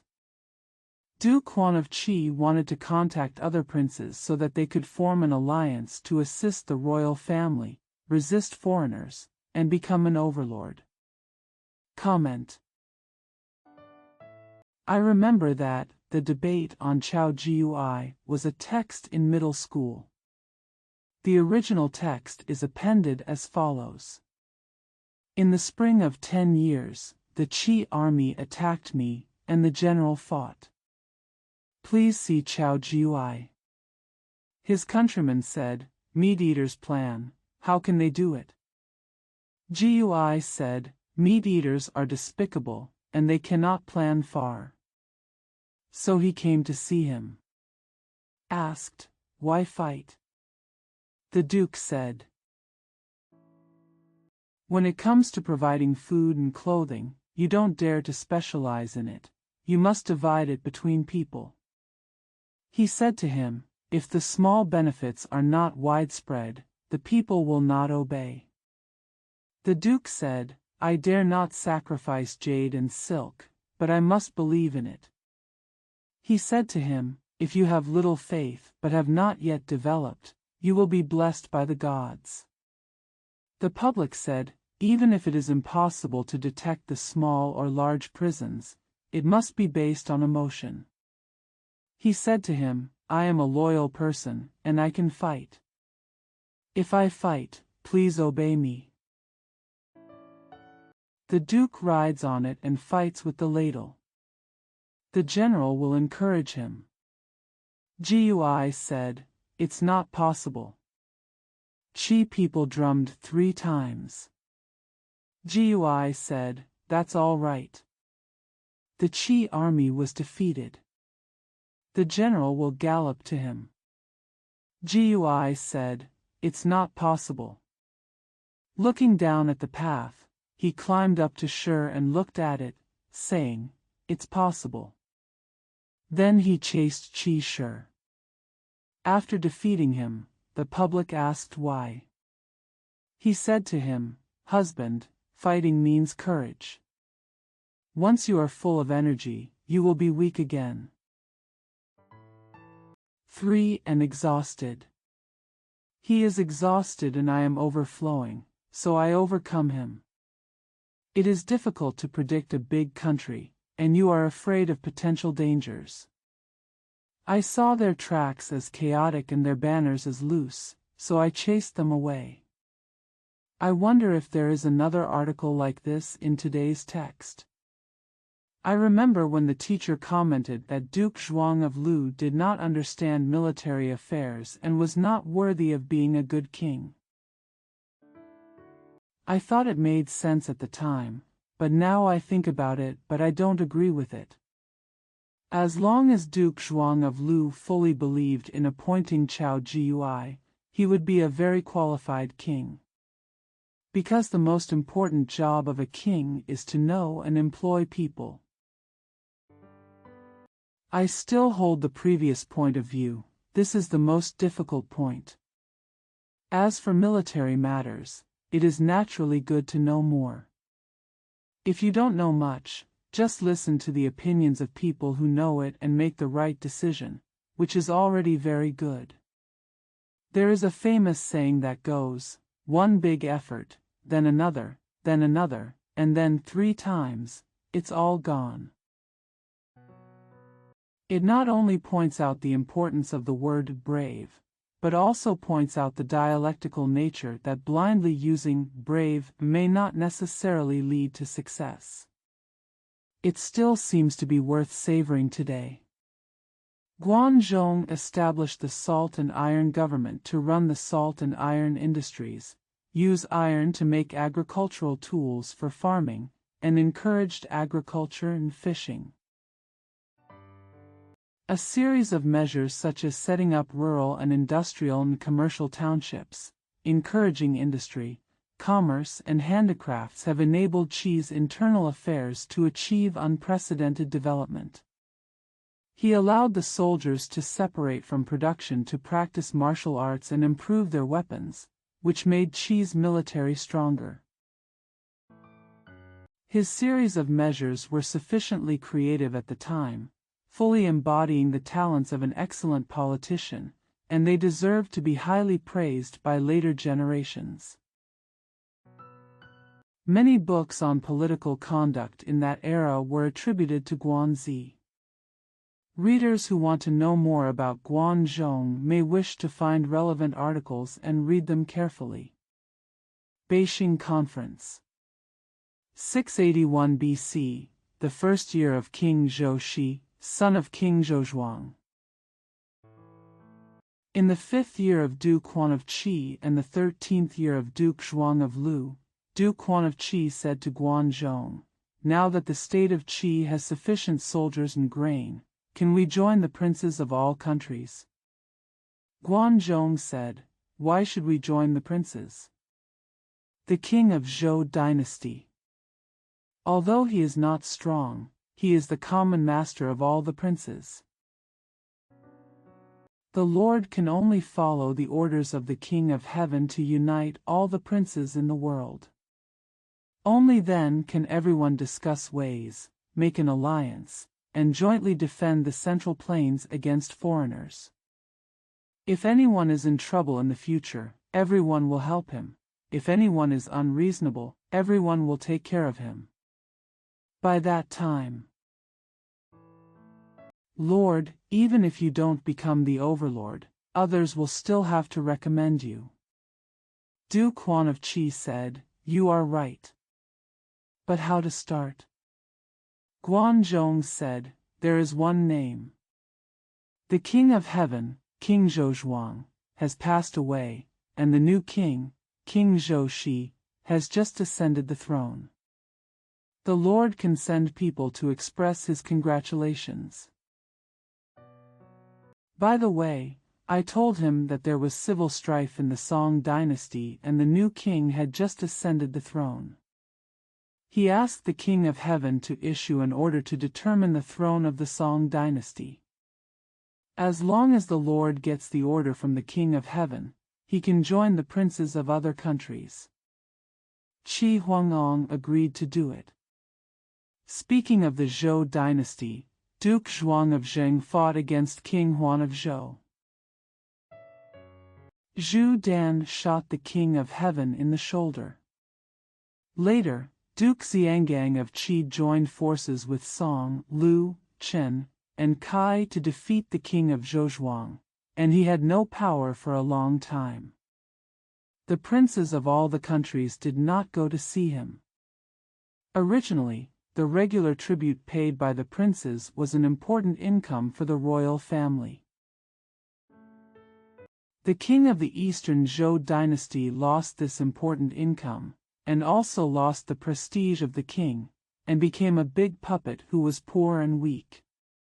At this time, King Shi of Zhou had just ascended the throne and was overjoyed to see envoys from the state of Qi coming to see him. He asked Du Quan of Qi to determine the throne of the Song dynasty. Following this order, Du Quan of Qi generously informed Song, Lu, Chen, Kai, Wei, Zheng, Chao, in the northwest of Dingtao County, Shandong Province, and Zhou, in the southeast of Zhoushan County, Shandong Province. The country of Zhou was later called Zhougua, various countries. Invite them to come to Beixing, the name of a place in Qi State, in the north of Dong'e County, Shandong Province, on the first day of March to hold a meeting and decide the affairs of Song State together. The affairs of the Song dynasty started from Duke Ming of the Song dynasty. The reason was that Nangong Changwan was captured by the state of Lu and used as a prisoner. Song Mingong always laughed at him with cold words. Dr. Chiu Mu advised him not to do this. Song Mingong was a bit childish and always liked to make fun and talk to take advantage. One day, Duke Ming of Song dynasty competed with Chang Nangong, and Duke Ming of Song dynasty lost. He was ashamed and wanted to compare himself to others. So that I can live up to my reputation. Just play chess with Nangong Changwan, and decide who loses a game and will be fined with a cup of wine. Nangong Changwan lost 5 games in a row and drank 5 large cups. Song Mingong said proudly, "You are a general who was defeated by others, how can you compare with me?" The people waiting next to me all laughed. Nangong Changwan had nothing to say, so he had to suppress his tone. Just in time, the letter of the king's death arrived. Nangong Changwan said, "If the Lord wants to send someone to pay homage, he can send me there. I haven't been to Luoyang yet, so I can see the world." Song Mingong said, "There are no people in the Song dynasty. How can we send a prisoner to be an envoy?" Everyone knew that this was deliberately to embarrass him, and they all laughed. Nangong Changwan couldn't bear it any longer, so he drank a few more cups, and then he got mad and said loudly, "You fool! Did you know that prisoners can also kill people?" Song Mingong also got angry and said, "How dare you!" As he said that, he picked up his halberd and stabbed Nangong Changwan. Nangong Changwan had quick hands, picked up the chessboard, and smashed Song Mingong's head. His men were so frightened that they ran around.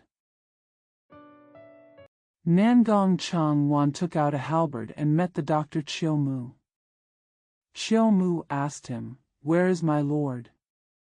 He said, "I killed him a long time ago."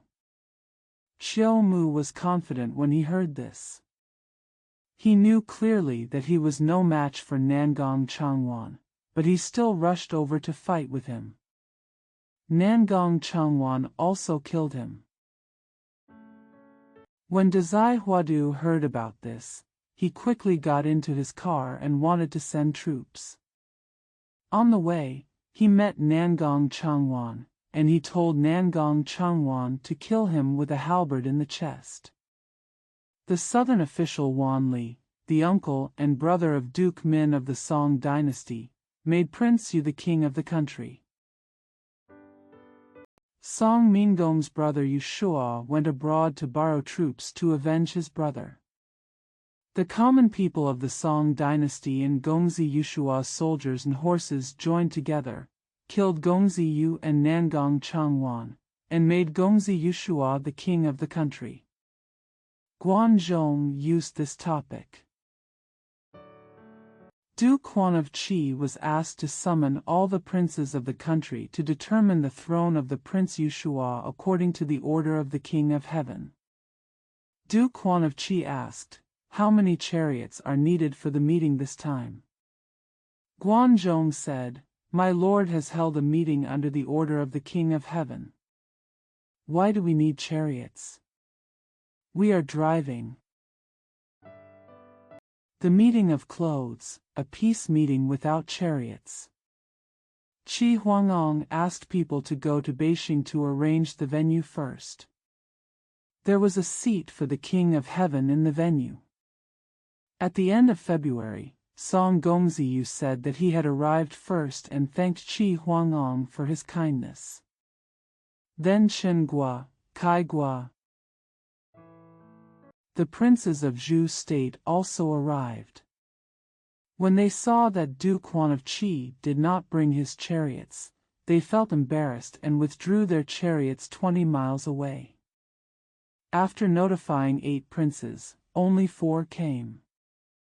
"What should I do?" Duke Huan of Qi frowned and wanted to change the date. Guanzhong said.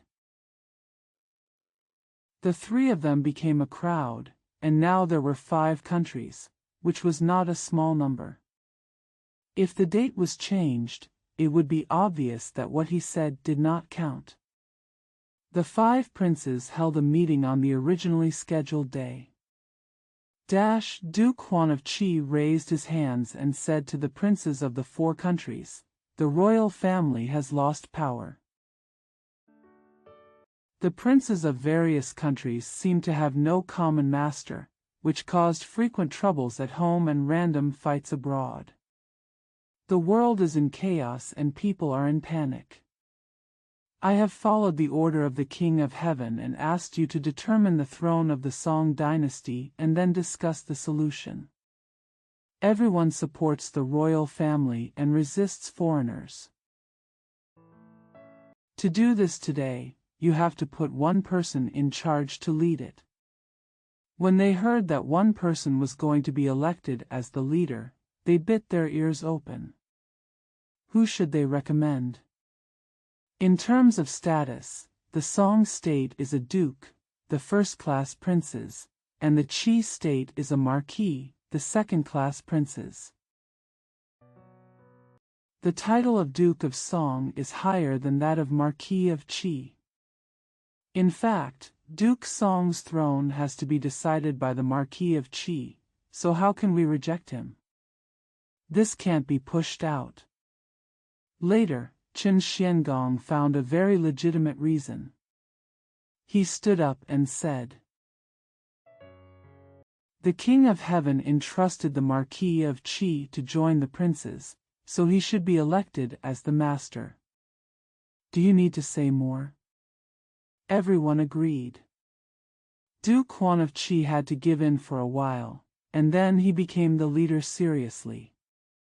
He led the princes to salute to the king's throne first, and then everyone saluted.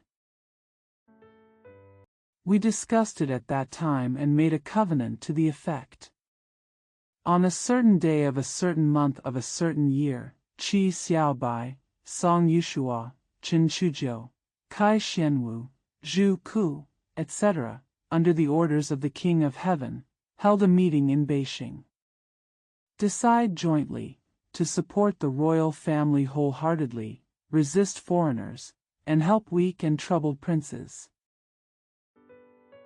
Anyone who violates this agreement will be punished together. At this time, Guanzhong walked up the steps and said, "Lu, Wei, Chao, and Zheng did not listen to the king's order and did not come to the meeting. They must be punished." Duke Huan of Qi said, "Our country's troops and horses are limited. Please help." The princes of Qin, Kai, and Zhou all said, "Of course."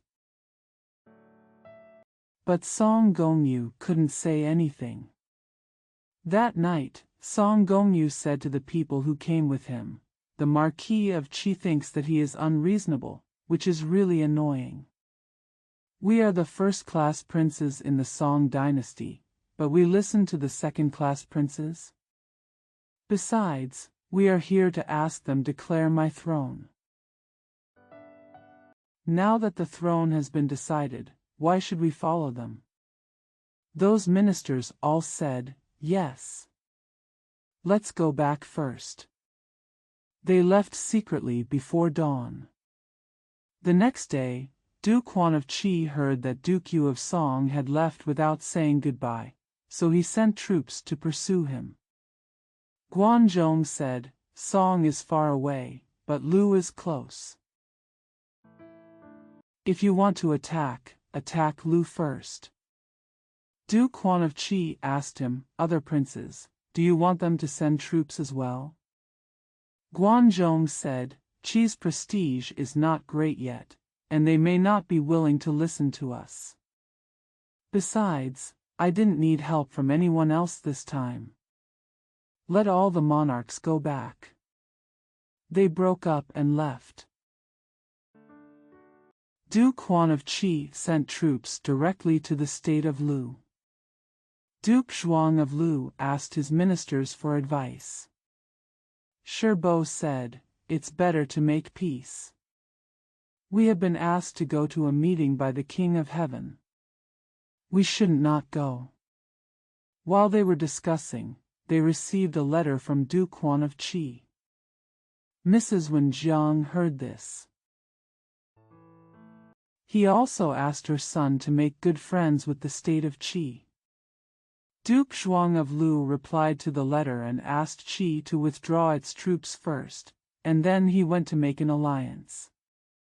Duke Huan of Qi withdrew his troops first, and then asked Duke Zhuang of Lu to go to Ku, the name of the place in Qi State, in a county, Shandong Province, to make an alliance. Duke Zhuang of Lu took his general Chao Mo to Ku. He saw that there were soldiers and horses from Qi in front and behind the venue. They were quite frightened and frightened Duke Zhuang of Lu to the point where his heart went crazy. Chao Mo followed him up the steps. When Duke Zhuang of Lu saw Duke Huan of Qi, he was like a daughter-in-law seeing an evil mother-in-law, and her heart was beating fast. Only a few words were said. The ministers of Qi held a copper plate with cow's blood and asked the two monarchs to make an alliance by blood. This is a solemn alliance ceremony. Dip some cow blood and apply it on your mouth to express your vow to heaven. Make 2 sha-sha sounds. In this blink of an eye. Chao Mo ran forward, holding the sword in one hand, and grabbed Du Quan's sleeve with the other, as if he was going to stab him. Guanzhong hurriedly covered Du Quan of Qi and asked, "What are you doing, sir?" Chao Mo said, "Our country has been bullied many times, and it is almost destroyed. Didn't you say, help the weak and the princes in trouble? Why don't you think about Lu Gua?" Guanzhong said, "What do you want to do?" Chao Mo said, "You bullied us and occupied our land in Wenyang. If you are serious about making a covenant, you must return this land first." Guanzhong turned around and said to Du Quan of Qi, "My lord, please promise me." Du Quan of Qi wiped the sweat from his nose and said to Chao Mo, "Doctor, don't worry, I will just promise you." Chao Mo then put away his sword and took the copper pan. "Please ask the two princes to bleed." After they finished praying, he said to Guanzhong, "You are in charge of the country's political affairs, so let me smell your blood with you." Du Quan of Qi said, "No need. Don't worry, I swear to God that I will return Wenyang Field." Chao Mo then put down the copper plate and bowed twice to Du Quan of Qi. After the meeting, all the ministers of Qi said angrily, "They are like fish in a net here, can they still escape? Just kill them and vent your anger." Du Quan of Qi also regretted a little. After hearing this, he wanted to cure them even more. Guanzhong changed his eyes and said, "What is this called? If we agree, we can't go back on it. With that piece of land, no one in the world believes in us. Without that piece of land, no one in the world believes in us. What's it worth?" After all, Du Quan of Qi was Du Quan of Qi, so he entertained Duke Zhuang of Lu well. He delivered the land on the same day. Duke Zhuang of Lu and the others went back satisfied. When the princes of various countries heard the news of retreat, they couldn't help but obey Du Quan of Qi. Then Wei Guo and Chao Guo both sent people to apologize and asked for an alliance. Du Quan of Qi asked them to go together to attack the Song dynasty. Comment. It can be said that Du Quan of Qi and Guanzhong started a model of dominating the princes, and their influence was profound. Du Quan of Qi used the name of the King of Heaven to make an alliance with the princes and obtained the legitimacy of the alliance, so he could use the excuse of not participating in the alliance to carry out crusade. Later generations of taking hold of the emperor to command the princes is just a replica of this approach. The great thing about Du Quan of Qi is that he does what he says and knows how to make decisions. When Kuan Di met for an alliance, even though he was forced, Du Quan of Qi still agreed. He met Lu's request to return Wenyang. And he did what he said. Of course, Guanzhong was also crucial here. He clearly analyzed the pros and cons of returning Wenyang Field to Du Quan, so that Du Quan could make the right decision. Historical records commented that Guanzhong knows how to take advantage of it, which is the treasure of government. That's the best comment on the matter. Nangong Changwan caused chaos in the Song dynasty, and his death was his own fault. However, Song Mingong also had something wrong. After all, Nangong Chengwan was doing his best for the country. As the saying goes, victory and defeat are common matters for military officers. It was enough to punish those who were defeated and captured accordingly. Why use this matter to ridicule others everywhere? In the end, if something big happens, you will have to bear a lot of responsibility. Dr. Chiu Mu had advised Song Mingong, but after Song Mingong died, he still fought hard with Nangong Chengwan. It was indeed a pity that he died. Comparing Meng Mingshi and Duke Mu of Qin in the future, we have to admire Duke Mu of Qin for his way of recognizing and employing people. A cattle watcher. 680 BC, the second year of King Shi of Zhou and the 6th year of Duke Huan of Qi.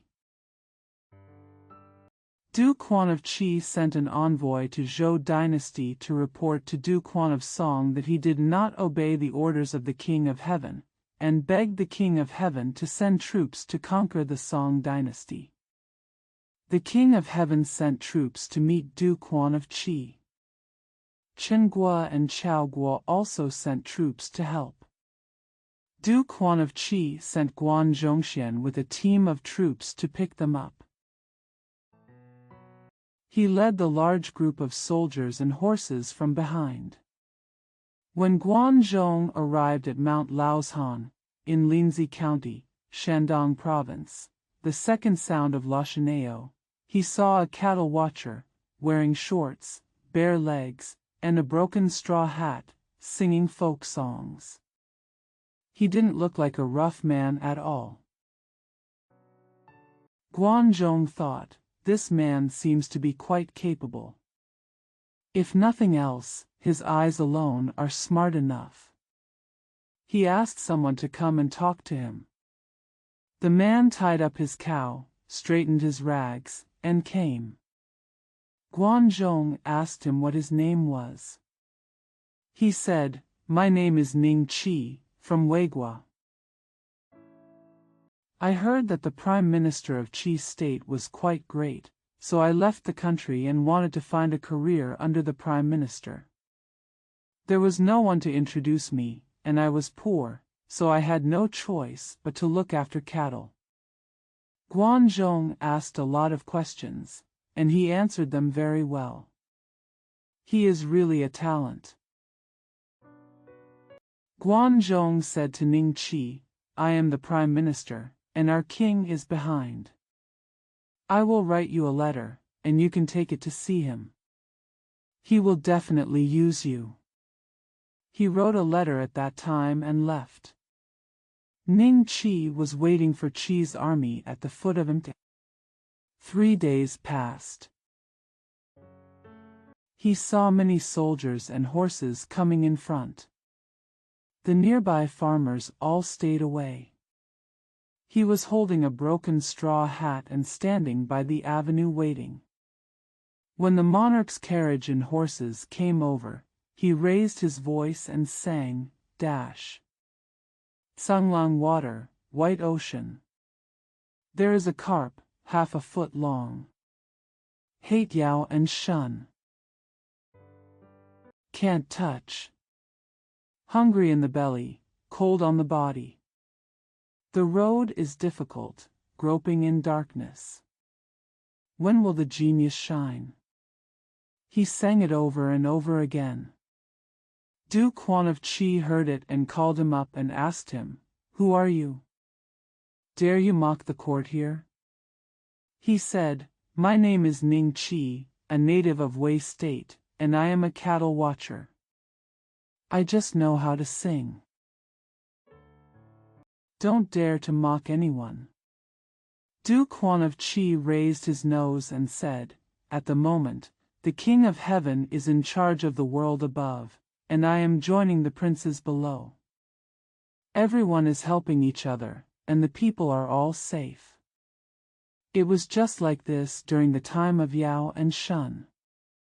How can you say, "I hate Yao and Shun, I can't touch you, and also say, when talent is bright? Could it be that it's still dark right now? Tell me. As he spoke, he looked at Ning Qi upright. Ning Qi replied calmly, if you want me to say it, I will say it. There was a meeting in Beijing, and the kings and ministers of Song State sneaked away in the middle of the night. They formed an alliance in Ku, and Chao Mo went to assassinate them. Was it like this during the time of Yao and Shun? There were wars every year, causing the common people to be separated from their wives and complain incessantly. Do you still think that everyone is safe and sound? In the name of the King of Heaven, you conquered the East and West, frightened the weak princes and bullied them. Is this considered dawn? Tell me. After hearing this, Duke Huan of Qi was filled with anger, and the veins beside his temples were throbbing. He shouted, "Rebellion, rebellion! Someone come! Kill this cowherd for me!" The warriors tied up Ning Qi like a swarm. Ning Qi's expression did not change. He smiled quite proudly and said, King Jia, Jia twice, killed Guan Longpang, Pang 2 times, King Zhou killed Baigan. Today you kill me, I Ning Qi will be the 3rd hero ha. Qi Huangong thought for a moment and asked people to let him go and said, How can I really kill you? Let me test your courage. You are worthy of being a good man. Only then did Ning Qi take out the letter written by Guan Zhong and hand it to Duke Huan of Qi. Duke Huan of Qi looked at it, pouted, rolled his eyes, and said, I really have it for you.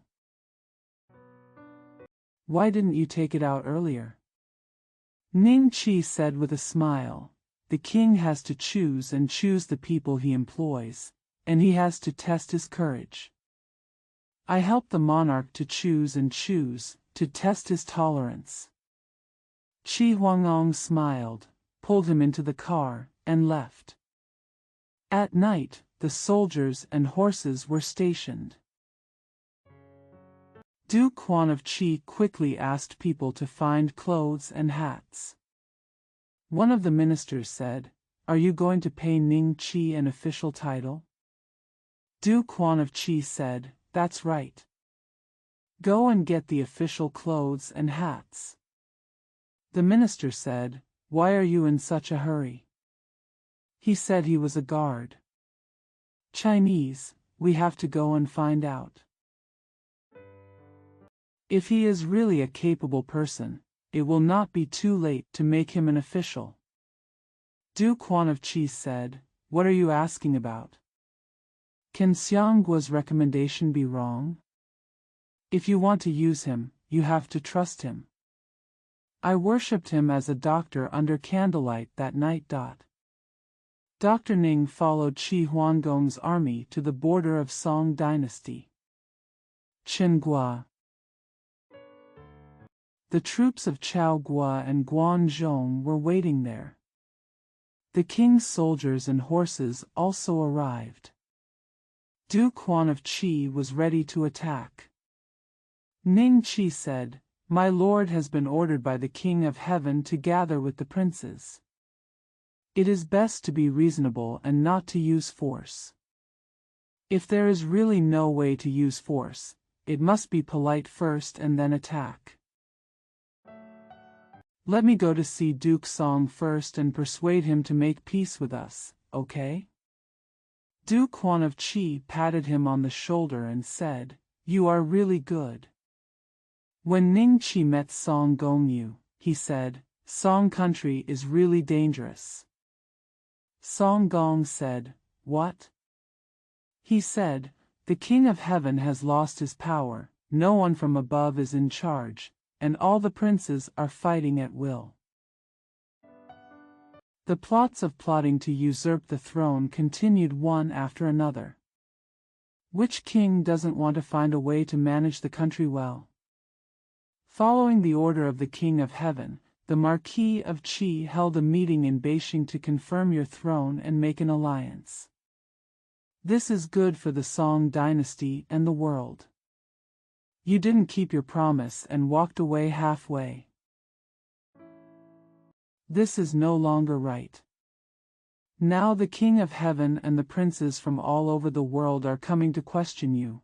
Why do you still want to fight back?